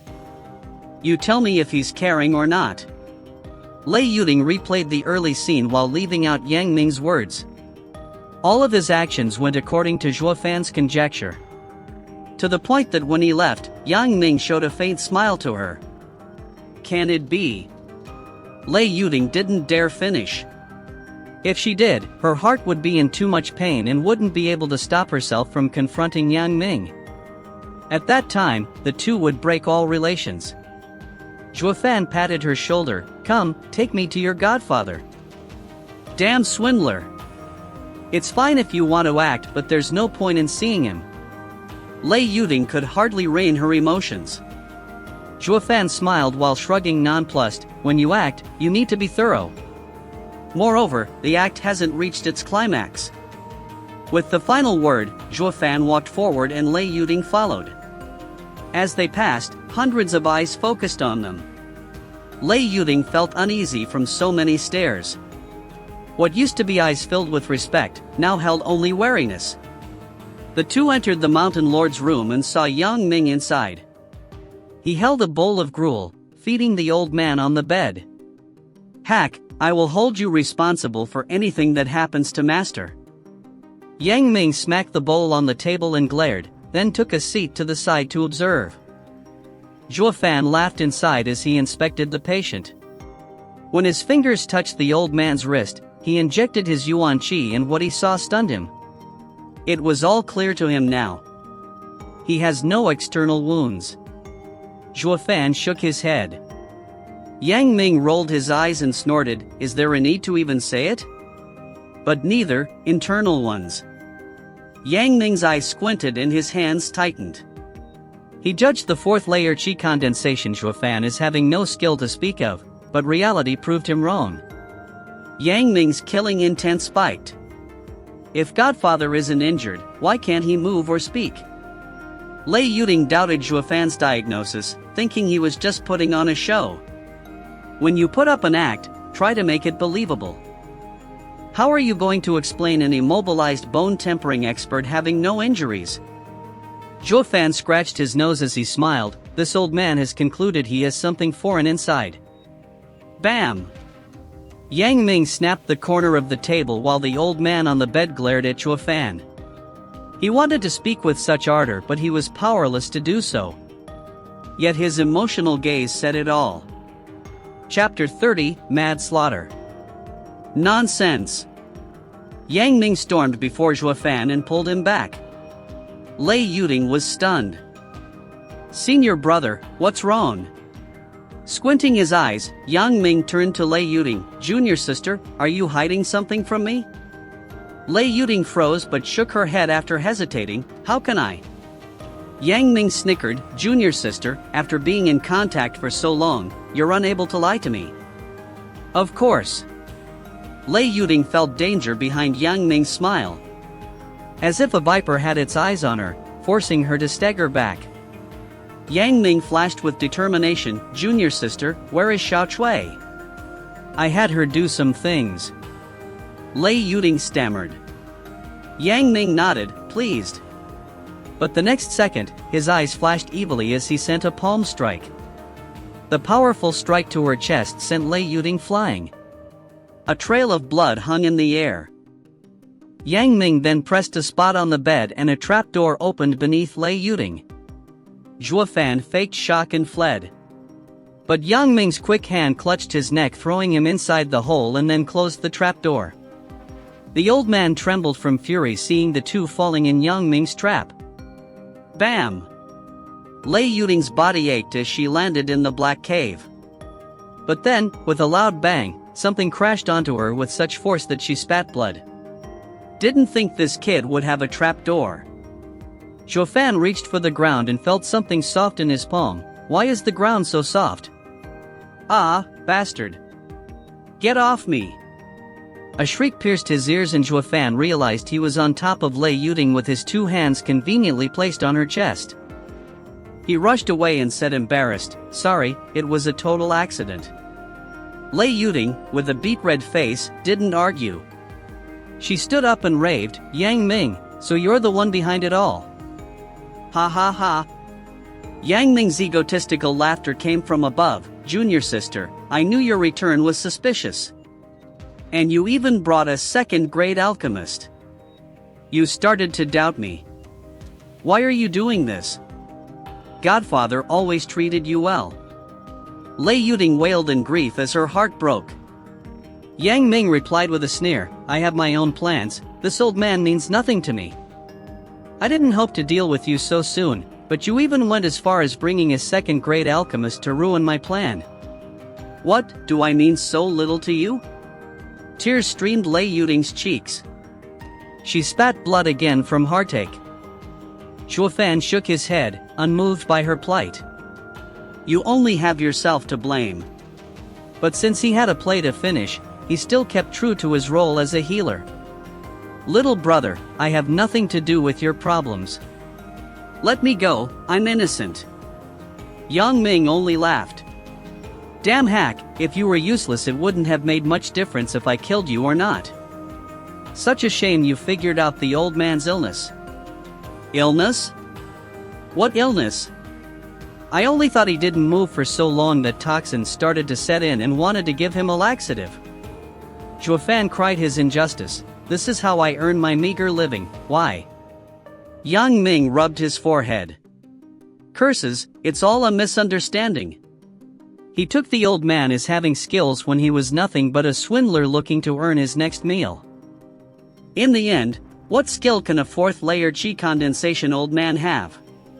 Yang Ming shook his head, regretting his rash actions. He wanted Lei Yuding to complete his job, but now he had to do it himself. "Damn hack! You ruined everything!" Yang Ming roared, "Once I come back, I'll deal with you both. Guards, make sure no one comes in."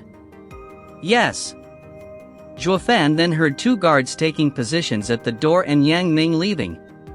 "Hey, little brother, I'm not the only one who makes a living like this. Hey, let me go, I'm innocent." Zhuofan shouted a few more times but didn't get a reply and was certain Yang Ming was gone. He turned to Lei Yuding to find her sitting blankly. She just found out her fiancé was someone else entirely and felt nothing for her, willing to even kill her. Any girl would feel their heart torn to shreds from this.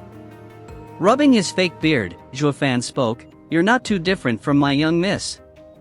You should later share each other's pain and learn from them." "Humph, later? It's still unclear if we'll survive." Lei Yuding lashed.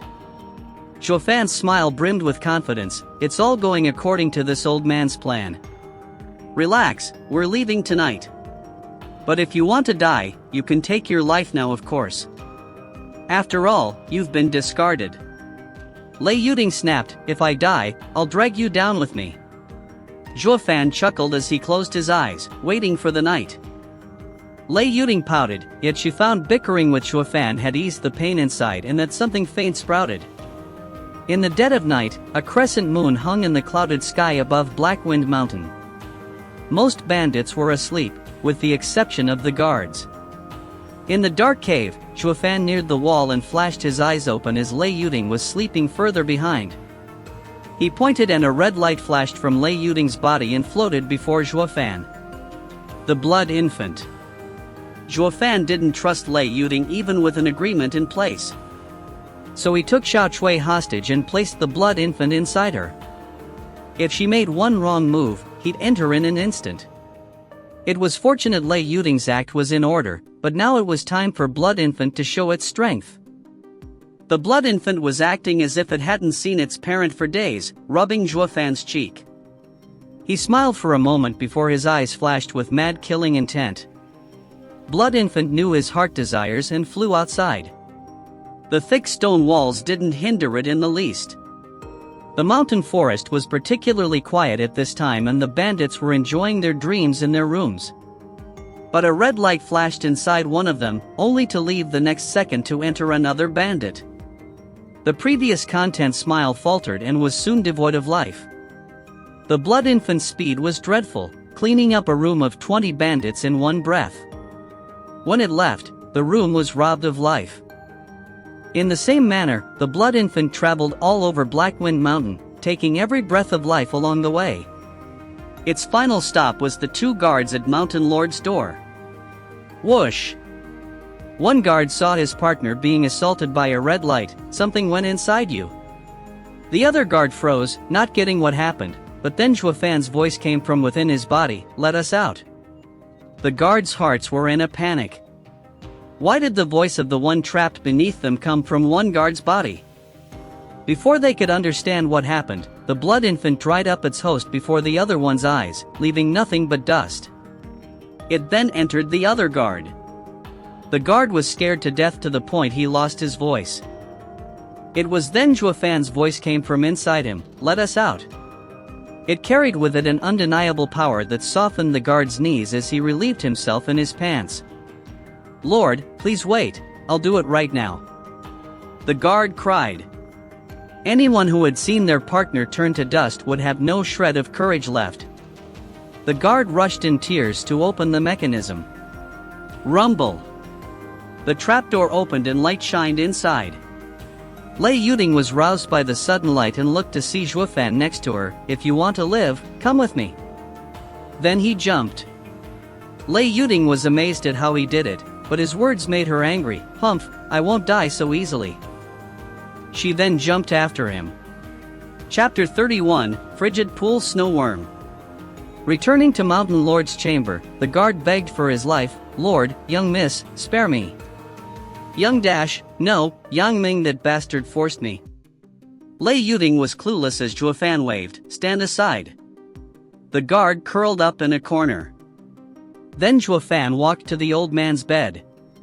Zhuofan smiled at the naked killing intent in the old man's eyes. "I can heal you, but you have to listen to me afterwards." Lei Yuding was moved. "You can heal Godfather?" Zhuofan only stared at the old man in the eye.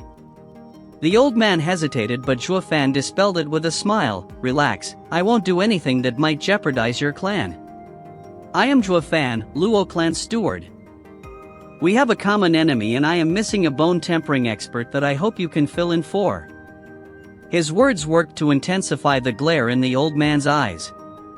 Zhuofan grinned, knowing he agreed. With a wave of his finger, the Blood Infant left the guard and floated in front of Zhuofan. At the sight of the bloody light, the guard shivered. This was the one behind his partner's gruesome death. Lei Yuding was shocked, having also suffered at the hands of this light. "Zhuofan, what are you trying to do?" "Heal him." Zhuofan flitted his eyes over her. "Can this thing heal?" Lei Yuding was doubtful, having seen Zhuofan using it to attack and humiliate her before. "What if this thing worsens Godfather's illness?" Zhuofan sneered. "Young miss, your godfather agreed already. I have no reason to hurt him."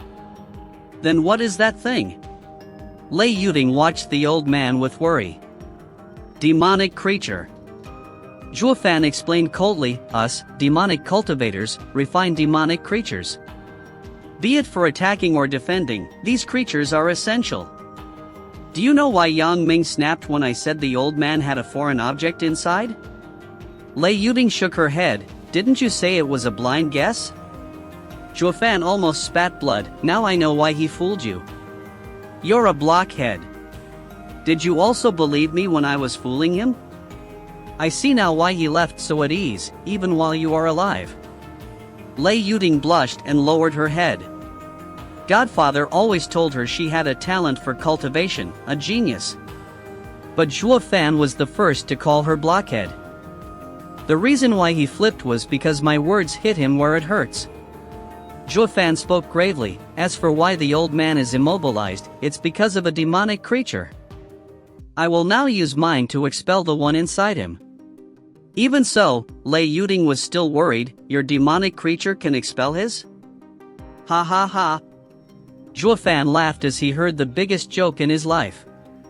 Based on his early diagnosis, Yang Ming's demonic creature was refined from a parasitic worm, the lowest among demonic creatures. But his was the blood infant, feared by even the 10 emperors of old. How could they ever be equal?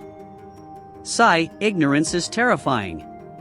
Zhuo Fan no longer wasted words on Lei Yuding and waved his finger so that the blood infant entered the old man.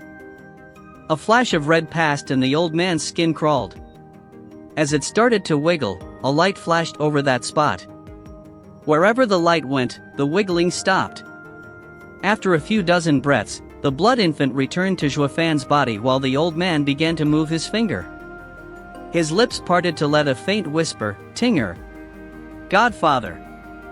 Lei Yuding grabbed his hand as tears fell. But Zhuo Fan frowned and muttered, "Damn it.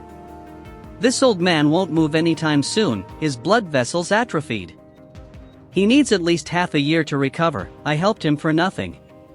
Even with his low voice, Lei Yuding picked up his every word. Lei Yuding glared at him, "Make no mistake, my godfather owes you and I will do everything to repay it. You won't lose out." He shrugged. He wanted a bone tempering expert, not a run-of-the-mill cultivator stuck at the cusp of entering bone tempering stage that he could easily deal with. It was at this time the old man's body trembled and an inch-long snow-white worm crawled out of his mouth. "Ah!" Lei Yuding shrieked. But when she saw the worm, her anger got the best of her. "So you're the cause of my godfather's illness." Lei Yuding poured all her power into the lightning between her 2 fingers and stabbed at the worm. "Stop!" Zhuo Fan grabbed her hand. Lei Yuding saw his eyes flash with an odd light. "What are you doing? We need to kill this parasite." "You know nothing." Zhuo Fan looked for a box to put the worm carefully. Before closing the lid, he dropped a few drops of blood essence and smiled with satisfaction as he hid it in his chest. Never did he expect to earn so much on this trip. This creature was called frigid pool snowworm, one that lived in the coldest waters and was very rare. It was a parasite that would die if the larva didn't find a host in 2 hours after hatching. But the cold pool it lived in hardly had any living beings and most of the worms would die soon after being born. A demonic cultivator would raise it into an inferior demonic creature since most poisonous worms or insects could be turned into parasites. This was why many demonic cultivators considered the frigid pool snowworm a mere parasite, albeit a rarer one. Yet even in the sacred domain, one would be hard-pressed to find someone who knew of frigid pool snowworm's fatal flaw. It would only leave its host when it was on the brink of death. Just now, the blood infant used the demon transformation art to kill its larva and make it believe its life was threatened so it would come out willingly. Another way was to kill the old man. By destroying all its larvae, the worm had now become a common parasite. However, a treasure such as this could be refined into an unprecedented demonic creature in Zhuo Fan's hands. He started to let out an evil smile. His grin only made the other 3's hearts shudder, thinking Zhuo Fan was worse than Yang Ming. "Carry him, we're returning to Windgaze City." Zhuo Fan then turned to the remaining guard with a kind smile, "Thank you for opening the door for us." With a strained nod, the guard squeezed a smile. Then a steel grip lifted him by the throat, "But now, you're expendable." "No!" Lei Yuding was late in stopping him. Black energy burrowed into the guard and he soon blew up in a cloud of dust. She froze seeing Zhuo Fan kill a man for the first time. He was so ruthless, he didn't even leave a corpse. Lei Yuding recalled how she spent the last few days next to such a murderer and fear swelled inside her. Even the old man's eyes squinted. He was a seasoned cultivator yet also felt his courage falter from Zhuo Fan's act. Lei Yuding looked at her godfather with a heavy heart, unsure if joining Zhuo Fan was a good choice. But one thing was certain, she should never ever make an enemy out of him. Sighing, she resigned and carrying her godfather behind Zhuofan. Bodies were strewn everywhere they looked around the camp. Each man had a peaceful death, but it was this calm expression that struck the greatest fear in the two's hearts. The mountain camp had around 400 men, yet they all died without a sound, including those who weren't corrupted by Yang Ming. The old man had tears streaming down his cheeks when he recalled drinking with his brothers. But far from hating Zhuofan, he was more grateful. He was the lord of Black Wind Mountain and knew decisiveness was needed here. Once word got out about his rescue, not only the ones here but also the ones living in Windgaze City would find themselves dead. If Zhuofan didn't do it, the old man would have asked him to. He was grateful that Zhuofan spared him from giving out the kill order. Steward.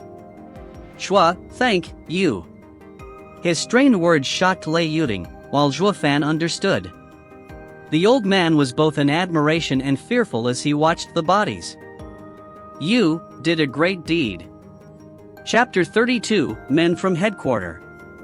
10 days later, Zhuofan returned in secret to the small courtyard in Veiled Dragon Pavilion.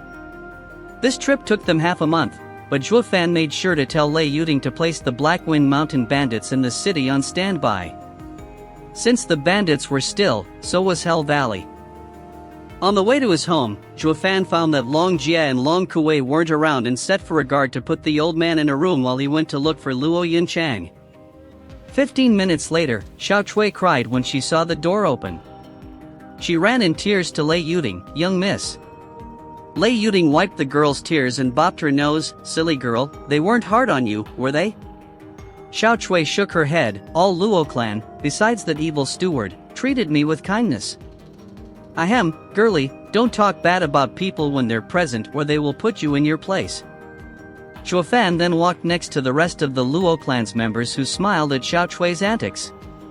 Luo Yunhai approved. "You dumb girl, bro Zhuo likes to spank people the most. You messed with him, now see how he messes up your rear." Xiao Chui hid behind Lei Yuding. Zhuofan rolled his eyes. Was he a fiend in these kids' eyes? Luo Yunchang and Captain Pang exchanged a glance but felt warm inside. Zhuofan always did what he wanted and never left a good first impression, to the point some might even call him vile. They experienced this firsthand. But once they got to know Zhuofan, they would discover that he was a trustworthy person. "You're Yunchang?" They all turned to the old man behind Lei Yuding who watched Luo Yunchang with emotion. Then he turned to the child, "And you are Luo Yunhai? Gods be praised, Brother Zhenan's children are alive." "Senior, are you perhaps?" Luo Yunchang hesitated. The first thing Zhuofan did when he returned was to bring her to Black Wind Mountain's lord to understand the relationship between Black Wind Mountain and Luo clan, and why Hell Valley set its sights on them. Zhuofan made the introductions. "This is Black Wind Mountain's lord, the leader of the bandits who destroyed Cloud Manor." "What?" Luo Yunshan's face turned gloomy and dignified as killing intent surged and her yuan qi leaked. Lei Yuding jumped in front of the old man. His frail hand moved Lei Yuding aside and dropped to his knees, tears flowing freely. "Yunchang, Luo clan's disaster is all my fault. If you want to kill anyone, kill me. Godfather. Mountain Lord." Lei Yuding and Xiao Chui shouted but the old man dismissed them. "I owe it to the Luo clan. You are not to stop her." Luo Yunchang watched the weak old man with anger, yet she didn't strike. Zhuofan patted her shoulder. Yang Ming had him fooled for so long, immobilized him in his bed, and he had only recently recovered somewhat. The attack on the Luo clan had nothing to do with him. "Why didn't you say so earlier?" Luo Yunchang grumbled, blaming him for almost having killed an innocent. Zhuofan rubbed his chin. "Although, this old man is so blind that taking him in might sink the Luo clan. Killing him for revenge is only natural." She rolled her eyes at Zhuofan's dubious logic. Despite making some sense, blaming the old man was going too far. Luo Yunchang wasn't a person who took her anger on others. Even more so when the old man seemed to have known her father well. "Senior, you're also a victim." No, I and Jinnan are sworn brothers, but the Luo clan fell because of me. It is because of me his soul can't rest. He wiped the tears from his pain-stricken face. Luo Yunchang was shocked and then saw Luo Yunhai shaking his head. Senior, why is it that father never mentioned you? Releasing the breath that he was holding, the old man calmed his restless heart. Luo clan is a distinguished clan, leagues above an old bandit such as I. But your father and I became sworn brothers right as we met and kept it hidden, afraid of affecting the Luo clan's reputation. Furthermore, my Lei clan has an ancient rule, never to make enemies of Kai and Luo clans. Eh? Luo Yunhai cried out then muttered, Dad once told me that regardless of the situation, to always survive or perish alongside Lei and Kai clans. I know of the Kai clan, but is the Lei clan he was referring to yours?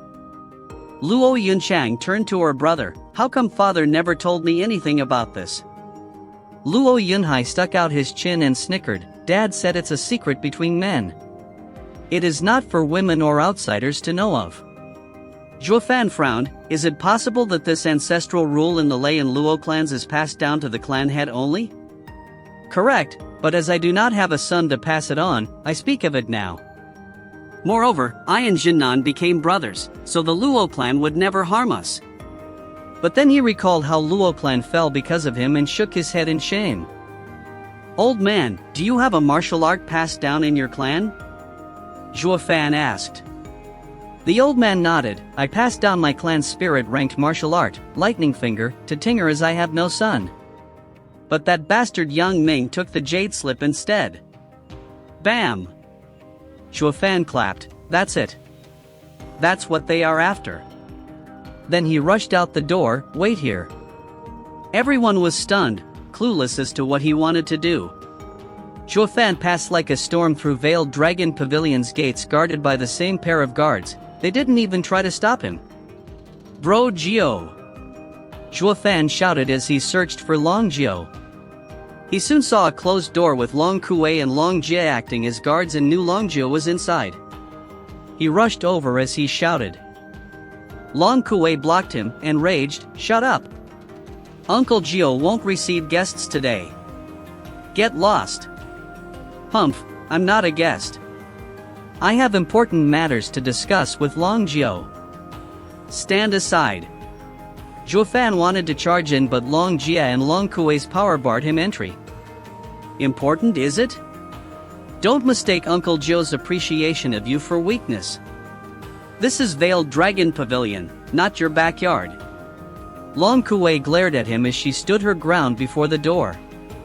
Brother Jua, Uncle Jio can't see you today. Please go back. Long Jia was firm. Zhuofan knew charging in was pointless and smiled. Girlie, do you know where I've been these past few days? Humph, where could a filthy man possibly go? Last time you had two in your arms and this time you must have spent a tender night out in their village. Long Kuei rolled her eyes. Zhuofan shook his head with a sneer. Haha, I wish, but I'm not as free as young Miss Long. Back to the matter at hand, I followed a lead on Hell Valley. Any time now they will come to Veiled Dragon Pavilion, so don't say I didn't warn you. Humph, nonsense. If you know Hell Valley's actions, then bulls can fly. Long Kuei disdained. Zhuofan shook his head and left, shouting his final warning. Tell Uncle Jio I am taking the Luo clan into hiding, so we won't get dragged in Veiled Dragon Pavilion's fall. Long Kuei wanted to curse. We've always treated you so well, yet you even curse us after breaking all ties? She didn't get the chance, however, as the door opened with a creak and Long Jio's voice came. Please bring Brother Joy in. Long Jia and Long Kuei were shocked, then bowed. Yes. Zhuofan flitted past them like smoke. No need, I can do it myself, he. Long Kuei panted with rage when she saw his smug look. What's so great about him? Isn't he just a 5th grade array master? Why does Uncle Jio care so much about him? With a bitter smile, Long Jia returned to guarding the door. This is a prime example of hating grapes from being sour without trying them. If young Miss was a 5th grade array master instead, not only Uncle Jio would have cared for you, he'd even praise you to high heaven. On the other hand, Zhuofan, who couldn't care less about Long Kuei's increasing discontent of him, walked inside a huge house after spending 5 minutes crossing a corridor. He soon saw Long Jiao sitting on a high chair beaming at him. On either side of him were another 2 identical seats, with the exception that they were facing in the opposite direction.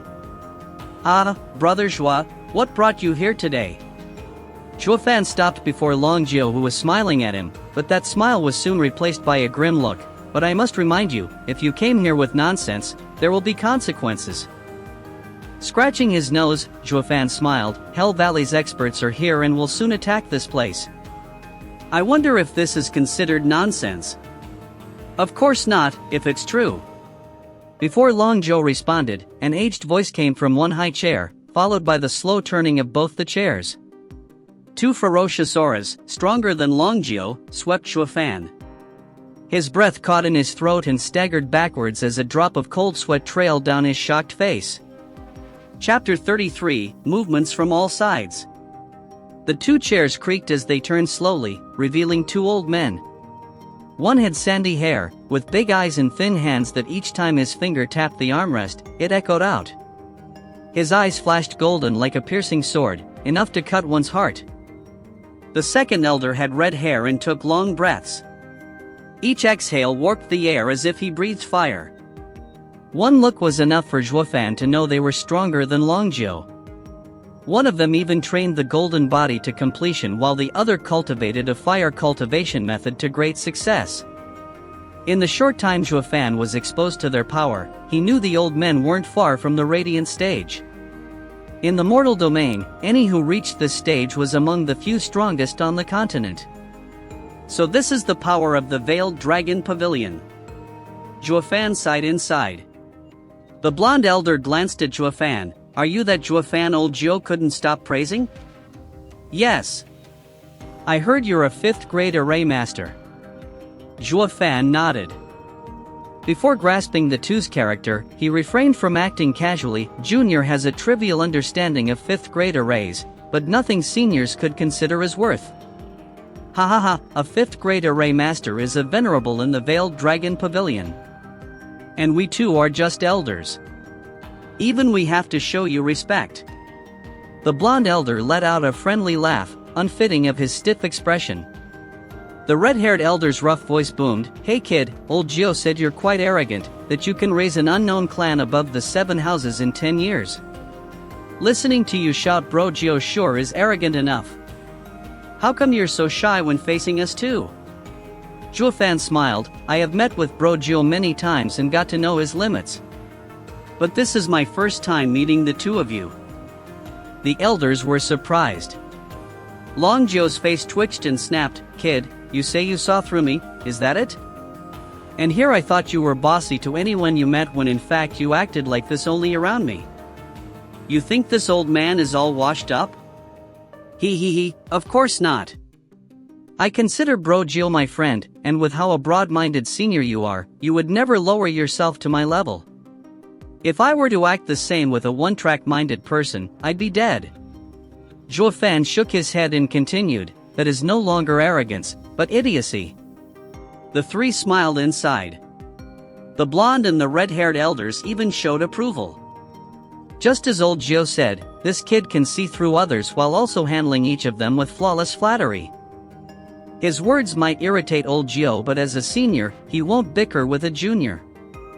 "I like this kid, ha," the red-haired elder laughed, while the blonde elder nodded. "If I didn't know you have no intention to join Veiled Dragon Pavilion, I would have insisted on having you join us, ha." Zhuofan might be cupping his hands with a smile, but a sneer laid in his heart. In the off chance this glorious and fallen demonic emperor couldn't rise again, he would still not join a party that didn't even have a radiant stage cultivator. Quite the opposite, in fact. If you old phobies are stuck in cultivation, this old man will give you pointers.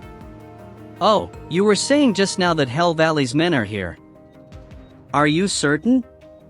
The blonde old man's face turned solemn as they went down to important matters. Long Jiao turned his eye over to him, eager to know. Zhuofan nodded. "Half a month ago, I discovered the Sun Clan had 2 more incredibly strong auras besides Elder Jian. As I was out with work these past days, I hadn't kept an eye on Sun Clan and am unclear if more had come. Humph, the more the better. I will kill them regardless. Long Geo slapped the table as his eye turned bloodthirsty. Old Geo, don't let anger cloud your judgment.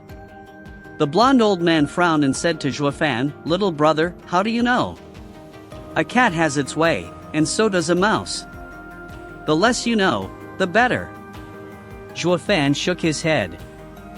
The blonde old man was doubtful, while Long Geo was convinced, third brother, Brother Zhuo's news is reliable. When that bastard Jianfan came to Wingay City, our spy network didn't pick it up and we only knew it thanks to Brother Zhuo's warning. I can attest to that, as I checked its validity myself.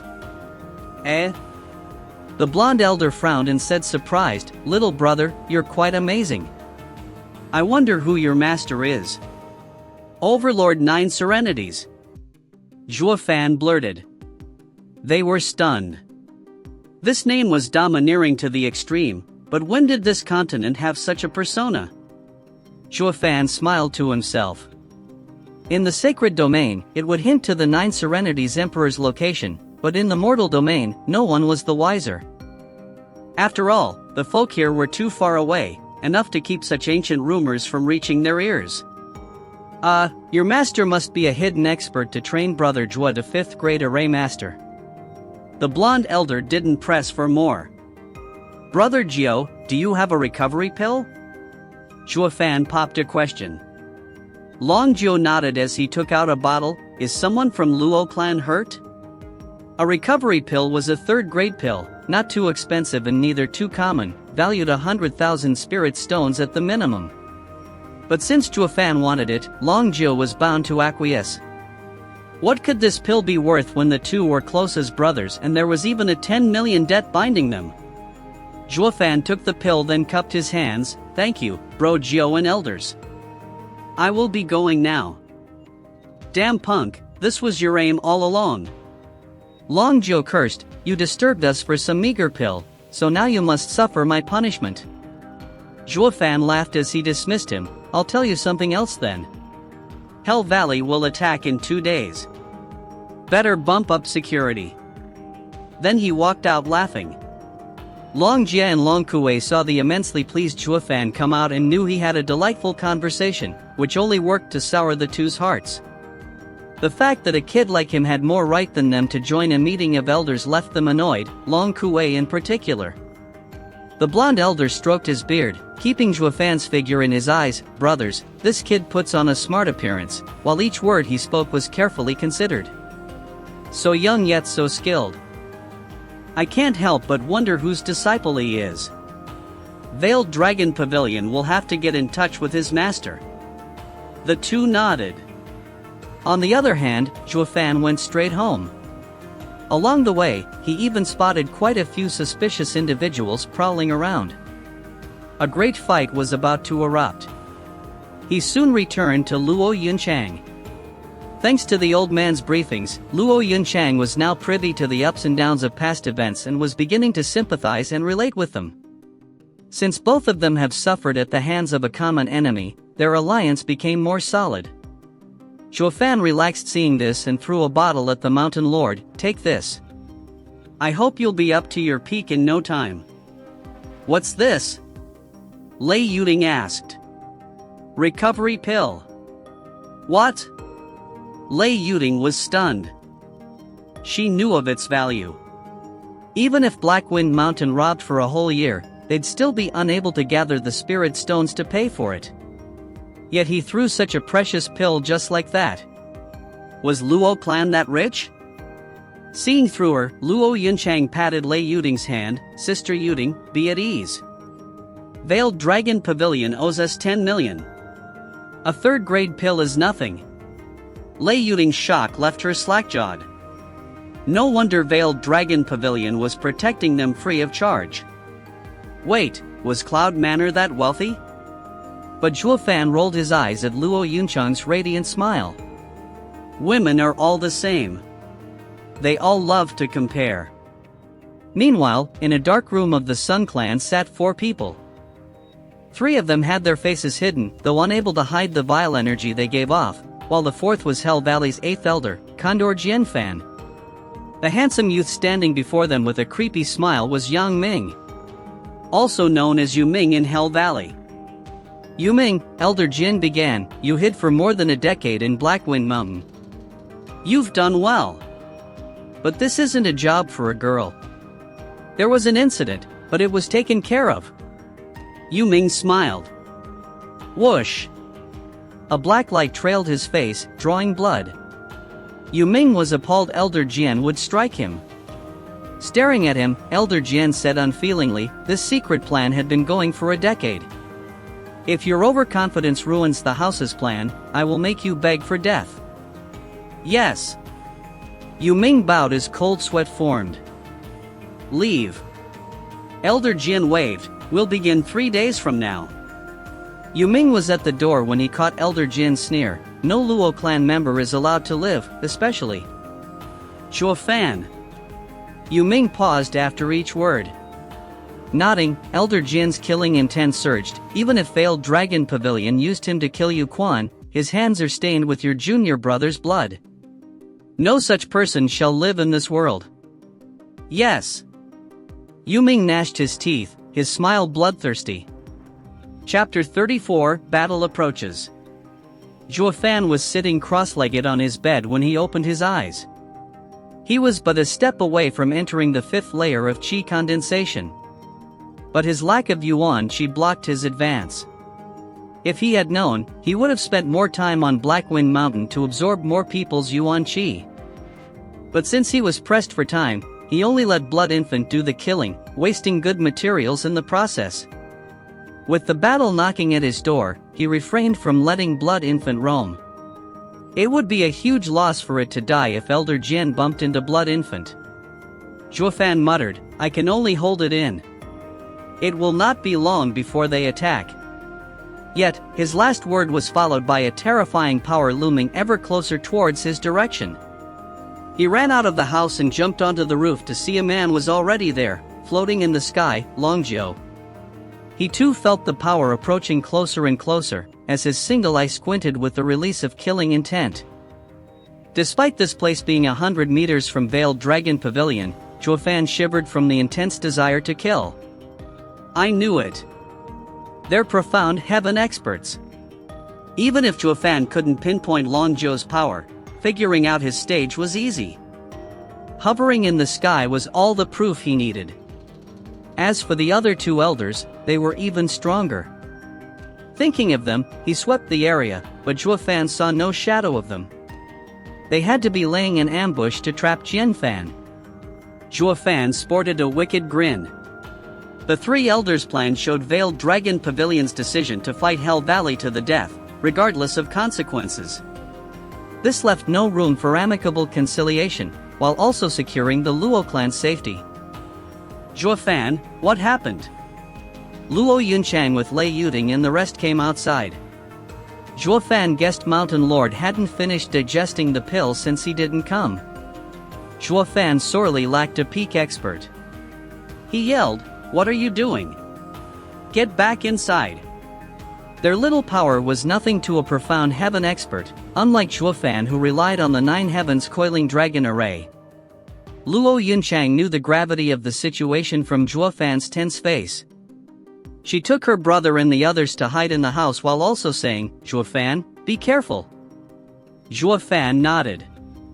A sudden cawing echoed in their ears and a black cloud floated above Veiled Dragon Pavilion. With a laugh, a black-robed old man walked out of the cloud. The few strands of hair on his head drifted in the wind as his evil eyes narrowed on Longjiu.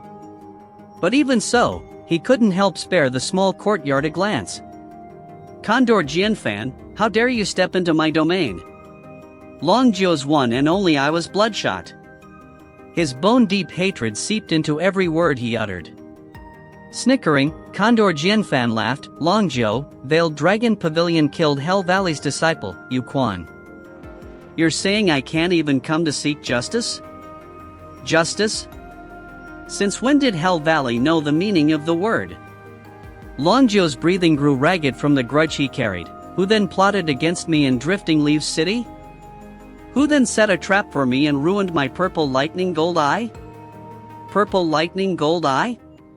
Shuofan didn't expect the people in the mortal domain to cultivate such a remarkable ability. The legend of the purple lightning gold eye went back to the time of the 10 emperors, pertaining to one of the top 3 emperors, Heavenly Emperor's mystic eye. It released a golden light, divine lightning that could crush heaven. Even a saint stage expert would fall from his gaze. Yet, this amazing cultivation method appeared in the mortal domain. He was curious as to how in heaven's Longjiu managed to cultivate it. If it was cultivated to the 6th heaven, it was a pity to have it ruined. Even he, the demonic emperor, would feel the same hatred as if having his wife stolen or his father killed.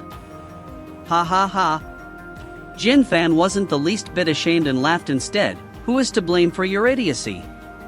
Relying on your eye, you became a top expert in the Veiled Dragon Pavilion. Without this crutch, you've degenerated to become one of the 9 elders, stuck to defend Wingate City. Oh, the horror. Jinfan. Longjiu's energy blew with his rage and even his eye was on the verge of bleeding. I will have my revenge. Longjiu charged as a golden dragon coiled around his hand.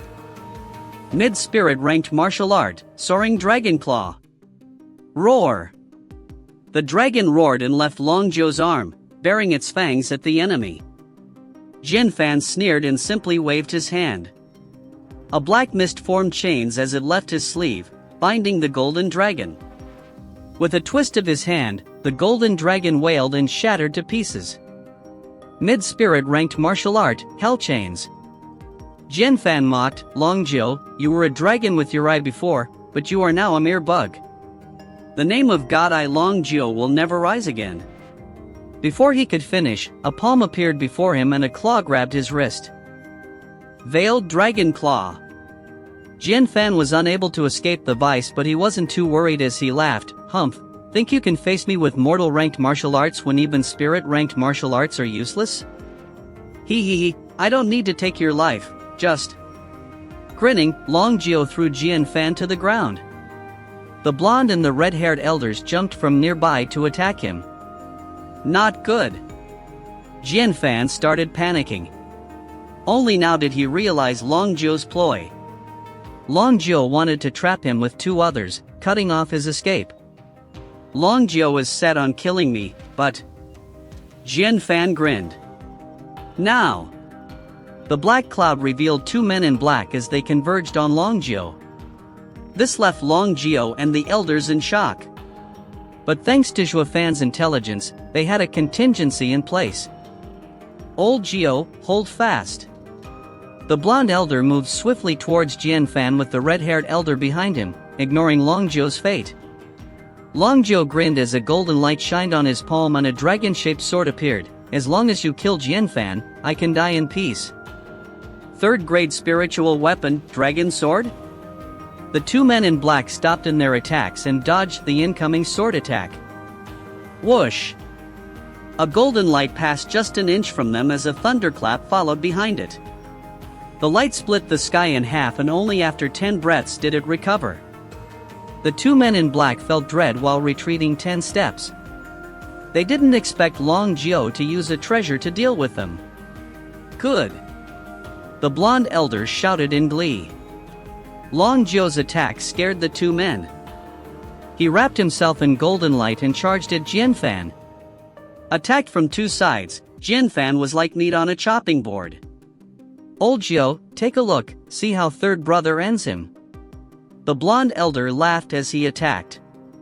Despite not using a martial art, ear-piercing sounds were heard as his hand moved. Jinfan began to sweat as his eyes squinted, feeling death breathing down his neck. Boom! But then a purple light exploded. It not only blocked the attack but even forced the blonde elder to cough blood. The red-haired elder rushed to check on him while the blonde elder ignored his wounds and stared at the rolling smoke. As for Longjiu, he was shocked. When the smoke scattered, it revealed a panting Jinfan. But this time, he was no longer afraid and even grew rampant, having escaped death. That was close. Didn't think Veiled Dragon Pavilion would send 5th and 3rd elders after me. Devastating Gold Dragon and World-Burning Fire Dragon, your reputation precedes you. The 2 elders were staring, not at Jinfan, but at the thing on his shoulder. Soul-Devouring Crow. Zhuofan frowned. He didn't expect for Elder Jin to have such a demonic creature. The soul-devouring crow's body wasn't formidable, but it can devour anything and transfer what it swallowed to its owner. Soul-devouring crow's power depended on its owner. But one thing was certain, soul-devouring crow was among the strong demonic creatures. Zhuofan's eyebrows shook as he looked into the crow's eyes. One was black, while the other was golden and released a purple light. Even faint thunder sounds came out. 3rd Heaven, Purple Lightning Gold Eye. Chapter 35, Purple Lightning Gold Eye. That's my eye. With just a look, Long Jiu saw through the secret of Crow's Eye. He used to move unhindered thanks to that same eye and even earned the name God Eye Long Jiu. But the God Eye was now his enemy's weapon to be used against him. Impossible. Long Jiu shook his head in denial. Jinfan's laughter was unrestrained. Long Jiu, did you ever think that your precious purple lightning gold eye will one day be put to use on my demonic creature? If you want to kill me, you'll have to first overcome this eye. Then he began making hand signs. The crow flew and purple light glinted in its golden eye, rumbling as it charged at Long Jiu. Watch out! The blonde elder woke Long Jiu out of his stupor in time to defend with his dragon sword. Boom! Long Jiu was struck down by one purple lightning after another and was blown away coughing blood. The 2 elders rushed to Jianfan in panic. They knew that as long as Jianfan stopped his hands, the crow would stop moving. But how could Jianfan not see such an obvious flaw? Sneering, he gestured again and caused 2 explosions. The purple lightning struck the 2 elders. They bore the brunt as it sent them flying and blood leaked from their mouths. Zhuofan was shocked by how vicious the purple lightning gold eye was. It was only in 3rd Heaven and it could already outclass a profound heaven expert. As matters stood, Veiled Dragon Pavilion would lose, and the Luo clan would be next. No, I cannot let that happen. Squinting, Zhuofan gnashed his teeth and pointed, sending a red light at Jianfan. He was taking a huge gamble. If Blood Infant was found out, it would die in a blink from the purple lighting, and him along with it. But if he stood at the sidelines, the Luo clan would be sure to fall for good. Zhuofan hardened his heart and sent the Blood Infant on the offensive. Jinfan was focused on Veiled Dragon Pavilion's 3 elders and was oblivious to the incoming danger. Ah, Purple Lightning Gold Eye is awesome. Not even together are you 3 fools its match. The crow flew back to Jinfan's shoulder as he cackled. The 2 men in black flew to either side of Jinfan and grinned. The 3 Veiled Dragon Pavilion elders' faces darkened. The enemy looked down on them despite acting together. This was the first time this ever happened. If they lost here today, Veiled Dragon Pavilion's reputation would be thrown into the mud, all thanks to them. Don't think you can win with a damn demonic creature and a stolen eye, Condor. The blonde elder's eyes flashed golden and exploded with killing intent. Old Jiu, Old Wu, stay here. I will take their heads. While shocked, the red-haired elder saw the determination in his eyes and nodded, as did Long Jiu. As they were all elders of Veiled Dragon Pavilion, they knew the blonde old man's true power. Once the devastating gold dragon was enraged, he would split the earth and shatter the heavens. During the time when Long Jiu had his eye, there were 3 people in Veiled Dragon Pavilion he couldn't beat. First and second elder were the first 2, while the last was the enraged 3rd elder. Whoosh! A dazzling golden light shined and started covering him with a thick film, like a golden armor. Each time his finger moved, it let out a metallic sound. Jinfan's face turned grave, picking up on the threat to his life the old man's change promised. Allow me to educate you that the name of Devastating Gold Dragon isn't an empty title. The blonde elder formed claws with his hands, all the while radiating in gold and staring at Jinfan with a cold gaze. Then he rushed at Jianfan. In his charge, the elder brought his hands together, just like scissors. Roar! A dragon roar echoed in the pitch-black night. Jianfan saw the blonde elder appeared surrounded by the image of a huge dragon. It unclenched its jaws and followed the blonde elder's claws to swallow the three enemies whole. High spirit ranked martial art, devouring dragon claw. Startled, Jianfan hastened his hand gestures to control the crow's purple lightning gold eye. Boom! And a purple light flashed. But this time, when the lightning fell on the dragon, it bounced off like a bullet, not even able to slow it down. Jianfan panicked, unable to believe that the blonde elder would be so strong that he could deflect purple lightning gold eye's attack. But he did notice how the dragon's golden aura dimmed. Hell chains! Jianfan and his two men moved together. Tens of black chains flew from their arms and fell on the dragon like a dark cloud. The chains tightened and the dragon body was rendered motionless under their vice, yet the dragon still lingered, wanting to press on the attack. You're not Veiled Dragon Pavilion's third elder for nothing, needing all three of us to hold you back. Jianfan gave his all in grasping the black chains along with his men. They even began to sweat. The third elder gnashed his teeth, his lips curling in disdain. You think the three of you could have held me if not for the purple lightning gold eye? Hee, you're right. We still have the purple lightning gold eye.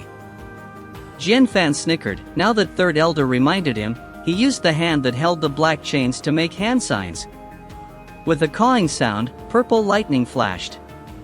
The third elder's scalp went numb. Both sides were in a deadlock. If the purple lighting hit, it would spell heavy wounds, if not death. Third brother. Long Jiao and the red-haired elder were nervous, rushing to help despite not making it in time. Seeing third elder's fate sealed under the purple lightning, Jianfan grinned.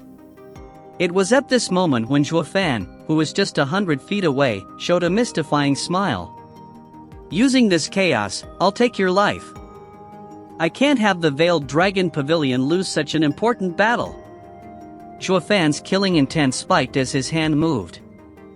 The blood infant lying in wait just around the corner sprung up from its hiding place, aiming for Jianfan. With Jianfan and his two men focused on third elder, they were oblivious to the impending danger. Hee, die, third elder. Jianfan cackled as the crow's eye spilled purple lightning. But then a sudden flash of red entered his body and felt his breath hampered, dispelling the black chains from his hand. Elder Jian, what are you doing? His two men jumped in fright. Jianfan found something burrowing in his body and wanted to expel it, but it was too late. Third elder pressed his advantage and exploded with power. Roar! The dragon burst out of the chains and bit down. The two men's eyes squinted as they fled. But the pitiful elder Jian was rooted in place thanks to Blood Infant's control. The next instant, an arm flew way up high. Third elder grabbed it and stood with pride as he laughed at the one-armed Jianfan and his men. Curse you! Veiled Dragon Pavilion went as far as refining demonic creatures to make a sneak attack. Jianfan clenched his teeth as his heart bled with grief. Thinking how a veteran demonic cultivator as himself was hampered by a demonic creature left a bad taste in his mouth. Would he get any respect from others now? What was even worse was that this was done by righteous cultivators. Let's go! Jianfan knew he lost the advantage and there was nothing to gain from fighting a losing battle. Yet Long Jiao wasn't one to let them go. After them! Third elder's feelings were mutual and shouted while pursuing them. The blood infant returned inside Zhuofan without anyone's knowledge. He smiled. It's best for Hell Valley to put this blame on Veiled Dragon Pavilion. Their hatred isn't light anyway and a bit more won't affect them. Zhuofan justified his actions. Just that he couldn't help the purple lightning gold eye to catch his attention. One way or another, I'll have to get it. Zhuofan rubbed his chin as his eyes roamed around. Few things caught the demonic emperor's eye, and the celestial emperor's purple lightning gold eye happened to be one of them. Kill! But then, a group of men in black charged into Veiled Dragon Pavilion. They were all bone tempering experts. However, Veiled Dragon Pavilion had a contingency in place and Long Jia led his own team to repel the enemies. Mere moments after the two sides clashed, Long Kuwei came out to meet them with her own team from the small courtyard. During the Profound Heaven Experts battle, they remained hidden, waiting for the right moment to strike. They waited for all of Hell Valley's men to charge in so they could kill them all in one go. Hell Valley acted as if they didn't expect an ambush and retreated with Long Jia and Long Kuwei hot on their tails. No sooner did they retreat after the initial attack, leaving the Luo clan and the ones in the small courtyard. Aren't they baiting? Zhuo Fan was calm, having known Hell Valley's plan. He was waiting for the true mastermind to come out. Soon after, Yang Ming appeared leading Blackwind Mountain bandits. Zhuo Fan smirked. Hell Valley had paid a heavy price to have the Lei clan wipe out the Luo clan. I wonder how far are they willing to go? Chapter 36, Lone Sentry. Bam! The little courtyard's door was kicked open and Yang Ming and his bandit gang stormed the premises. Get the returning Dragon Palm. And kill the Luo clan. Yang Ming extended his hand. Whoosh! A breeze passed, followed by Zhuo Fan landing from the roof and barring their path. People, the way is closed off. Please go back, for your own sake. The bandits stopped in shock. Yang Ming stepped from among them and snickered, Are you from the Luo clan? Zhuo Fan nodded, I am Luo clan steward, Zhuo Fan. Zhuo Fan? Yang Ming exposed a savage grin, Here I was wondering where to look for you and yet you were kind enough to jump right in my path. Whoever brings me his head will get a reward. Yang Ming shouted to the bandits around him. Oh! Under Yang Ming's enticing offer, the bandits shot for Zhuo Fan like cannonballs. Zhuo Fan sneered inside, what could second-layer Qi condensation cultivators possibly do? In but a breath, Zhuo Fan's hand moved like a shadow, touching the head of the first victim that dared to step close and sending out black energy through the use of demon transformation art. Under the shocked gaze of the rest, the victim turned to dust and was swept away by the wind. Even Yang Ming was scared, never seeing such a ruthless killing method despite his stay in the Hell Valley, which was filled with its fair share of demonic cultivating monsters. If he was scared, the bandits were horrified. Despite Zhuo Fan having killed a weakling, how he did it drew a far greater reaction out of them. That's the best demonic method. Yang Ming's eyes flickered on and off, gone was his disdain for Zhuo Fan, now replaced by endless caution, Who the hell are you? There's no way the Luo clan could have someone like you. With a sinister smile, Zhuo Fan pretended to caress an imaginary beard while speaking in an aged voice, Little brother, did you forget? This old man is but a swindler. It's you.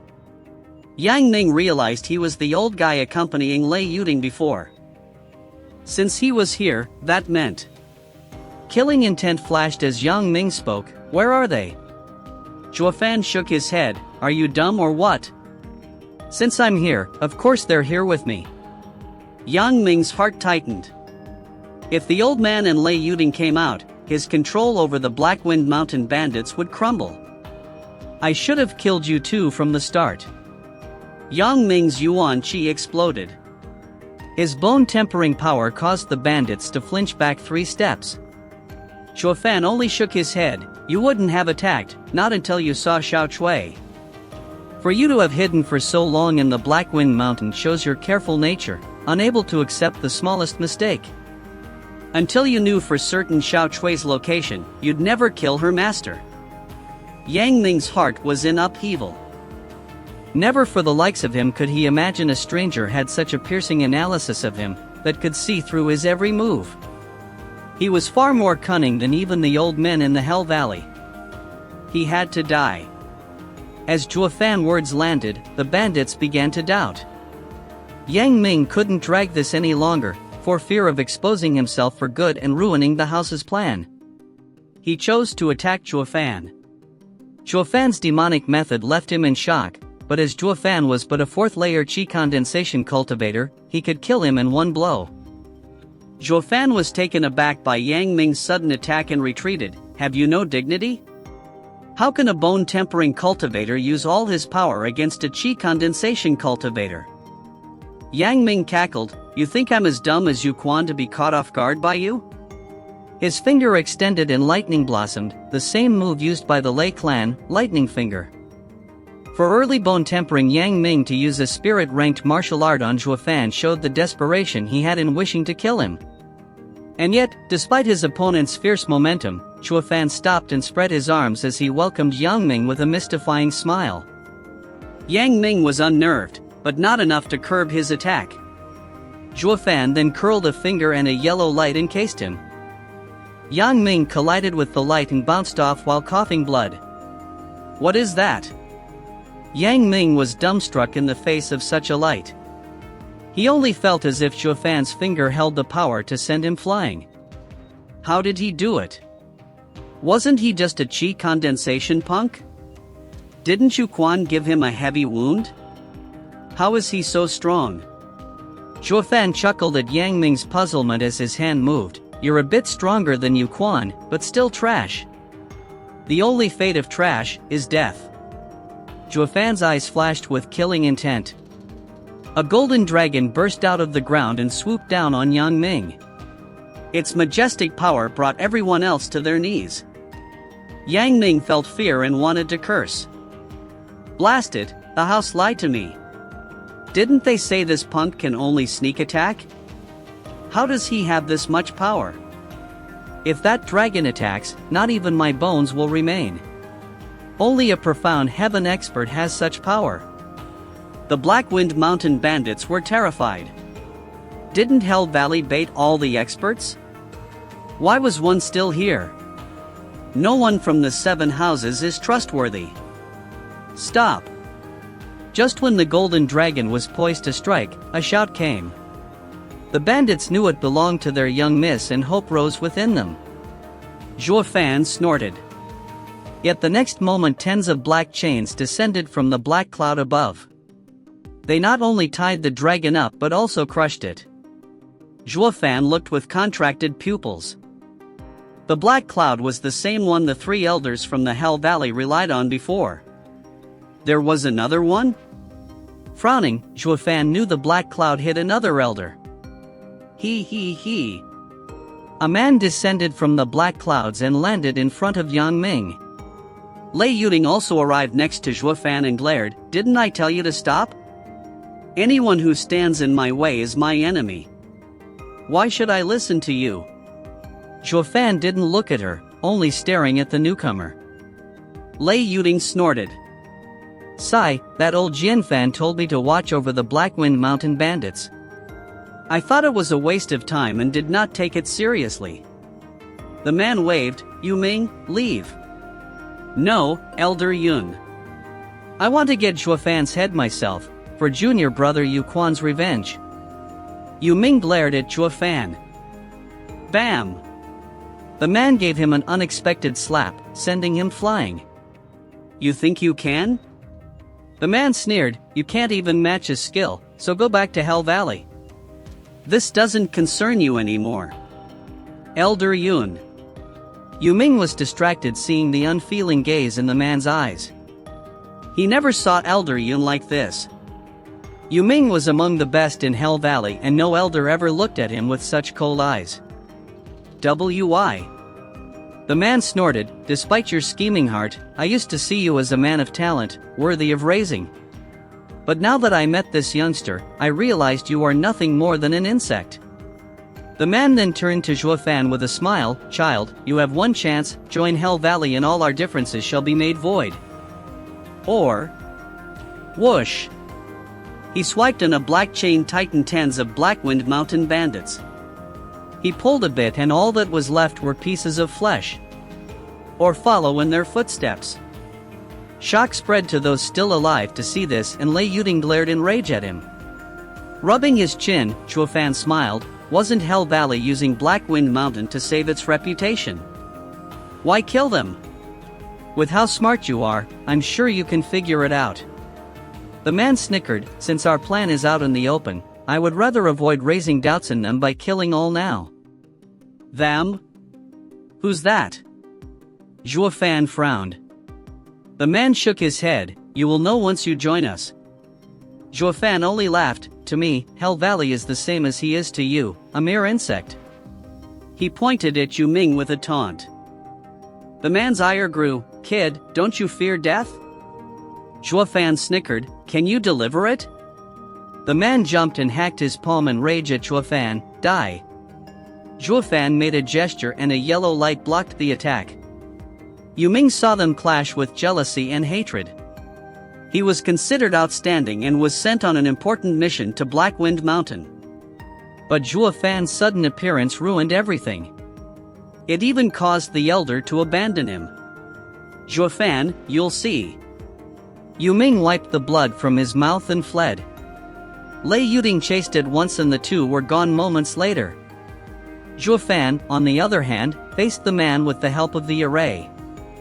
Seeing her go, he sighed, foolish girl. And he sent Blood Infant to follow them in secret. Chapter 37, Fighting a Profound Heaven Cultivator. The man struck 3 times and Zhuo Fan countered with a hand sign, which erected yellow light. After 20-odd hits, the man floated in the air and sneered, you're really something to be able to control the 3rd-grade coiling dragon array at such a young age. It's most unfortunate you met me. He then rushed towards Zhuo Fan again as the latter formed a golden dome of light to stop him. Having foreseen this, the man gathered 20% more power in his palm before striking. The dome crumbled under the devastating blow and he continued to speed towards Zhuo Fan. Humph, the power of profound heaven isn't something a chi condensation kid can even begin to imagine.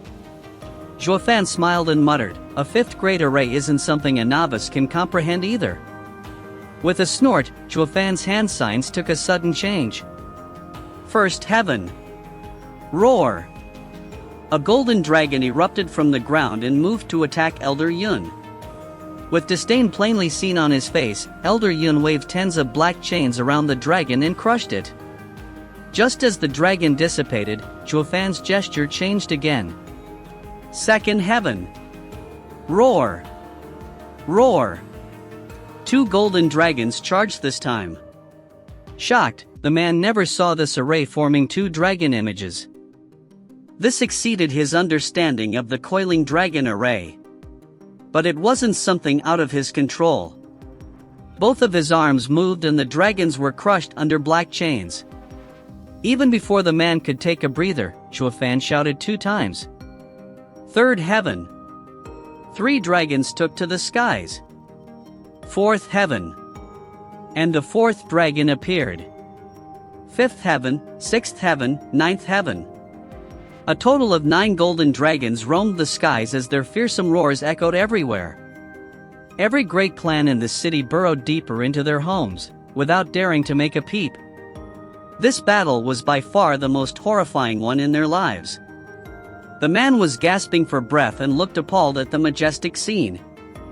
Never in his wildest dream could he ever conceive that a chi condensation child was able to control such an imposing array.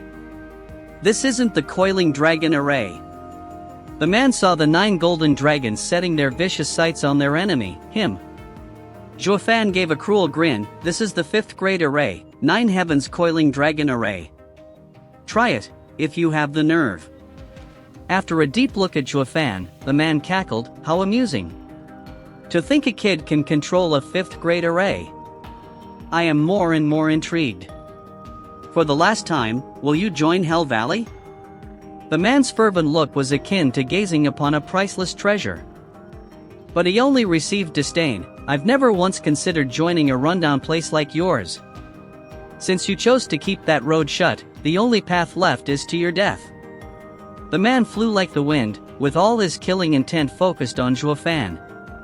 Zhuo Fan was but a teenager, but the ruthless and calculative mind coupled with his preeminent talent left the man with dread for the future. It was best to avoid any future mishaps and kill him on the spot. Zhuo Fan was clear of Elder Yun's intention and with a hand sign from him, he sent the 9 dragons to attack the Elder. 9 dragon tails charged. An ear-piercing sound came and the man had to come face to face with the awe-inspiring power of 9 dragon tails, stopping him dead in his tracks. His only choice was to unleash his black chains, hoping their power was enough. Rumble.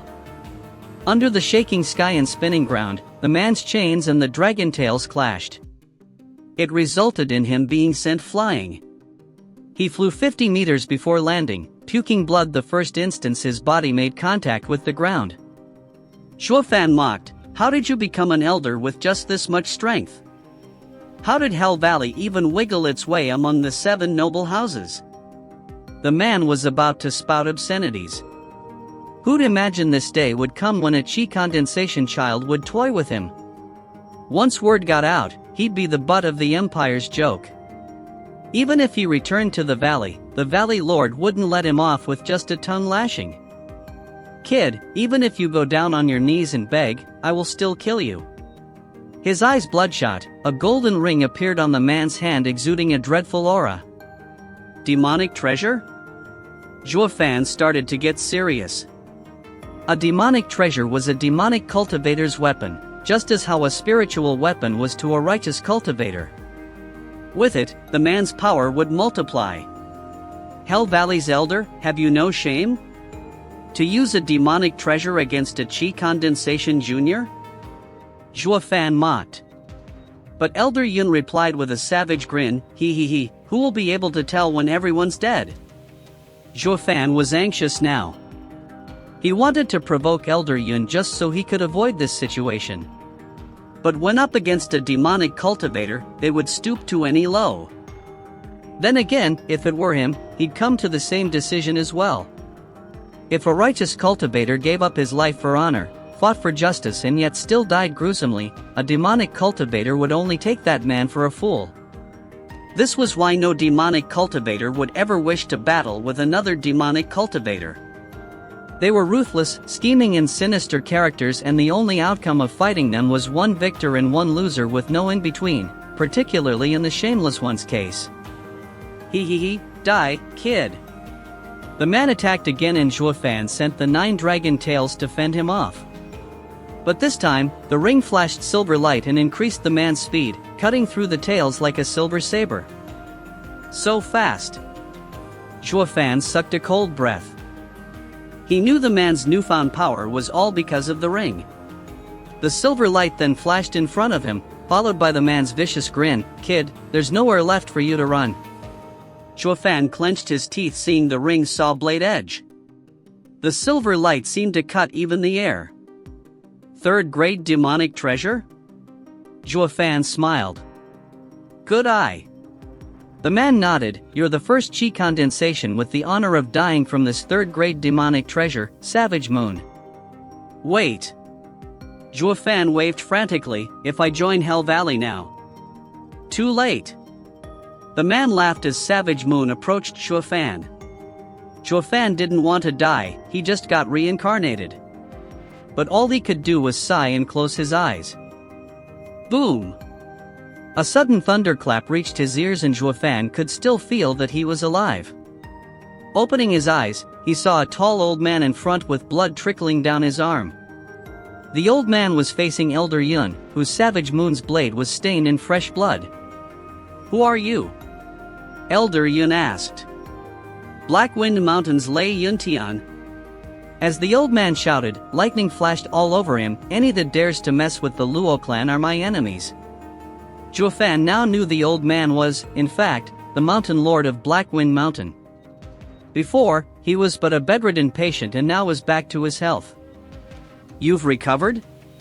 Zhuofan was overjoyed. Smiling, Lei Yuntian expressed his thanks. "Thanks to Steward Shua's kindness, I've not only recovered but also entered the profound heaven stage." Zhuofan was in glee. That was exactly what he needed right now. Humph, what can a chi condensation kid and a fresh profound heaven geezer do? You'll all die just the same under my Savage Moon's blade. He lifted the bloody Savage Moon. Don't be so sure. Chuckling, Zhuofan made a sign in 9 golden dragon's sword, "Old man Lei, please hear me out. This time we'll be taking this geezer's life." Lei Yuntian saw the confidence in Zhuo Fan's eyes and nodded. While their enemy seemed to have heard the biggest joke in his life. "Ah, I've broken through your array once, kid. This profound heaven old man's cultivation is still unstable, not enough to take my life."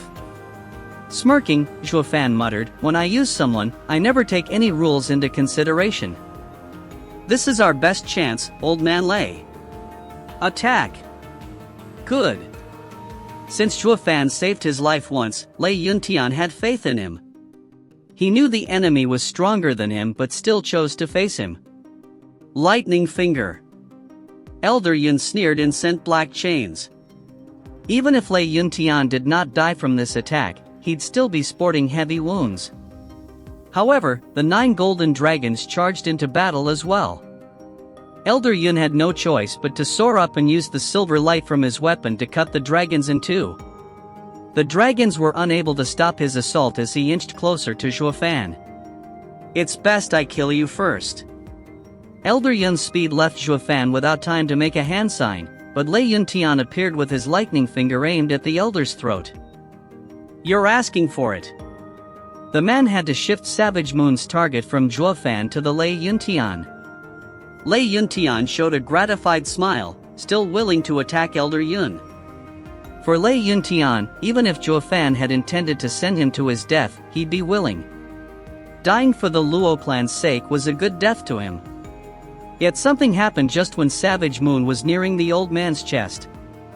Thanks to the old man's distraction, Zhuo Fan finished his hand signs and bit his tongue, spitting blood essence. "Humph, have a taste of 9 heavens coiling dragon array's real power." The 9 cut dragons turned into golden dots and rushed to Zhuo Fan. A glorious and ancient roar was released, followed by a huge dragon far greater than all the previous 9 dragons combined. This new dragon immediately rushed towards Elder Yun. The man's eyes narrowed as his heart shook, but it was already too late. The new dragon's speed was even greater than Savage Moon's. He couldn't even poise Savage Moon to defend, and the dragon crashed into him, carrying him off into the sky. How can a chi condensation brat? Following his final wail, the dragon held the man in its jaws and exploded. Chapter 38, Scary Zhuo Fan. Boom! A grand explosion rumbled the skies above the small courtyard as the dragon ignited the heavens in a flash of gold. The shockwave even put pressure on the building, despite being so far, while other houses crumbled in the aftermath. Deafening noise from the explosion attacked people's ears even as they covered them up and laid trembling on the ground. This sound attack lasted for a full minute. But nothing could erase the dreadful image from their hearts, nothing. 100 miles out, 2 men in black fought as they fled from Longzhou's group. "Where is that bastard Jian Fan?" Longzhou's anger spiked when he caught no sight of his mortal enemy. "Son of a dash, that old dog must have left these 2 to stall us." "Forget it." Third Elder glared with killing intent. "Let's finish off these 2 first." Under the 3 elders' united assault, the 2 men in black were sweating bullets, having no choice but to fight. Then, a dreadful noise came from Veiled Dragon Pavilion's direction, followed by a golden light that lit up the whole sky. The 5 people stopped their attack and stood in shock. What was that? Did another expert appear? Third Elder felt his ears rumbling and sucked in a cold breath. But, which expert could have unleashed such a move? Retreat! With no time to waste, Third Elder shouted as he flew back to Veiled Dragon Pavilion. He was far more worried about its well-being than the death of these 2 Hell Valley elders. Though Longjio was unwilling, he followed the Third Elder with a sigh. Seeing the 3 Veiled Dragon Pavilion elders retreat, the 2 men in black let out a sigh of relief, yet were still puzzled by how the events turned out. They knew an elder was there to make sure the plan didn't go south. But even that elder wasn't powerful enough for this kind of feat, plus, a bunch of chi condensation insects didn't garner such a heavy hand either. The answer was quite simple in this case. Another expert much stronger than Elder Yin showed up. Hearts heavy with worry, the 2 discarded any plans of going there to assist Elder Yun. They feared that the Veiled Dragon Pavilion's 3 elders might set a trap. So, they took the only viable choice: retreat. Elder Yun, you're on your own. At the small courtyard, Lei Yuntian watched the night sky slack-jawed. He thought Chuafan wanted him to bait Elder Yun and leave him open for a sneak attack. He went with it despite knowing he was a dead man. As long as Luo clan survived, it was worth dying for. But Chuafan defied his imagination. He still acted as bait but did not pay the ultimate price. While the enemy was caught unaware, the lad sprung up with a devastating blow that took Elder Yun's life, leaving no remains. Recalling the sky-blazing aftermath, Lei Yuntian shuddered. Not only was he surprised, but also shocked. A Hell Valley's elder, a profound heaven expert, died in one move.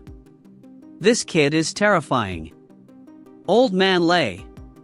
Zhuofan caught his breath and stood up weakly. Lei Yuntian heard him and rushed over to hear his instructions. His faith in the kid had once again strengthened. This was no longer just gratitude for having saved him or faith in a youth's potential, but the respect for the strong. Steward Zhua, if there's anything you want done, just tell me. Zhuofan nodded. Old man Lei, I'll leave Luo clan in your care while I go bring young Miss Lei back.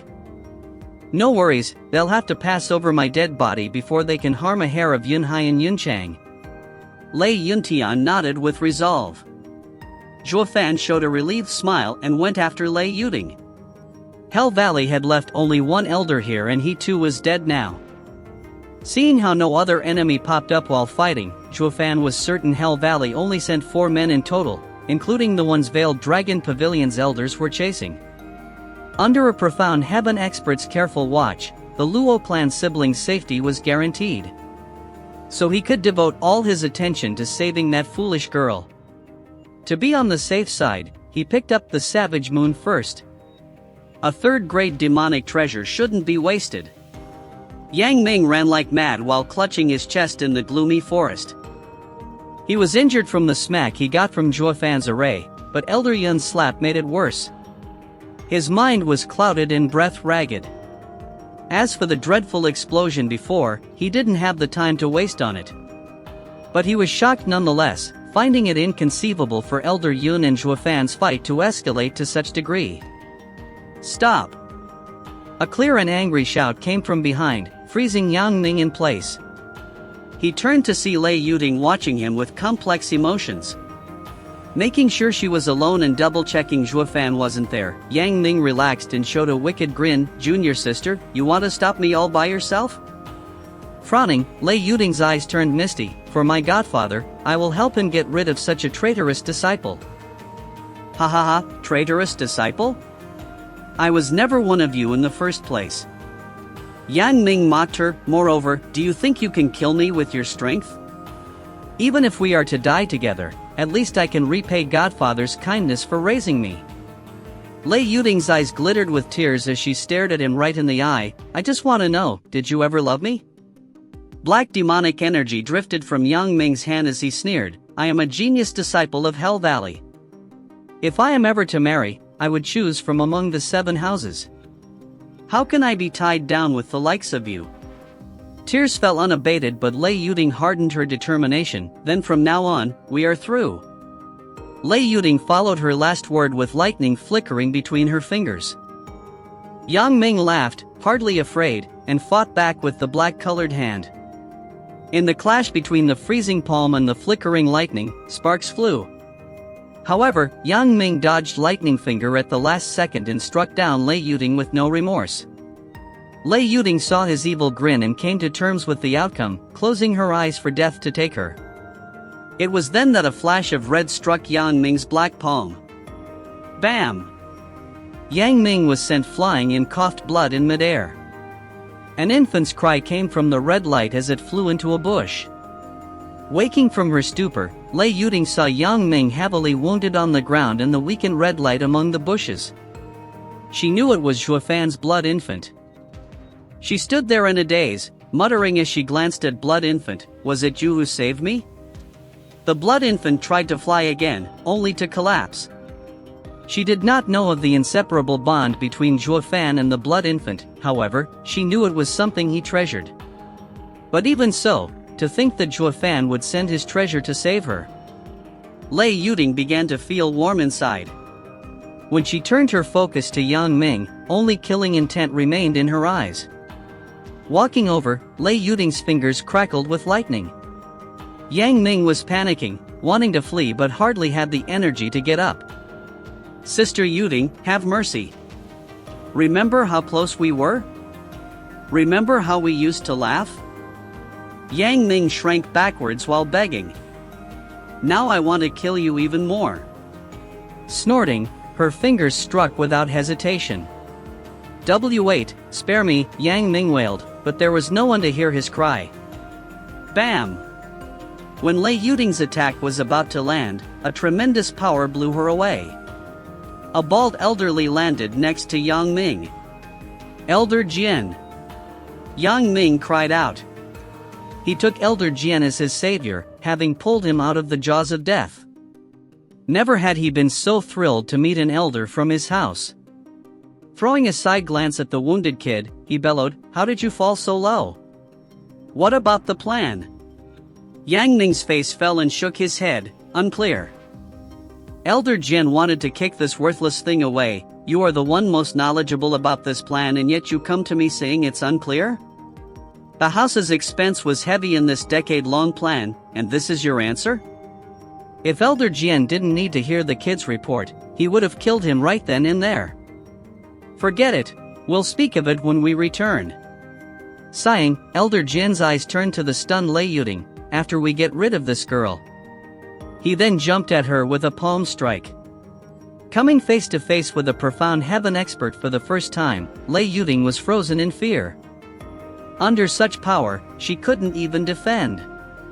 Is this the power of the profound heaven stage? Lei Yuding paled, rooted to her spot as she waited for the palm to take her life. Whoosh! A sudden silver flash cowered Elder Jian into retreating before the hit landed. A figure made itself notice as it walked next to Lei Yuding, striking a sinister grin. "Do all elders from Hell Valley like to pick on juniors?" "Zhuo Fan!" Lei Yuding cried in joy as her heart found peace. Chapter 39, Killing Another Profound Heaven Cultivator. "You again?" Elder Jian squinted his eyes at the savage moon in shock. "Why do you have that demonic treasure? What happened to Elder Yun?" Grinning, Zhuo Fan pointed savage moon at Elder Jian. "Oh, you recognize it." Jian Fan's mind was in chaos. "Don't tell me, how can that old guy die at the hands of a pup?" But the more he looked at the demonic treasure, the more Jian Fan felt shock, hatred, and above all, confusion. Be that as it may, but no Hell Valley's demonic treasure was allowed to fall into an outsider's hand. Elder Jian then saw the naked killing intent in Zhuo Fan's eyes. Aware of the other's intention, Zhuo Fan snickered as he sent a whisper to Lei Yuding. "Listen, aim for the old man's heart and close your eyes as you attack with lightning finger. Ignore everything else." She turned to him in shock. "How can I hit him if I close my eyes? We won't win against a profound heaven cultivator regardless." But she soon recalled Zhuo Fan's unscrupulous character and understood his intention. The only reason he saved her was to use her as a live bait to throw into the jaws of death. Lei Yuding nodded despondently.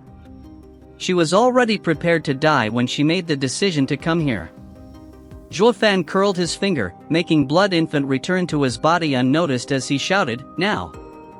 Zhuo Fan went first and Lei Yuding followed his plan by closing her eyes and using Lightning Finger. Startled, Elder Jian didn't expect them to move first. But he didn't mind as a profound heaven cultivator's defense wasn't something a chi condensation cultivator could pierce. The only danger to his life was posed by that savage moon. As such, Zhuo Fan had his complete focus. Lei Yuding charged the lightning with her eyes closed, ignoring everything, while Zhuo Fan flitted left and right. Elder Jian sneered, turning a blind eye to the girl. When she was near Elder Jian, Zhuo Fan flashed in front of her and attacked with Savage Moon. It was a simple thing for Jian Fan to grab Zhuo Fan's hand and snap it in two. "Humph, don't think a petty diversion is enough to trick my eyes. I've lived far longer than you. Smoke and mirrors won't work on me." Jian Fan sneered. "Yet, it still has." Zhuo Fan's smile remained. Suddenly, Elder Jin's heart was filled with unease. Before he could make clear as to why, a red light flew from Zhuo Fan into his body. From Zhuo Fan's broken arm, blood spurted out like a stream and dyed the trees red. Jin Fan watched Zhuo Fan with rage. "It was you back then?" He now knew what had entered his body not too long ago and allowed the three elders from Veiled Dragon Pavilion to use the chance and tear one of his arms. Zhuo Fan grinned. "You're brave, I'll give you that, to rob me of my arm." Jin Fan gnashed his teeth. "Once I get out of your demonic creature's control, I'll tear you to pieces." Elder Jian focused all his yuan qi into his body while talking. Zhuo Fan smiled, despite sensing the increasing pressure on Blood Infant. "Elder Jian, you've been tricked yet again." Lightning crackled as Lei Yuding's fingers came from behind Zhuo Fan and struck Jin Fan's chest. Watching Zhuo Fan's eerie smile with doubt, Elder Jin's eyes bulged out from grievance and unwillingness to die like this. "Elder Jin, you were wrong. I was the distraction." Zhuo Fan smiled despite the blood leaking from his mouth. "You only paid attention to Savage Moon, but you forgot your wounded state. Weakened as you are now, you no longer have the same amount of yuan qi as before, ha." The fear in Elder Jian's eyes grew thick. Such a cunning and vicious youth. How horrifying. This was how the expert Jin Fan breathed his last breath. Zhuo Fan used himself as bait while leaving the final blow to Lei Yuding. Each step was filled with perils. The slightest mistake, the slightest hesitation would have meant death. Yet when Zhuo Fan was involved, everything they did was as if they were dancing to his tune, resulting in Elder Jian's ultimate demise. It was especially so when Zhuo Fan blocked Elder Jian from noticing the real danger hiding behind him, Lei Yuding's lightning fingers. Two Qi condensation juniors killing a profound heaven expert. If anyone spoke of this, none would believe it. Plop. Zhuo Fan collapsed in his own blood. Lei Yuding was crying in despair when she saw this. She thought Zhuo Fan wanted her to act as bait, but it exceeded her expectations when he took the most dangerous role onto himself. All kinds of emotions swept her heart, pain, warmth, and even something Yang Ming never managed to stir. "Zhuo Fan, forgive me." Lei Yuding kneeled at his side, watching his pale face. Zhuo Fan waved, "This isn't your fault. When Blood Infant was wounded, I also suffered internal injuries." He recalled Blood Infant from Elder Jin's corpse. "This time, it'll take a lot more time to heal." His wounds mattered little when compared to Blood Infant's, which represented his life. This only worked to increase Lei Yuding's flow of tears. She now knew that the demonic creature wasn't a treasure, but something bound to his life. Yet even in such a perilous state, he chose to take a life-threatening hit for her. She began to see Zhuo Fan with different eyes, but Zhuo Fan himself couldn't care less. Zhuo Fan pointed at Jin Fan, "Search him. A Hell Valley elder has to have valuable things on him." "All right." Lei Yuding used her highly dexterous hands to complete this task with such skill that Zhuo Fan couldn't help but raise an eyebrow. A bandit sure is skilled. Once Jin Fan was picked clean, Lei Yuding returned to Zhuo Fan. In her entire life, this was the first time she ever lowered her head in shame from doing something so unbecoming of her. But he couldn't care less about the reason why she was hiding her face. As she strewed the things before Zhuo Fan, she kept avoiding his eyes. Zhuo Fan found it odd but didn't care and started to rummage through Elder Jin's stuff. The first and foremost thing that caught his eye was the storage ring, and soon found what he was looking for inside. A light flashed and two jade slips appeared in his hand: Lei Clan's spiritual ranked martial art, Lightning Finger, and Kai Clan's martial art, Wind Kick. He was clueless as to the secret involving the three clans' martial arts but did not hesitate in taking them into his own ring.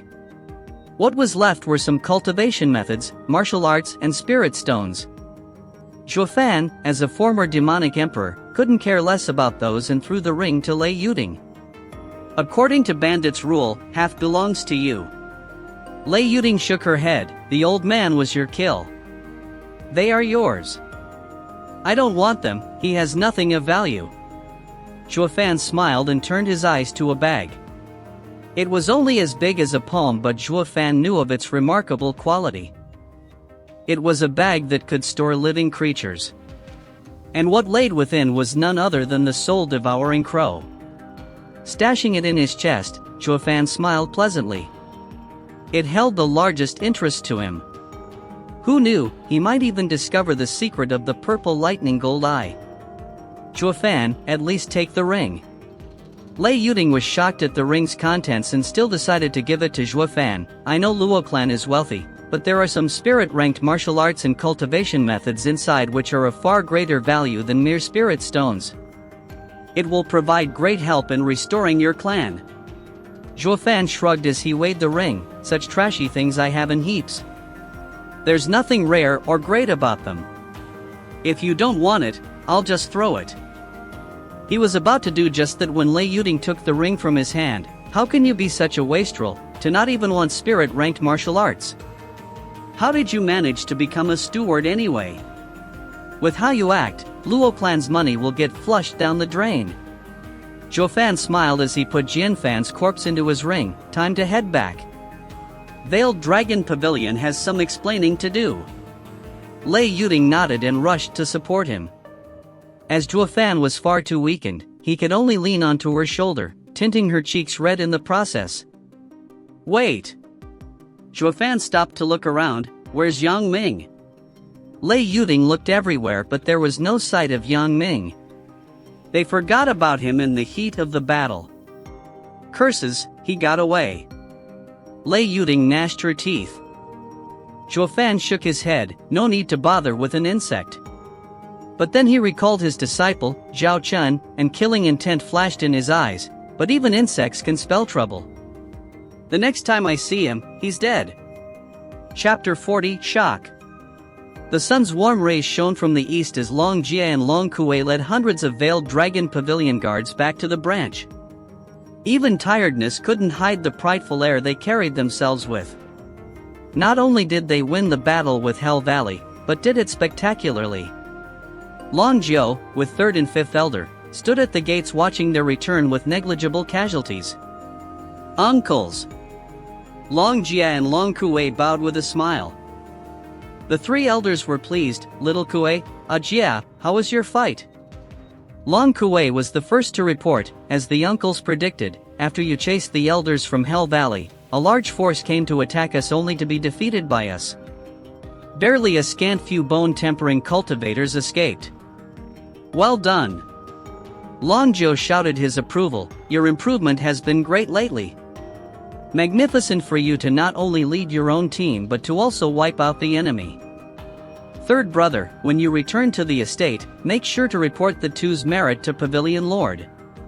Ha! Long Jiao's laughter shook the air as if he was relieved of the past year's pressure. 3rd elder stroked his beard with a smile. This huge merit the two achieved for Veiled Dragon Pavilion was the first in their lives. Such accomplishment was always followed by a sense of honor and pride. Oh, right. 3rd elder furrowed his brow. Do you know what was the cause of that tremendous explosion last night? Long Jia and Long Kuei were also puzzled. That sound shook the world and I thought it was from 3rd elder's fight with Hell Valley's elders. Wasn't it? Long Kuei asked.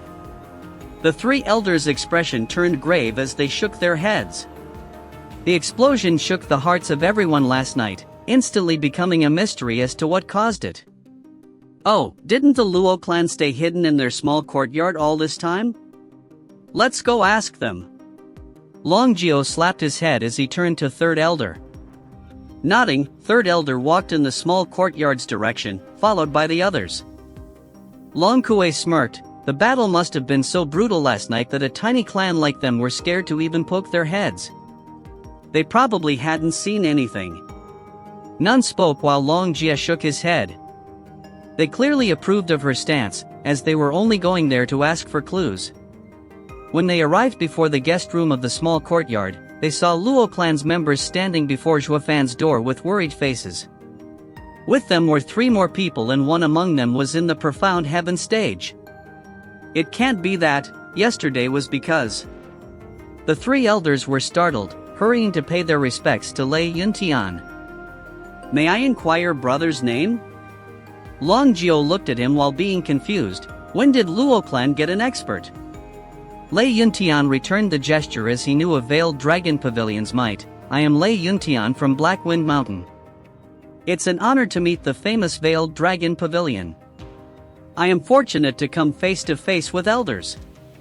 Long Jio nodded. Having stayed in Wingate City for so long, he knew the city had many clans with different power levels. But only the recently established Sun Clan along with the previous Luo Clan, Kai Clan and Blackwind Mountains Lei Clan were first-rated clans. Of course, this applied to a small town like Wingate City, not including the 7 houses. As the Lei Clan now had a profound heaven expert, the Blackwind Mountains' influence would expand like never before. Despite how Bone Tempering Stage and Profound Heaven Stage were but a stage apart, the fact that a clan had a Profound Heaven expert as overseer, it now became a second-rate clan on this continent. Those that lacked such power were mere third-rate or fallen clans. Lei Clan can now be considered as the most outstanding clan in Wingate City. Clan Head Lei, I wonder what are you? Long Zhou roamed his eyes over the people gathered before Zhuofan's room. Lei Yuntian sighed. Steward Zhu was hurt last night and is unclear if he will survive. What, this place was under attack too? Third Elder was shocked. He thought that Long Jia and Long Kuei had blocked all Hell Valley's men last night, but it seemed that wasn't the case. Did they prepare 2 teams? Humph. A sudden snort of disdain came from behind. Wasn't Zhuofan always acting so high and mighty? Didn't he boast he'd surpassed the 7 houses in 10 years? So useless, to only end up on his deathbed from a bunch of thieves. Luo Clan and Lei Clan all glared at the speaker, but Long Kuei just rolled her eyes. Quiet, little Kuei. Long Jio shot her a glare and Long Kuei was forced to remain silent. Looking apologetic toward Lei Yuntian, Long Jio spoke, please excuse her rash behavior. Just who could it be, powerful enough to injure Zhuofan to such a state even with a profound heaven expert such as yourself protecting him? What, me protecting him? Lei Yuntian was taken aback, but then shook his head. I am ashamed to say that I only advanced last night and still lacked the power to defend Steward Zhua. To others, Lei Yuntian was the strongest here and it was natural for him to protect everyone. But only he was the clearest as to who protected who last night. But the enemy was a profound heaven expert that called himself Elder Yun. What, you Yunqing? Third Elder and Long Jio were startled as the former muttered, I never thought that he'd also come. But then he turned with joy at Lei Yuntian, Brother Lei, you're amazing. That man was one of Hell Valley's 12 elders, having entered the Profound Heaven stage for decades. Yet you just advanced to Profound Heaven stage and defeated him. Impressive indeed. The other 2 elders also showed their admiration. Lei Yuntian blushed and said with a cough, Third Elder is exaggerating. I couldn't even take a single blow from him. Then how did you all pass the night unharmed? Long Jio asked. Scratching his head, Lei Yuntian looked at Zhuofan's door. It's all thanks to Steward Zhua. If not for him, everyone here would have undoubtedly perished. You're saying Zhuofan held you Yunqing back by himself, all night? Everyone was stunned, Long Kuei included. But he's just a chi condensation cultivator. Long Jio refuted. Lei Yuntian shrugged at a loss, I am clear on that, but so what? The last words choked Long Jio. Lei Yuntian said it as if it was a common occurrence for a chi condensation cultivator to fight off a profound heaven cultivator for an entire night. And?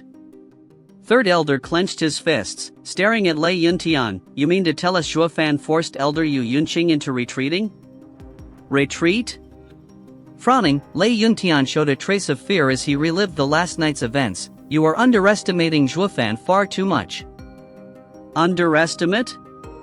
How? Even if one scoured the continent, would he ever find an instance where a chi condensation cultivator forced a profound heaven expert into retreating? We only made the most reasonable guess, yet even this is such a far-fetched exaggeration that not even Zhuofan would believe. If not for you mentioning it, we'd have never conceived such ideas. The three elders swallowed dryly, with hearts in their throat.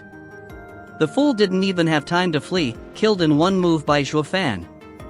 Lei Yuntian sighed. What? The elders were overwhelmed with shock. This was unprecedented. Long Kuei and Long Jie were also dumbfounded. Long Jie's hands began to shiver without his knowledge. Are you saying Zhuofan was behind the huge explosion last night? He killed a Hell Valley's profound heaven elder and got out with a light wound? Lei Yuntian saw their eager expressions and wanted to nod, but frowned instead with a shake of his head. What was it then? Long Jie was anxious and his aura leaked, forcing the others to take a few steps back. Lei Yuntian sighed. I told you not to underestimate the kid. He killed Hell Valley's elder, but not at the cost of injury. Only his Yuan Qi was depleted. That's impossible. He came out unscathed?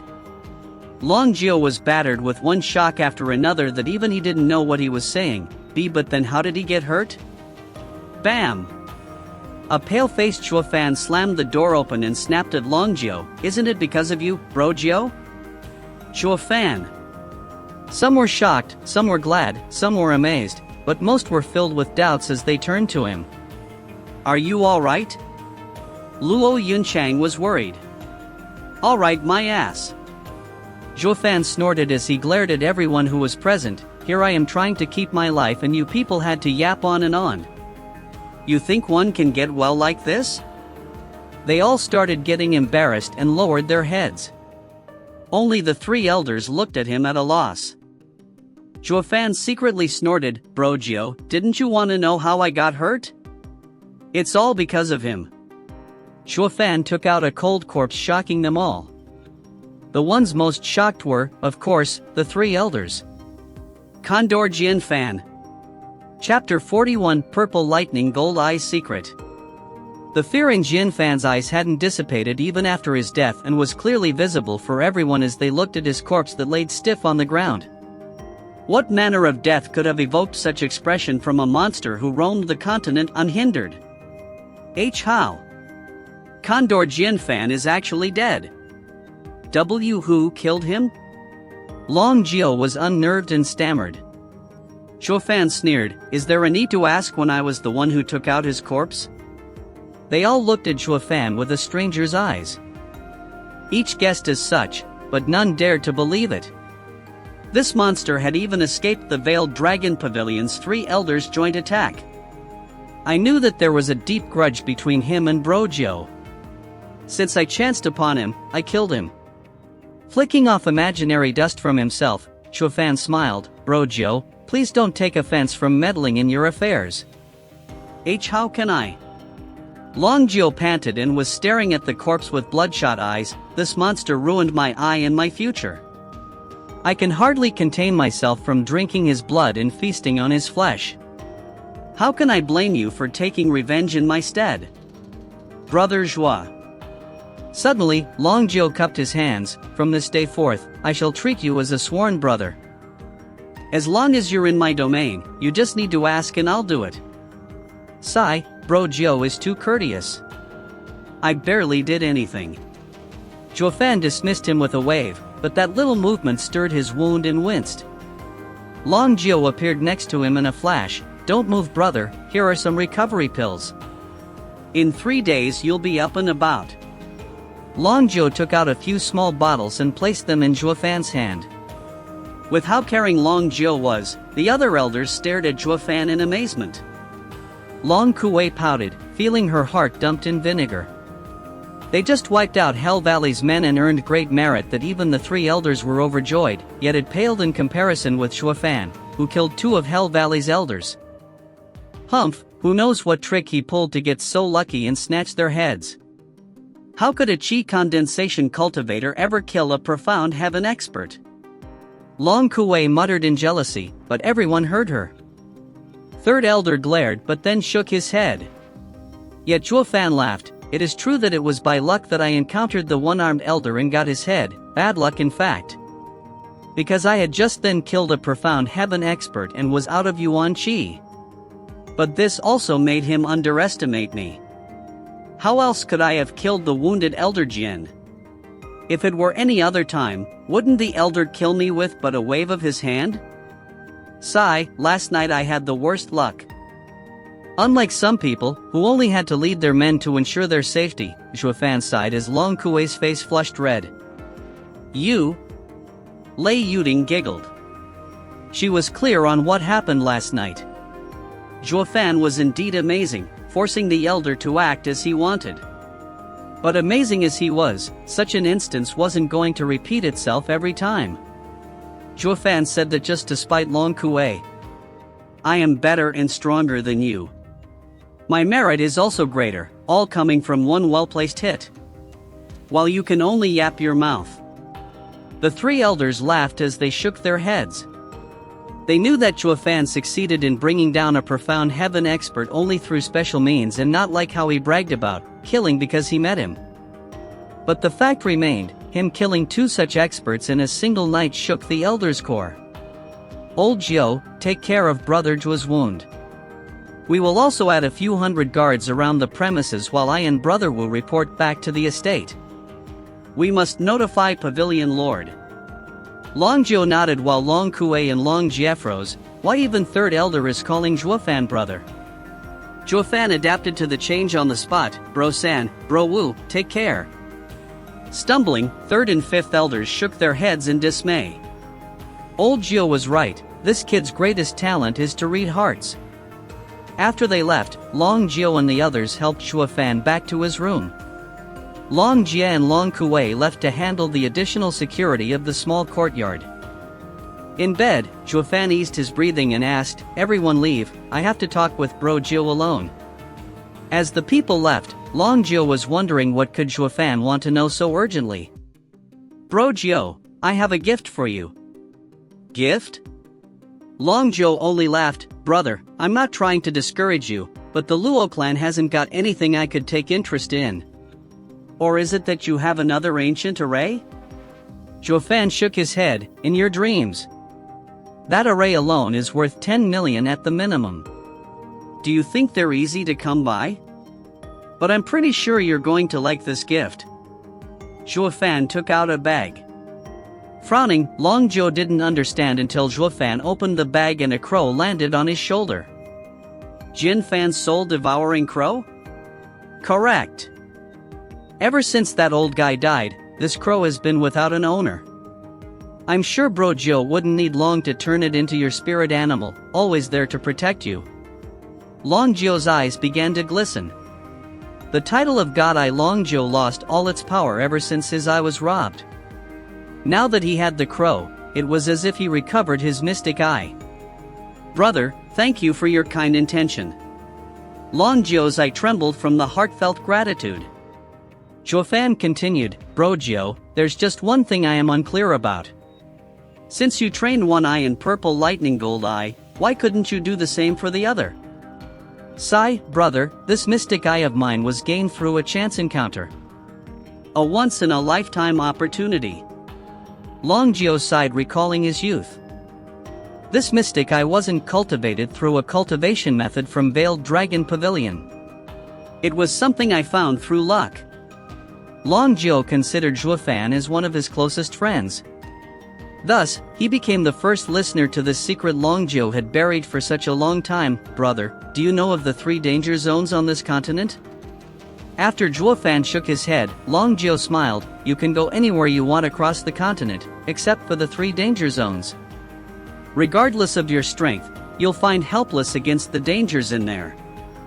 Zhuo Fan nodded from how serious Long Zhou looked but didn't take the warning to heart. The zones are Lightning Canyon, Ice Mountain, and Fire Pit. Long Zhou stared at Zhuo Fan in all seriousness, but then laughed in the end, never mind, even if you want to go you still can't. Only if your luck is sky high will you enter one. Why? Because these zones appear at random. Today, they might be in the east and tomorrow in the west. Regardless of where they descend, it will cause a terrible tornado that draws in all who dared approach, while also trapping them inside. That must be an array which an expert had deployed. If one didn't know how the array operated, they would have no hope of finding the entrance. Fan asked, "Then how did you get out?" Long Jiu nodded with a deep look. "You're smart, brother. Yes, in my youth I chanced upon the Lightning Canyon. At that time, the tornado swept me away and all I could see was a world of purple lightning. Every single expert there fell under the purple strikes. Just recalling it sends shivers down my spine. Then the oddest thing happened. The strike that was meant for me hit in my eye. While I was unharmed, all that I could feel from my eye was scorching heat." Fan now understood. As it was stated in the 9 Serenities secret records regarding the Heavenly Emperor's purple lightning gold eye, everything was subjected to be destroyed under its gaze, all except the eye. This was why when the purple lightning struck Long Jiu's eye, he was unharmed. Perhaps because of my will to survive, I gave it my all in fighting for my life. I was aware of the purple lightning's power but still wanted to live. It was at that moment that a man's voice reached me. He was reciting some method and I, in my confused state, mimicked his words. It shocked me in the end when my eye released purple lightning. It may have been because of the eye that the purple lightning no longer struck me. Finally, when the tornado passed, only I survived. But ever since I was robbed of my eye and because of the frantic situation when I gained it, I no longer recalled the words that man recited and had no way of forming another mystic eye. Long Jiu sighed while Fan nodded. Lightning Canyon was a remnant the Heavenly Emperor left behind and contained his cultivation method. I have to find it. If I add the 9 Serenities Emperor's legacy with Heavenly Emperor's, with 2 of the 3 ancient Emperor's legacy in my hands, none can contest me. I didn't reincarnate in vain.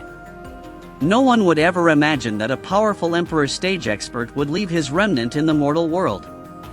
Ha ha ha. Fan wanted to cackle but was sensible enough to refrain since Long Jiu was next to him. Chapter 42 Resisting. Their talk took the entire day. Once Fan got hold of all the information that interested him, he walked Long Jiu out, after which he entered seclusion for a month to heal. With Long Jiu's recovery pills, he was back to full health in 10 days but was forced to spend the remaining time to patch up Blood Infant's precarious state. A month later, Fan came out of his room stretching his limbs and enjoying the fresh air. Moreover, just a few days ago, he and Blood Infant entered the 5th layer of Qi condensation. Just that it was a pity one of the 2 elders from Hell Valley died for naught. He truly hoped he could absorb the elders' Yuan Qi at the time. With it, he'd be in the bone tempering stage by now. "Ah, Steward Zhua." Xiao Chui shrieked in joy seeing him but then bolted. Fan was stumped, feeling his face unconsciously. Did something change about me? Why did she run as soon as she saw me? What's so scary about me? I'm not a man-eating monster. But he soon had it all figured out. I must have been too rough on her when I ripped their clothes that time, and this girl is now afraid of me. The same as how Luo Yunhai was before. Fan snickered. I was kinda too hard on both the kids. Brother Zhua, are you feeling better? This time it was the uncouth Captain Pang. Old Pang. Captain Pang was the only one he admitted being his friend since he reincarnated. Fan started to miss him after not seeing each other for a month. However, just as Captain Pang was about to give him a friendly hug, his face changed and away he ran. This time, Fan was floored.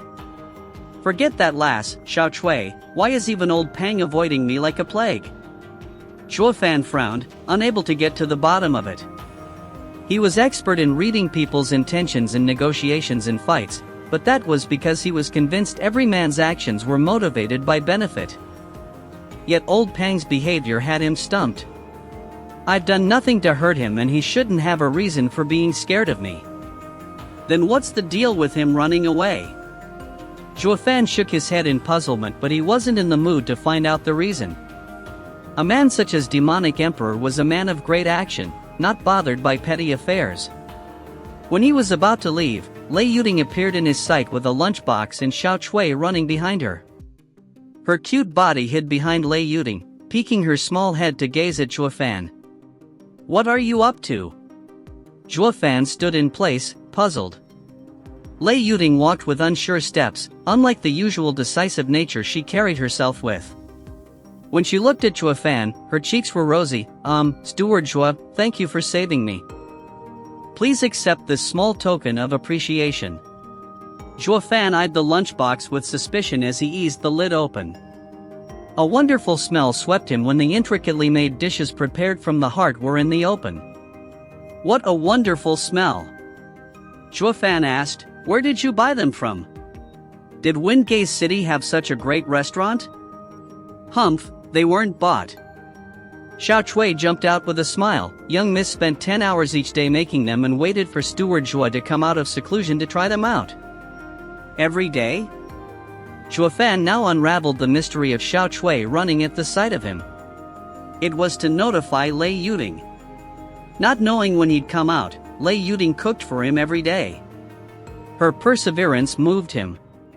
Nodding, Zhuo Fan spoke, I accept your gift. Lei Yuding cupped her blushing face and whispered, Steward Zhuo just got well and needs to take care of his body. Hurry and eat before it gets cold. Right. Zhuo Fan returned to his room with the lunchbox. Even though he was in the qi condensation stage, not eating for a month made him hungry. Lei Yuding with Xiao Chui in tow followed him in. Her eyes shined like the sun, soft yet warm enough to melt a glacier. When Zhuo Fan was about to dig in, Luo Yunchang's charming figure entered the room with a knock. Captain Pang followed behind her. Quirking an eyebrow, Zhuo Fan saw her carrying a lunchbox too. Oh, I didn't know Steward Zhuo already had someone bringing him breakfast. I was worried for nothing. When she saw the lunchbox in front Zhuo Fan, Luo Yunchang's smile widened but her eyes became sharp as if they were about to poke holes into everyone present. What got her in such a foul mood this morning?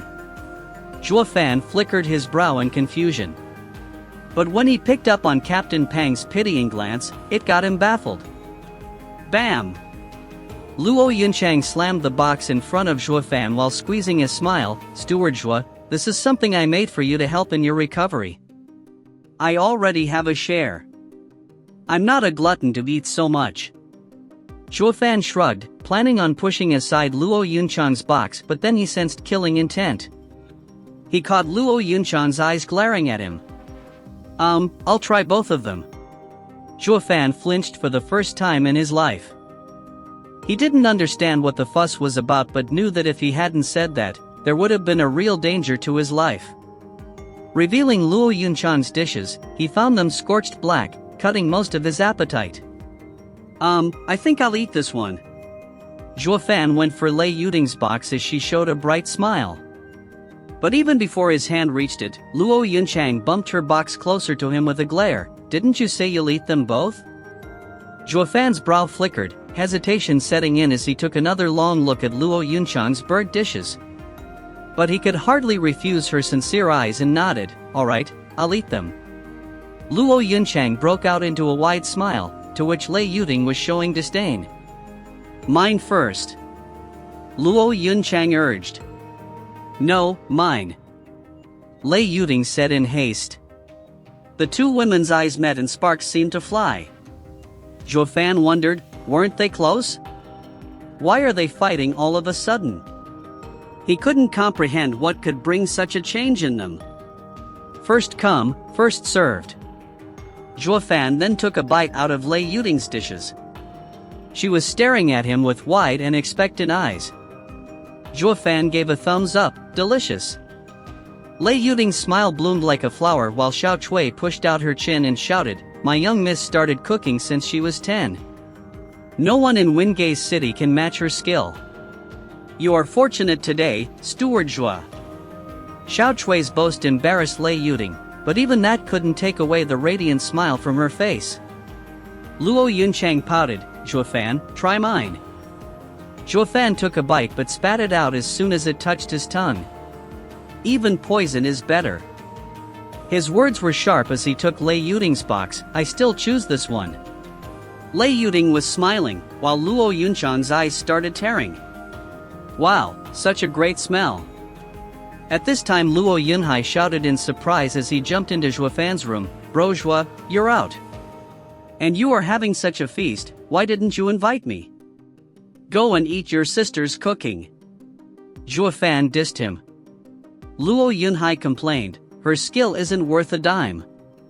She doesn't know anything besides opening the kitchen door. Unable to stay there any longer, Luo Yunchang ran out with her lunchbox. But people could see the droplets she left behind on the floor. Was I wrong? Luo Yunhai was confused. Not at all. Zhuo Fan gorged on Lei Yuding's cooking as he said, but some people have low confidence. After finishing his meal, Zhuo Fan informed the others before leaving, stay here as Hell Valley's people might still lurk around. I'm going to pay Veiled Dragon Pavilion a visit. Luo Yunhai and Captain Pang nodded, then turned to Lei Yuding. Seeing her all flushed, Xiao Chui was even more excited. How great, young miss, Steward Zhu is interested in you. Lei Yuding only smiled. At the same time, in the Imperial City. In a magnificent office, two people sat side by side. One man was in his 40s, dressed in a white silken robe. He had a small hanging mustache that shook with his smile. The other man was in his 50s, with a somber complexion and wearing a dark cloak. His pair of large eyes were filled with grievance. The two acted like strangers, not meeting each other's eyes. Cough, cough, cough. With a cough, a shaky body appeared before the two. It was an old man dressed in a golden robe embroidered with 9 dragons. Your Majesty. The men rose up and bowed. The elder waved for them to sit. Veiled Dragon Pavilion and Hell Valley both are from the 7 noble houses, the pillars of the empire. What matter has made you request an audience with me? This elder was the emperor of Tianyu Empire. Your Majesty, Veiled Dragon Pavilion killed 2 of our Hell Valley's elders last month, breaking the 7 houses agreement. Your Majesty, please punish the Veiled Dragon Pavilion. The black-robed man complained. Sneering, the middle-aged man spoke, Yuan Shan, you have some nerve complaining first. Your Hell Valley's elder infringed upon my Veiled Dragon Pavilion's domain. How are you going to explain it? Who is it that broke the 7 houses agreement first? One of my valley's disciple, Yu Quan, was killed in Wingate City. Can't I send an elder to bring the matter to light? Yuan Shan squinted, Long Yifi, you are just making an excuse to exact revenge for what happened 2 decades ago. Ahaha, and? 20 years ago, you trapped Elder Jiao in Drifting Leaves City and ruined his mystic eye. You accused him of entering your domain and breaching the 7 houses agreement. I didn't object. This time, however, it is your elder who entered mine. And not just 1, but 4. Is this what you call investigation? Enough!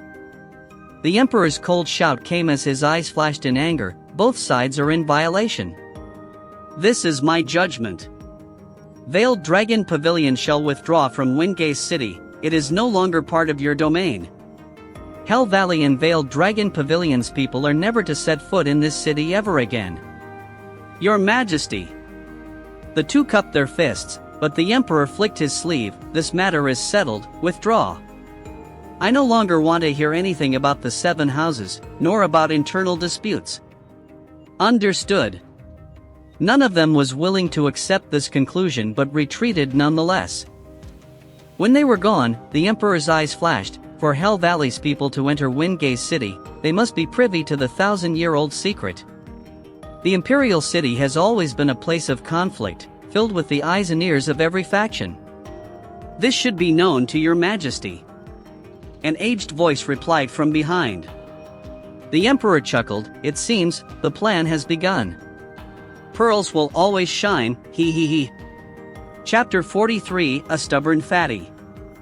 Since the Veiled Dragon Pavilion's Grand Gate was but a few hundred steps away, Zhuo Fan chose to walk. However, he stopped before passing through it. In front of the gate was a yellow palanquin with 4 peak chi condensation cultivators as carriers and 16 bone tempering cultivators surrounding it. A fat figure in yellow stood in front of the palanquin. You could barely make out his pin-sized eyes from his bulging cheeks. At first glance, one would take him as having a bun in place of his head. Zhuo Fan shook his head. He'd seen his fair share of people, but this was his first encountering such a fatso. How can one get so fat? Zhuo Fan resumed his gait, glancing at the fatty from time to time.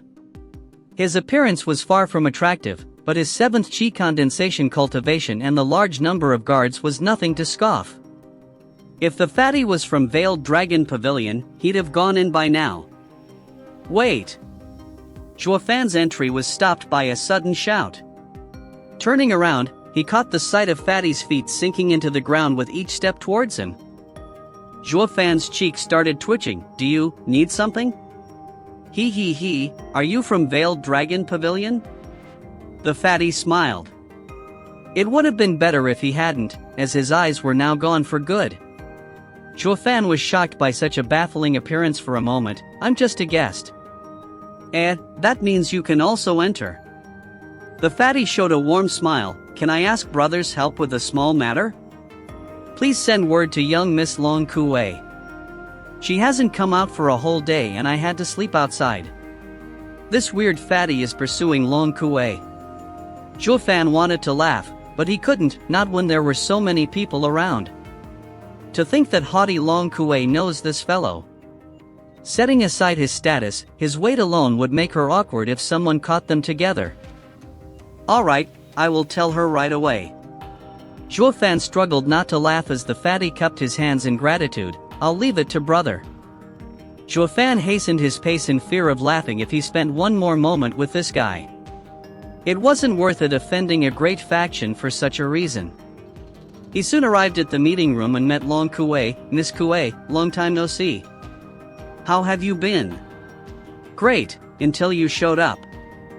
Long Kuei snorted. Zhuo Fan didn't mind it. Where's bro Jiao? I want to speak with him. Out. Long Kuei rolled her eyes. Zhuo Fan read her face and found that she didn't lie. Since he didn't see Long Jia either, it meant that he must be with Long Jiao on business. This would put a delay on the things he wanted to know. But he still had that fatty's message to deliver. To get that guy's gratitude and support, all I have to do is make this smug girl see him. What's the harm in passing the time while embarrassing this missy while I'm at it? Zhuo Fan showed a wide grin. What's with you? Long Kuei frowned. Oh, nothing. There's a rich handsome guy outside who wants to talk to you. Hurry up and see him before he's gone. Hey, Miss Long, who's he? Zhuo Fan elbowed her with raised eyebrows. Long Kuei knew Zhuo Fan was making fun of her and got angry. Ignoring him, she walked to the gates with Zhuo Fan laughing behind her. Damn fatty, haven't I rejected your marriage proposal already? What are you still doing here? The fatty's smile fell. Sister Long Kuei, that happened when I was 10. Now I'm 20. Don't you feel anything after I proposed 1,000 times these past 10 years? Of course I have, annoyance. Zhuo Fan butted in at this point, patting the fatty's shoulder as he looked at Long Kuei. Miss Long Kuei, such tender and strong love are rare these days. My dear friend is so smitten by you that he even slept outside waiting for you. The last words almost made Zhuo Fan burst in laughter. The fatty was so touched that the thick sarcasm flew right past him. Long Kuei saw them working in unison, one explaining while the other agreeing, and felt her anger peaking. But for some reason, she changed to a charming smile. Even Zhuo Fan blanked out from seeing her smile like this for the first time. And there was no need to mention the drooling fatty. Long Kuei felt sick inside but still maintained her composure. Brother Tsong, you've always treated me so well ever since we were little. But my heart belongs to another. What? Who's the punk? The fatty's face changed and his eyes spat fire. Zhuo Fan thought, oh. She isn't planning on dragging me into this, is she? Yet Long Kuei turned to him with an enigmatic smile. Oh. Hell. Zhuo Fan didn't know which faction the fatty belonged to, but one thing was clear, he wasn't to be provoked. Fan already had Hell Valley as his enemy, and messing with another faction just as strong, if not stronger, then even Demonic Emperor would have a hard time turning disaster into an opportunity. I was wondering why you were able to enter Veiled Dragon Pavilion like you own the place. It was because you and Long Kue are. The fatty grabbed Fan's collar and glared. Fan denied, brother, it's all just a misunderstanding. However, the fatty's eyes were red from anger and blinded to reason. There were two things any man would go berserk from: having his father killed and wife stolen. But the latter caused way more outrage than the former. Feeling as if he was wearing such a hat with no rhyme or reason turned this misunderstanding into a conflict. Fan sighed, now I have to ask Long Jiu to explain in order to avoid offending another power. He was pondering on how to do it when he was floored by Fatty's next words. Sister Kue, what do you not like about me? Does this punk have something that I don't? Fan almost spat blood, watching the fatty in a daze. Brother, now I know why you proposed 1,000 times. Cocky people, he has seen aplenty, but this was Fan's first time meeting one as oblivious about himself as this guy. Watching the fatty, who could burrow the earth just by standing, Fan wanted to shout, brother, it's more like you pack something way extra than me. Even Long Kue was silently rolling her eyes. Brother Tson, there must be some other reason for you to be here. You do not have the luxury of leaving the imperial capital as you wish. Take care of your matters and stop wasting time. That is out of the question. You are my future wife. I even applied for this task just to see you. Yet. Then the fatty glared at Fan. Let's duel. He pointed at Fan's nose as he raged, we will duel today to settle Sister Kuei's groom.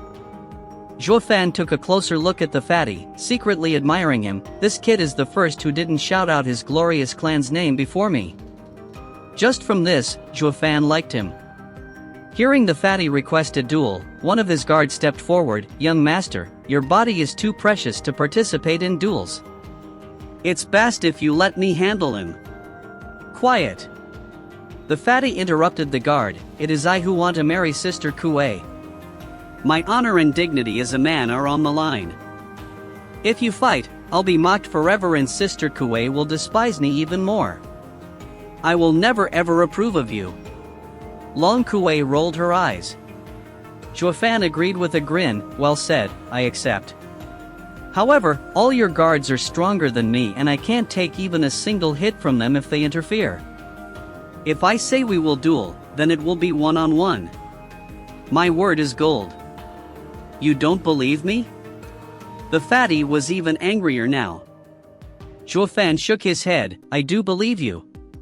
But if I defeat you, can they hold themselves from not jumping in? At that point, even if you order them not to, it won't do much good.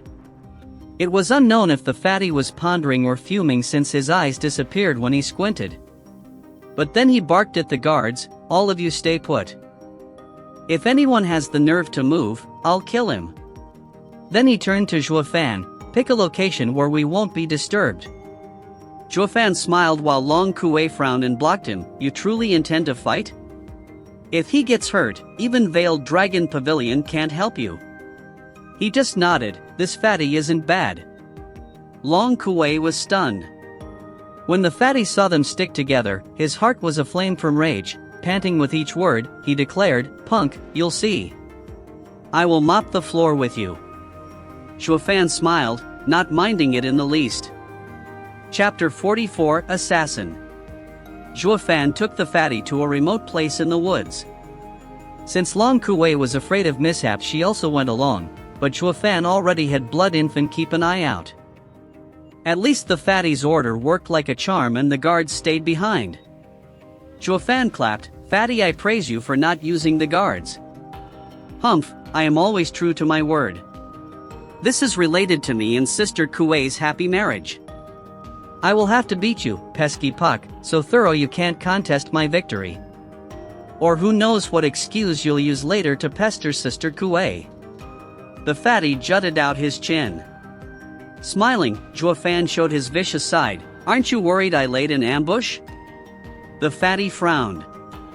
His pin-sized eyes scoured his surroundings as he roared, "Humph, I am willing to venture alone against any adversity, but if you think Sister Kuei will look kindly to such a despicable punk, think again. No matter what you have in store, I will never lose." Ha ha ha, enough with the heroism. Kid, I like you. It's time we get this duel started. Zhuo Fan smiled. Yet even before he finished, a punch came his way. Zhuo Fan rushed to dodge, but he was too late to react. His body flew and his right cheek was now red and swollen. "Hey Fatso, I thought you were an honorable man." Zhuo Fan snapped at the nonchalant fatty who replied, "Didn't you just give start to the duel? All is fair in love and war." Zhuo Fan took a long look at him and secretly nodded. This kid is more cunning than he lets on, yet he conducts himself with honor. He is as honest as old Pang, but that is where the similarities end.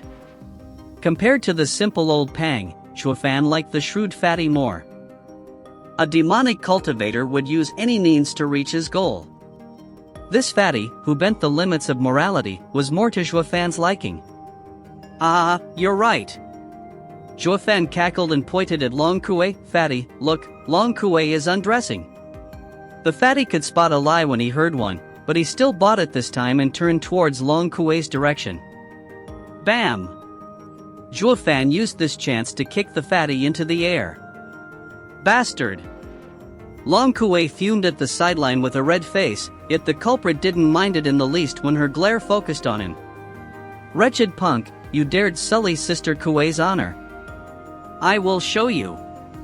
The fatty wobbled as he got to his feet, but his eyes burned hotter than ever. Zhuo Fan dissed him, "I was just messing around, yet you looked anyway. Weren't you also thinking something shameful about our young Miss Long?" The fatty gasped. Never had he heard this kind of counter before. Zhuo Fan might have disrespected Long Kuei, but didn't he himself sully his goddess by imagining something inappropriate? If so, did he have the right to blame Zhuo Fan? Fatty's resentment was gone just like that, and he even felt ashamed. But once he imagined Long Kuei changing clothes, his face went beet red. His small eyes were perfect in hiding his secret stare over Long Kuei's enticing figure. But she found him out nonetheless and stared him down with killing intent. When a shiver crawled up his spine, the fatty focused on the fight. "Punk, I will let this matter slide. Time to get serious." The fatty's body gave out a golden shine and even the ground started cracking around him. High mortal ranked martial art, mountain shaking punch. The fatty darted towards Zhuo Fan like a raging bull, cracking each and every stone he set his foot on. "Punk, better dodge. But if you do, admit your loss." Grinning, Zhuo Fan extended a red palm, not intimidated in the least. The fatty raved, "Damn punk, this will be your funeral. I am at the 7th layer of chi condensation and using a high-ranked martial art. This is not a move which a 5th layer chi condensation punk can withstand. If you treasure your life, dodge." But Zhuo Fan didn't budge. The fatty didn't wish for the worst outcome and wanted to hold back some of his power, but it was too late now. His flabby body was already upon Zhuo Fan. Boom! Something strange happened. The weak-looking Zhuo Fan was still standing as a breeze ruffled his hair. The fatty, however, had his golden light scattered thanks to the red glow and was sent flying. He hit the ground in a daze, and even as he got up, he still couldn't shake his astonishment. How can this be? I am clearly stronger, so why was I the one who got pushed back? He needed a long time to recover from the shock.